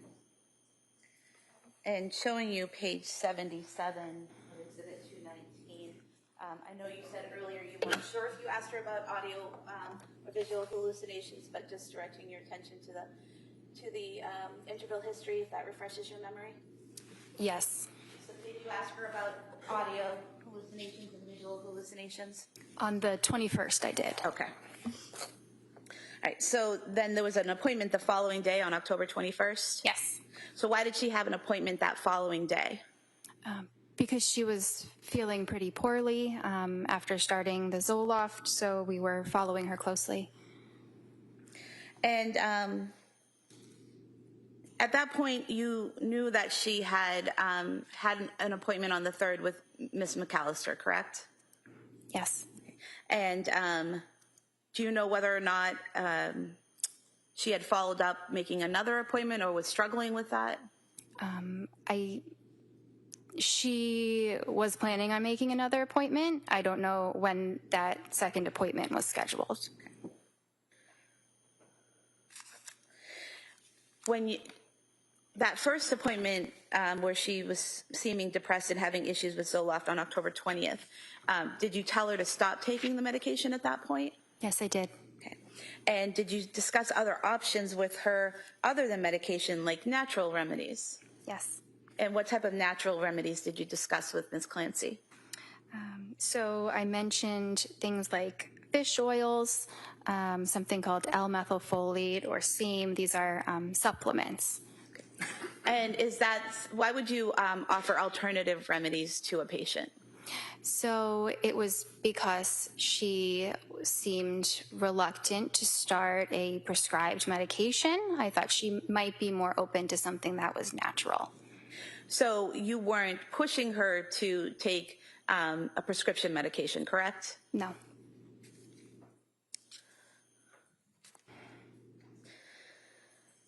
Now, on October 21st, when you saw her, did she tell you that she hadn't been able to get any sleep the night before? Yes. You've already said she told you she wasn't having audio or visual hallucinations, correct? Yes. Did you ask her if she was having suicidal ideation or homicidal ideation? Yes. And what was her response? No. What was her affect that day?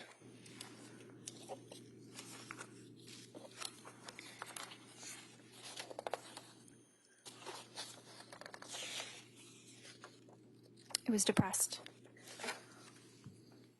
And did she tell you during your conversation that day that she had been anxious all day, not depressed or irritable, getting better? Yes. Okay, so she's telling you she's not depressed, but her affect to you appeared depressed. Is that correct? Yes. And is that for the same reasons you stated earlier, those visual cues that you saw? Yes. Did she appear hyper or manic in any way? No. Was there any changes in her rate of speech or pattern of speech? No. Was there any difference in her mental status exam?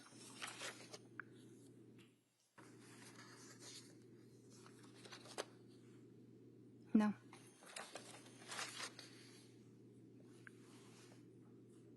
And this appointment, was this appointment virtual as well? Yes. Had all your appointments up to this point been virtual? Yes. Was she alone in that virtual meeting? Yes. What was the plan that was formulated on October 21st?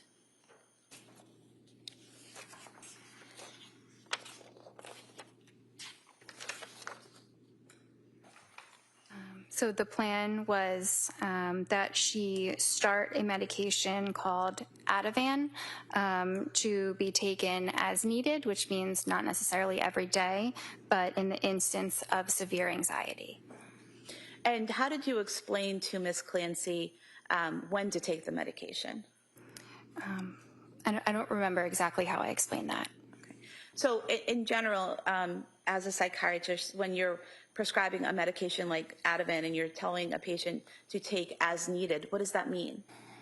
So it means when the symptoms are present, and in this case in particular, when the symptoms are severe. So with Ms. Clancy, what were the symptoms that she was experiencing that made you decide that Ativan would be an appropriate medication? Anxiety. So would it be when she was feeling anxious, feeling those symptoms of anxiety, that she should take the medication? Yes. And what was the dose again? 0.5. What's the lowest dose of Ativan you can give? 0.5. What's the highest dose? Maybe 2. Okay. So you started her at the lowest dose, the 0.5. Yes. And was there a specific time frame that you wanted her to try this in? Yes, this was for 1 week. And was the prescription for a 1 week amount, or is it hard to tell that because it's as needed? It's hard to tell that without seeing exactly how many pills were prescribed. And was there also, again, a recommendation to go to Ms. McAllister for therapy? Yes.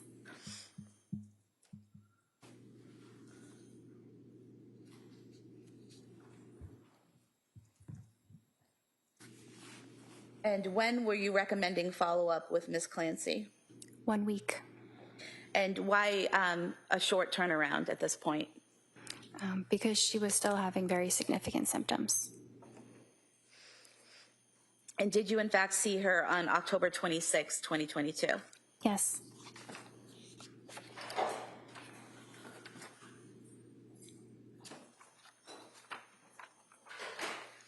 And at that appointment, what was Ms. Clancy's affect?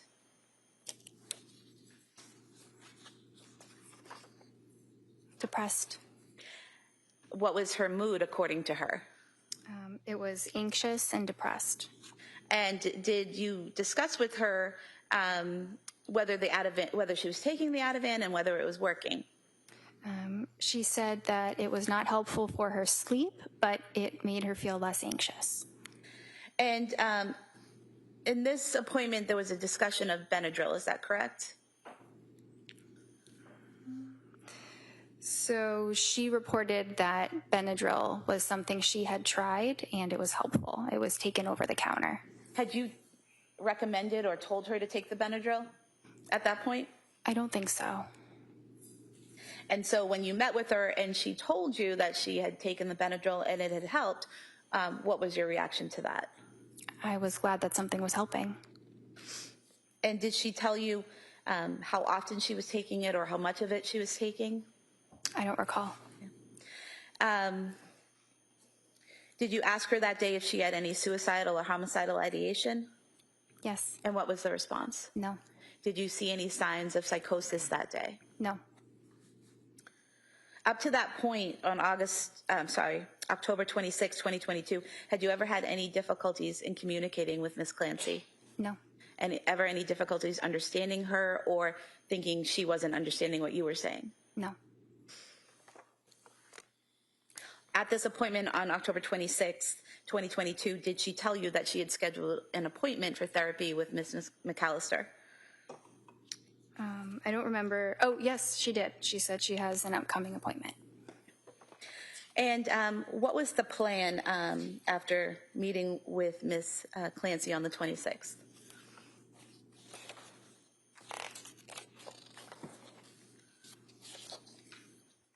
So at that point, we discussed trying a new medication because she felt that whatever side effects were caused by the Zoloft had resolved, but she still had the same anxiety that she had had beforehand. So we discussed starting the medication Buspar at 5 milligrams twice a day. And what is the lowest dose of Buspar? 5 milligrams. And what is the highest dose you can prescribe? The pills probably come up to 30 and multiple 30 pills taken per day. So you could prescribe someone more than 30 milligrams per day? Like a total dose of 60. Okay. So you started her again at the lowest dose? Yes. And why did you choose Buspar?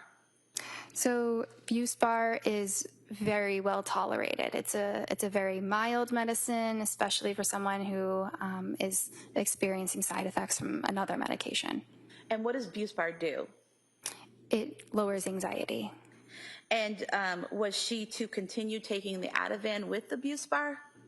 She could continue taking it as needed if she were to have those extreme moments of anxiety.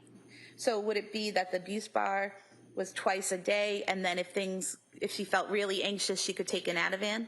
Yes, because given that low dose of the buspirone, it might not have been enough of a dose to be effective right away.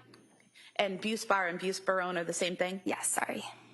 There's also a note in here prescribing hydroxyzine 25 milligrams daily as needed for anxiety. What is that? Hydroxyzine is an antihistamine. It's similar to the Benadryl that she had been taking for sleep. So I recommended that she try the hydroxyzine. It is a safer medicine to take compared to the Ativan. So if someone is feeling very anxious and they can take a hydroxyzine and that prevents them from needing to take the Ativan, that's good. So I wanted her to at least try that option instead. So you gave her several options on how to deal with the anxiety as it appeared each day. Is that correct? Yes. And why take hydroxyzine, which is an antihistamine, instead of just taking the Benadryl? So they're very similar, but hydroxyzine is indicated for anxiety, whereas Benadryl is really indicated for allergies. And you discussed this plan with Ms. Clancy, and did she agree to that plan? Yes. And in discussing it with her, did you go over all the possible side effects and the interactions of the medications that you had prescribed? Yes. And did she voice any concerns about any of that? No. I mean, I think she was still apprehensive about starting a new medicine and about potential side effects, but nothing specific. Okay. So it was a general concern about medication in general? Yes.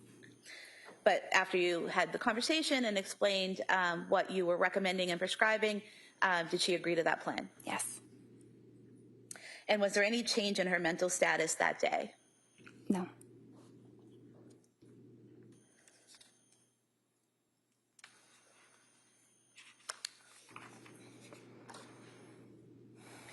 Now, going to the next time that you saw Ms. Clancy, was that October 30, was her next appointment on October 31st with Jennifer McAllister?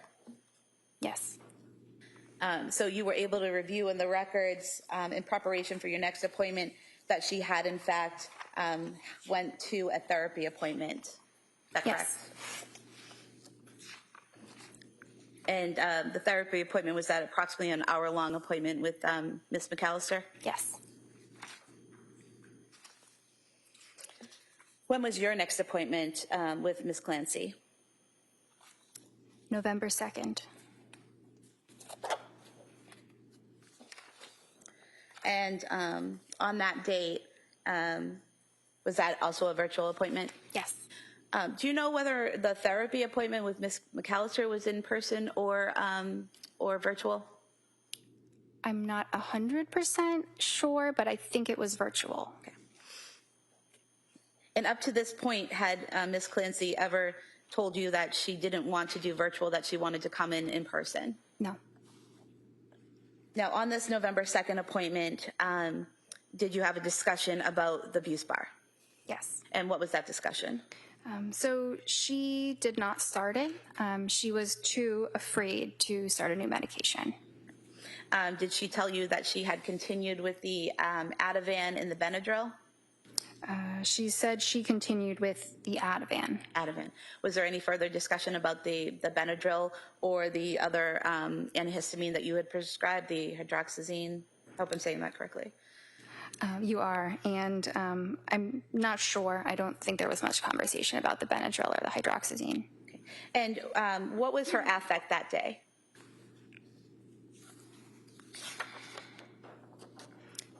It appeared appropriate. And what was her mood? How did she report feeling? Euthymic. What does that mean? Euthymic means a normal mood, not necessarily sad or angry or euphoric. It's just kind of neutral in the middle. And would that have been a word coming from Ms. Clancy, or just how you describe the word you used to describe? It's a clinical word. Clinical. Did you ask her if she had any suicidal or homicidal ideation? Yes. What was her response? No. Did you see any signs of psychosis present in her that day? No. That day, did you discuss alternatives to Ativan? Yes. And why were you discussing alternatives to the Ativan? Because Ativan was not a medication I intended for her to be taking for a long period of time. It was a short-term medication. And why is that? Because it does have a risk of dependency when people take it for a long period of time, and especially at high doses. So did you bring up this discussion about alternatives to Ativan, or did Ms. Clancy ask about it? I think that was something I brought up. And what were the alternatives that you discussed with her? Remeron, trazodone, pregabalin, and hydroxyzine. And what was it about those medications that you thought they would be appropriate for Ms. Clancy?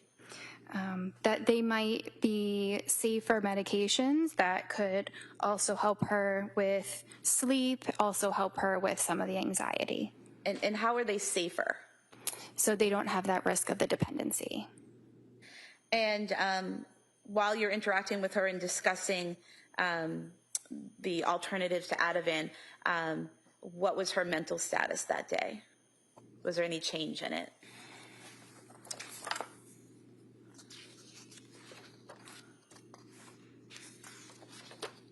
No. And so after this discussion with her about the alternatives, was there a decision made on how to proceed? Yes. So we discussed tapering the Ativan by 0.25 milligrams every 2 weeks. And what does tapering mean? It means slowly reducing. And why do you slowly reduce the medication? So when you are taking Ativan, like I mentioned, the risks of dependency, there's also risks of withdrawal symptoms if a medication like that is abruptly stopped. So that's why we gradually decrease it. And so if the plan was to decrease it by 0.25 milligrams a week, what amount was she taking per week?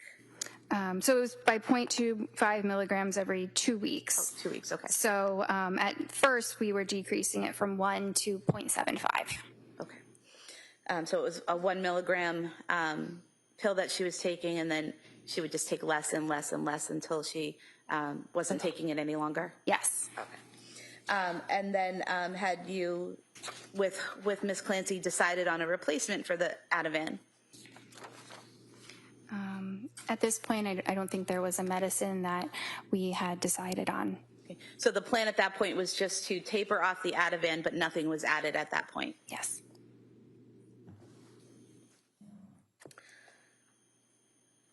Did you next see Ms. Clancy on November 22nd, 2022? Yes. And do you recall why there was a 20-day gap between seeing her on the 2nd and then seeing her on the 22nd? Well, I'm not sure. I would really be guessing if I said. Okay. Did you learn at that appointment on November 22nd of 2022 that Ms. Clancy had started another program? Yes. And what program was that? It was a South Shore perinatal mental health clinic. And was that the first that you learned of Ms. Clancy being involved in that program? Yes. Did she tell you she was thinking about doing it, or that she was already enrolled in that program? That she was enrolled in it, and that what it sounded like she was going to be transferring her care there. Okay. And did she tell you that she was starting a new medication? Yes. What did she tell you she was starting? She said she was going to start Prozac. And did she also tell you that what she was currently using for medication? Yes. And what was that? The Ativan and the Benadryl. And did she tell you that was for sleep as needed? Yes. And so you had put in place a plan on November 2nd to taper off the Ativan, but on November 22nd, she was still on the Ativan. Is that correct? Yes. And had she tapered off or reduced the dose, to your knowledge?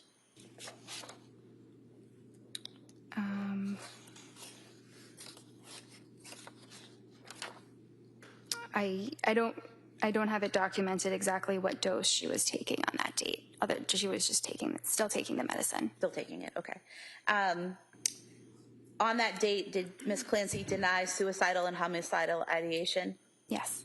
Did she show any signs of psychosis? No. Did she also tell you that she was going to be transferring her therapy care to that South Shore Perinatal Health Clinic? Yes. So basically at that point, the plan was for her to receive her mental health care at the South Shore Perinatal Clinic and no longer see you? Was that the plan? Okay. Was there also discussion of a return to work letter that day? Yes. And did she request that from you? Yes. And did you give her a return to work letter? Yes. And was that authorizing her to return to work immediately or on January 1st as the previous form had said? I don't remember what date it was for her to return to work. I don't think it was immediate.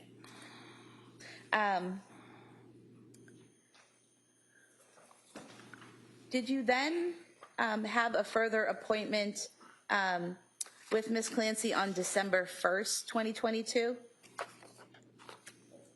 Yes. And how is it that, she was planning on transferring care to the South Shore Perinatal Clinic on November 22nd, but then on December 1st, she has an appointment with you? So patients can schedule their own appointments. I'm not involved in the scheduling. I can schedule an appointment if someone asks me to, but they can schedule it without my awareness. So she had scheduled it. Okay. So she hadn't reached out to you in advance to ask about it. She just scheduled an appointment with you for December 1st, 2022. Is that correct? Yes. Okay. And in that appointment, did she tell you that she ended up not returning to work? Yes. And what was discussed at that appointment? That she wasn't getting better. And in what ways wasn't she getting better? She had tried the Ativan taper, but without the Ativan, she was having a lot of difficulty sleeping. So she tried a few different medications, a few different medication combinations, but she was having trouble with them. And did she tell you what types of medication she had tried? Yes. And what were those? Trazodone 50 to 150 milligrams was minimal effect. Ativan and Benadryl combination was helpful. Then she added the Prozac 10 milligrams with the Ativan and Benadryl to help with the sleep, but she still had worse sleep, so that was stopped. Then she tried a combination of Remeron with Klonopin, but she felt disoriented, had rebound anxiety, and it was of minimal help. Then she tried Remeron and Seroquel, and that was prescribed, but she didn't take it. And these medications that she was talking to you about, those weren't prescribed by you, correct? Correct. Did she tell you that those had been prescribed by her provider at South Shore Perinatal Clinic? Yes. And what is Trazodone? The category is an antidepressant, but the doses that we use are low, so it's really a sleep medicine. And what is the lowest dose of Trazodone? 50. And what is the highest? It can go very high, up to maybe 600. Okay. So the 50 to 150 milligrams that Ms. Clancy told you she had taken, is that on the lower end of the dosage?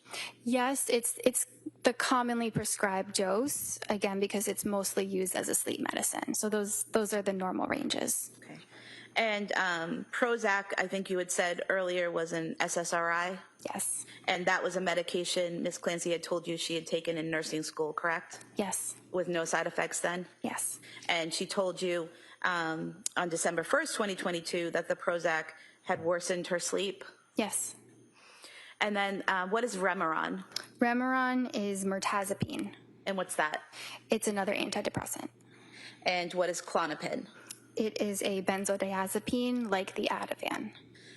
So prescribing Remeron as an antidepressant and Klonopin as an anxiety medication, is that an unusual combination? No.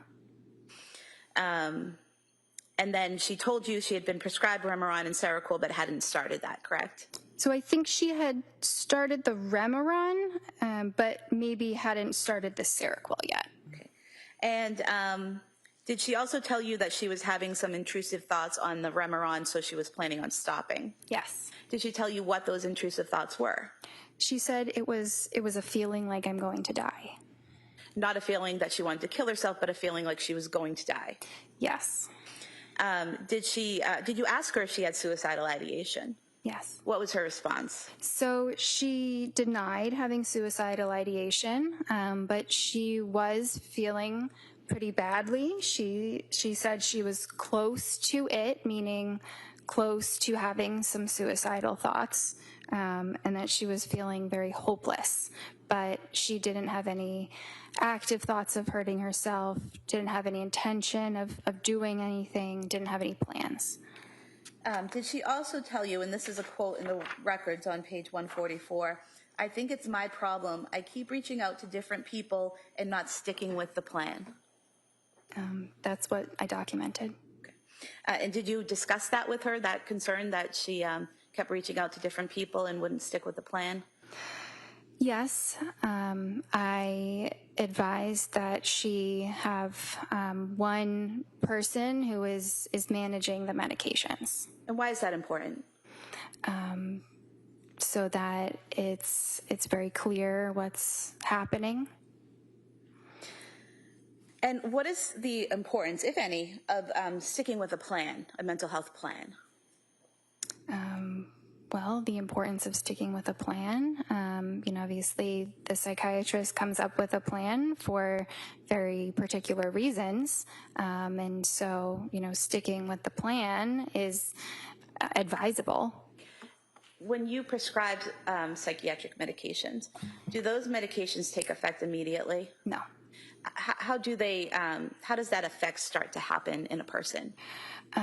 Well, it depends which medicine. Some medicines do work very quickly, like the benzodiazepines, Ativan and Klonopin. But the medicines that prevent anxiety, the medicines that prevent depression, those do take a long time to actually kick in. And why is that? So the way that the medications interact with the brain, the serotonin receptors, the way that they change the neurotransmitters, it takes time for those changes to happen. Okay. Now, did you also talk to Ms. Clancy about bipolar disorder that day? Yes. And why did you do that? So it was mentioned because of the poor reaction she had had to some of her medications, the insomnia. So we discussed whether these side effects she was experiencing indicated she had bipolar disorder. But when that was assessed, it was not deemed that she had bipolar disorder. And why was that? Because she really didn't meet the criteria. And what criteria didn't she meet?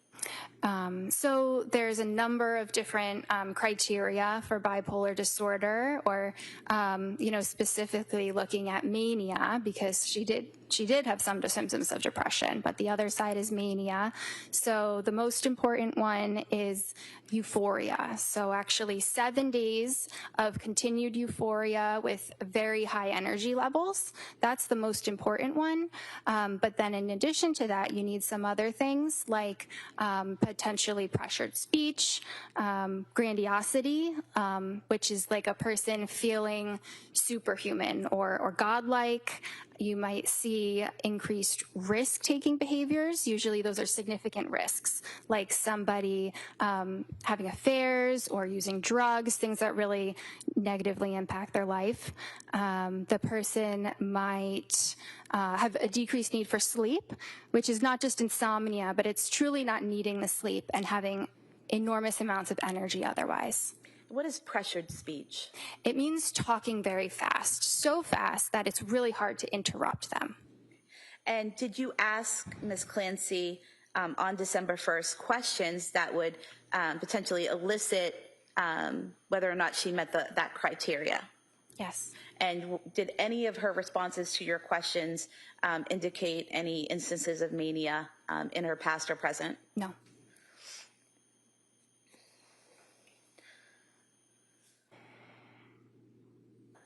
What was the plan going forward from that day?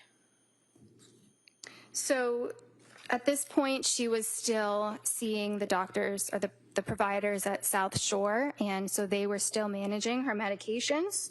So the plan was that she had an appointment with them tomorrow. She was considering taking the considering taking the Seroquel without the Remeron because she had had side effects with that, but that wasn't decided on. That was something to consider. And we also talked about starting a medicine called lamotrigine. I just gave her some information about the medicine, and we also talked about her going to a partial hospitalization program, which provides extra support for people who are really struggling. Lamotrigine, is that Lamictal? Yes. And did you prescribe it to her that day or just discuss that option with her? Just discussed on that day. Why did you discuss that option with her?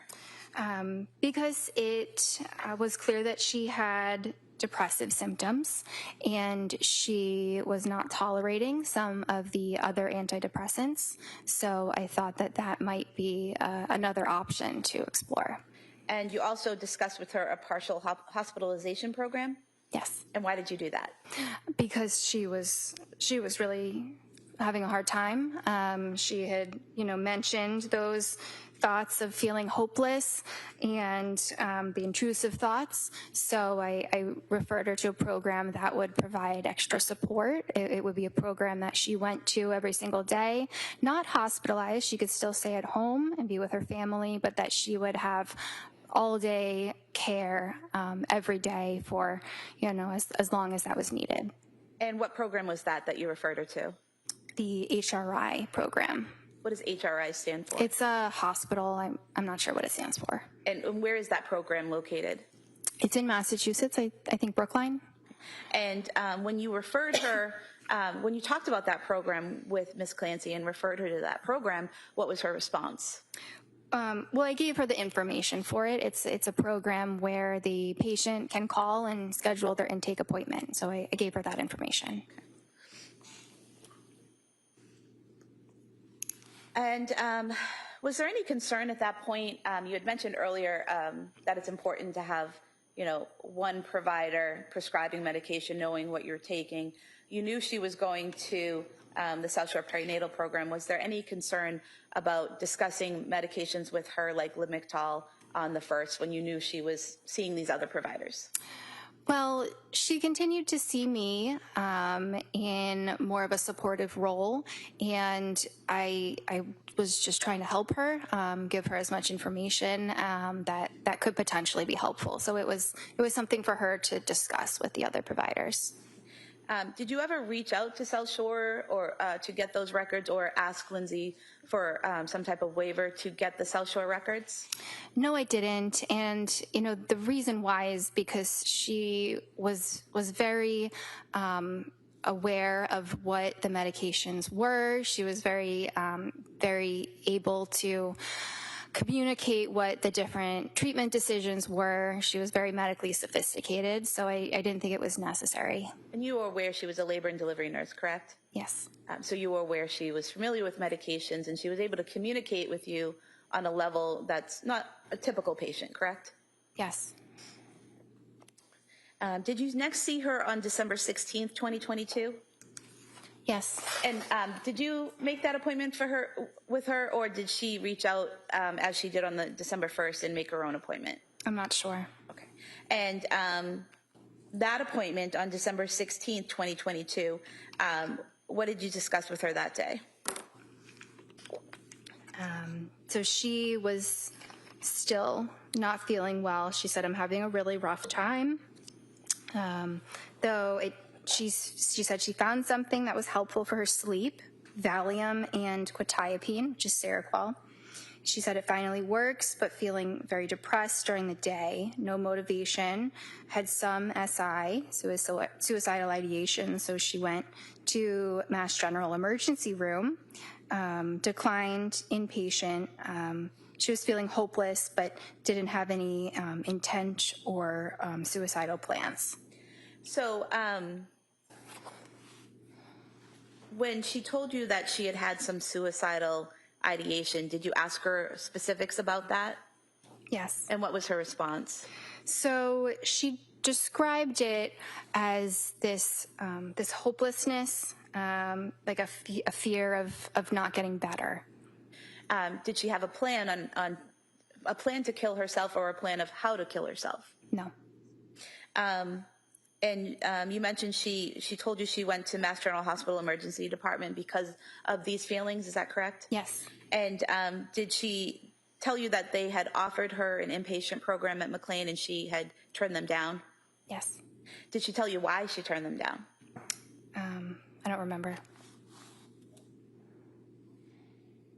Did she tell you about plans? Did she tell you what she was taking for medication at that point in the plans for medication? She said she was taking a mixture of the Valium and the quetiapine, and there was a plan to increase the quetiapine, but currently she was taking 200 milligrams. And did she also talk to you about the Women and Infants program in Rhode Island? Yes. And what did she tell you about that? She said that she was referred and appointments were being scheduled. And were you familiar with that program? I've heard about it. Okay. What type of program is it? It's one of those partial hospitalization programs that I had mentioned, but it is focused on postpartum, so I thought that was a good fit.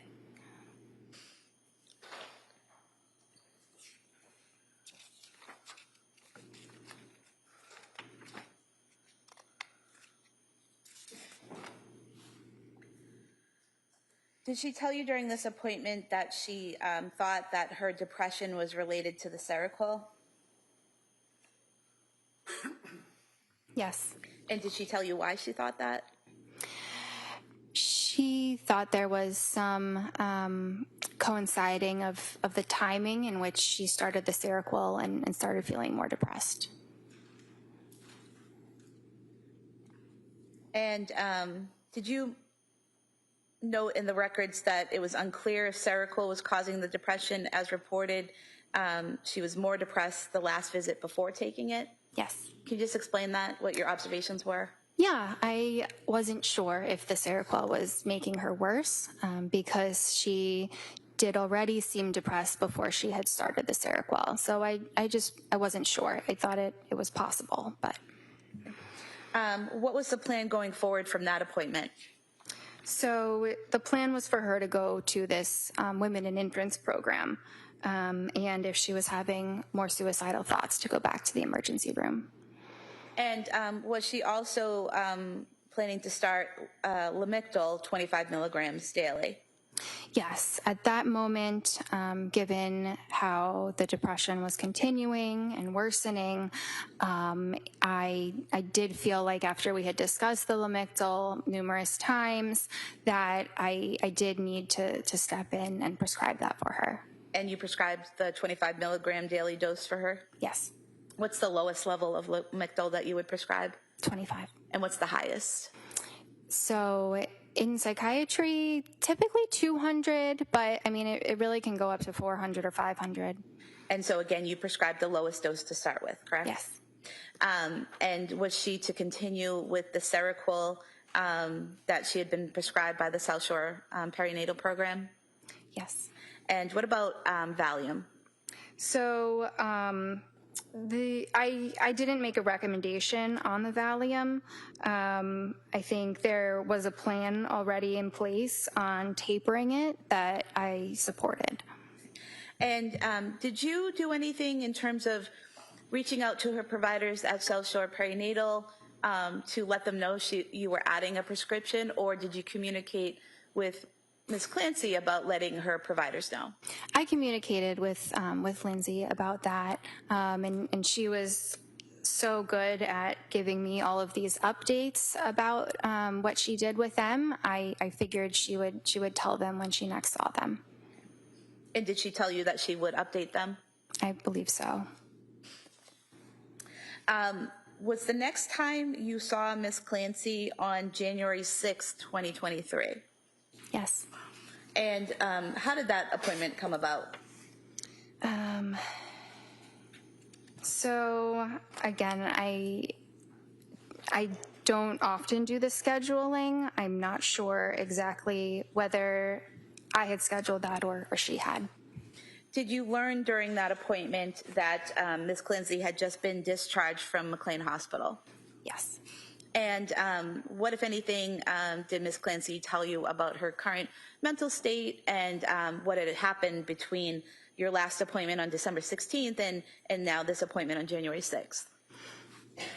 So she was continuing to feel depressed and attributing it to the Seroquel that she had been taking.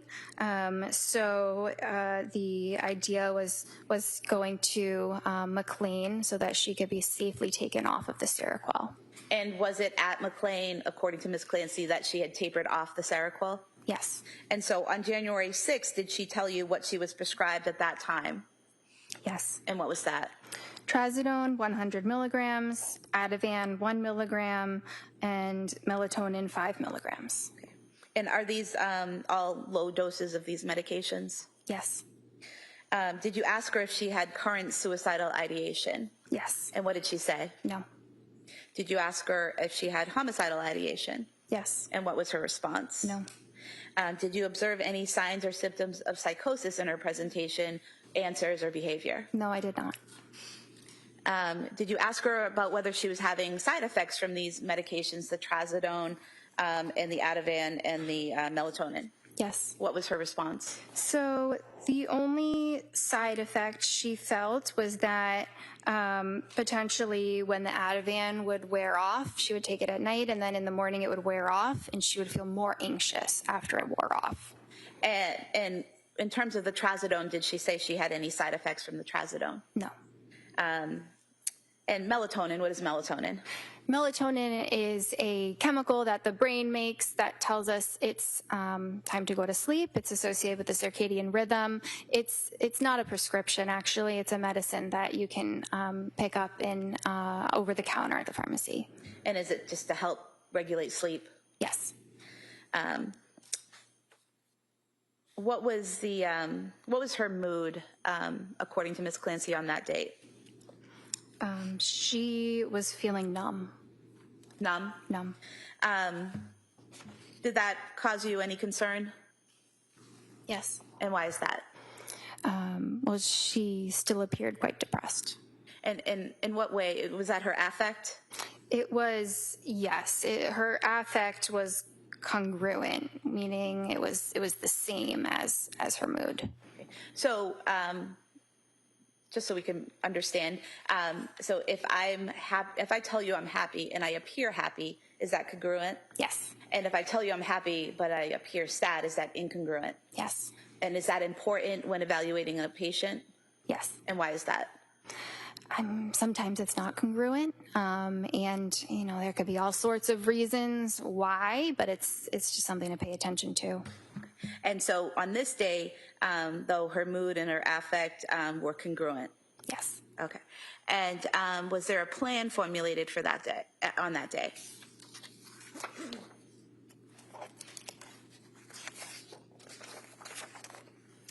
Yes. So the plan on that day was to increase the Trazodone to 150 milligrams. She had previously taken that dose and tolerated it well. She had just come off of the Seroquel at at McLean. So we were still in the phase where we were monitoring to see if the depression might get better off of that medicine. And is that why you didn't immediately prescribe a new antidepressant? Yes. Was she to continue the Ativan at 1 milligram per night and the melatonin at 5 milligrams per night? Yes. And I believe in this note for under condition, you wrote deteriorating. Yes. And why is that? So it sounds like a very strong word. I will give some context that it's not my choice of a word. I have 3 options when I'm filling that out. I can say a patient is improving, unchanged, or deteriorating. So she wasn't improving, and she wasn't really unchanged. She appeared a little bit worse than the last time I had seen her. So the best word is to say deteriorating. Okay. Was there anything about her presentation or affect, things that she told you that led you to believe that she was in imminent danger of harming herself or someone else? No, there wasn't. And we had, she was feeling depressed, and we had a plan to address that. Is there something you can do if you have a patient who you think is at risk of harming themselves or others? Yes. And what is that? I could issue a Section 12, which would mandate that they be brought to a hospital for treatment, or at least for evaluation and then possible treatment. And did you feel that was necessary at that time with Ms. Clancy? No. And when you're evaluating a patient, taking the history, looking at their current state, looking at what the answers they give you to the questions, are you reliant on the information that they give you? Yes. So if a patient withholds important information, is it hard to make a diagnosis or a plan? Yes. Was your next appointment with Ms. Clancy on January 9th, 2023? Yes. And what was discussed at that appointment? So she said that the trazodone increase was helpful. She was still getting that rebound anxiety the day after she took the Ativan. The mood was okay, but she was feeling like she was still flat. She wasn't able to cry, but she said she was able to laugh a little bit, and hadn't been having recent thoughts of suicidal ideation. Had not been? Had not been. And did you also ask her if she had any homicidal ideation? Yes. And what was her response? No. Did you notice any signs or symptoms of psychosis? No, I did not. Did you have a discussion with her about trying an antidepressant? Yes, I did. And what was that discussion? So at this point, she had been off of the Seroquel for a couple weeks, and she wasn't getting better. So I thought that suggested the Seroquel might not have been what was causing depression, and it was depression. So that was what we needed to treat. And what were your suggestions for treatment of the depression? We considered some different options.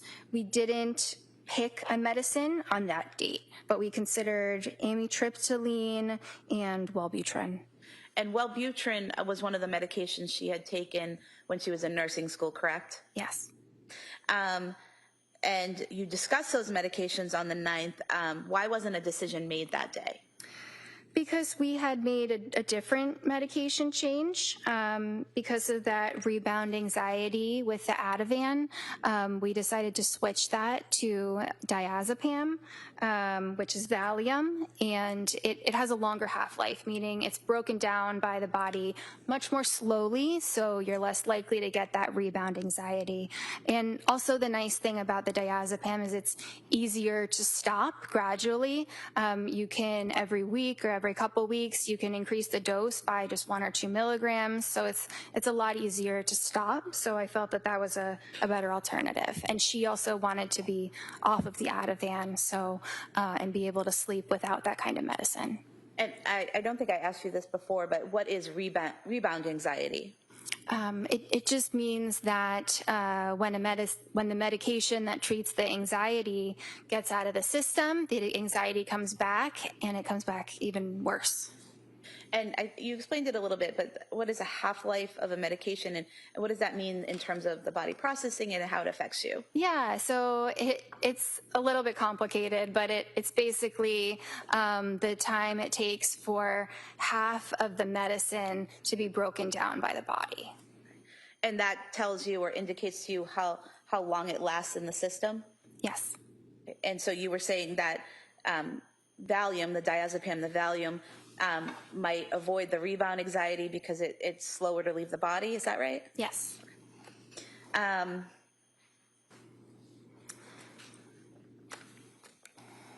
Did Ms. Clancy send you, after this appointment on the 9th, January 9th, did she send you emails on January 11th, 2023, asking you about your knowledge and thoughts on ketamine therapy and whether that would be a good option for her?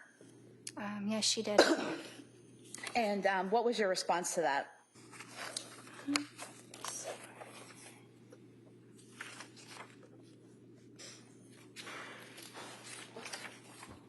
If you can't find it, I can bring it up to you. I think I have it.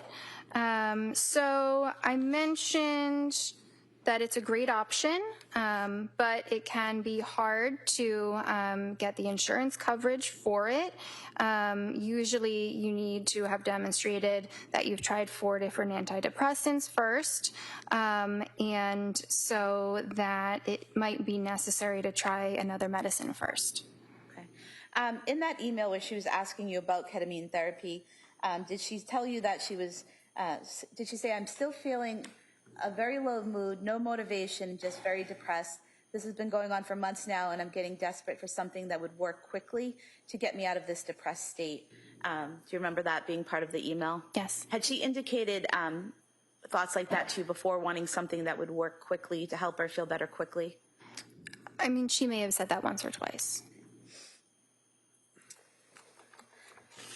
Do you know where, strike that, did you ever recommend ketamine therapy to you, or is this something she broached to you in this email for the first time? It was something I had considered because at this point she was starting to be a bit treatment resistant, and ketamine is a treatment for treatment resistant depression. So it's a reasonable thought, but I didn't think we were at that point yet. And you mentioned that insurance companies usually require you to try 4 antidepressants, is that correct? Yes. And when you say treatment resistant, is that someone who is in depression but the typical medications aren't working for them? Yes. And did you have an appointment with Ms. Clancy on January 16th, 2023? Yes, I did. And what was your interaction with Ms. Clancy on January 16th? Her mood was still very low. She was still depressed. It was she was able to get out of bed and take care of her basics like hygiene and eating. Her concentration was fine, and she was doing what she needed to do to take care of her baby, though she subjectively felt like the bonding was forced with the baby. She told you that the bonding felt forced with the baby? Yes. Did you ask her if she had suicidal or homicidal ideation? I did. And what was her response? No. Did she show any of the signs or symptoms of psychosis on that day? No, she did not. Did you have a discussion about a Valium taper? Yes. And why did you have that discussion? Who brought that up? That was because she really did not want to have to take a benzodiazepine medication every day for sleep. So we discussed how to come off of that medication safely. And that, again, is that like taper off to take a little bit less each time? Yes. And did she agree with that plan? Yes. Was a decision made at that point on which, if any, antidepressant to take? No, we had not made a decision. Oh, sorry. At this point, we did. We did go ahead and decide to try the amitriptyline. And what is amitriptyline? So it is a tricyclic antidepressant. What does that mean? It's an older antidepressant that's been around for very many years. It helps treat insomnia and some pain, headache conditions as well. And the dose that you prescribed, did you say it was 10 milligrams? Yes. Is that the lowest dose? Yes. And what's the highest dose? Can get quite high, maybe 150. And so again, you started her at the lowest dose. Why was it that throughout this time you're treating her and trying these different medications that you always start at the lowest dose with her? That's standard practice. The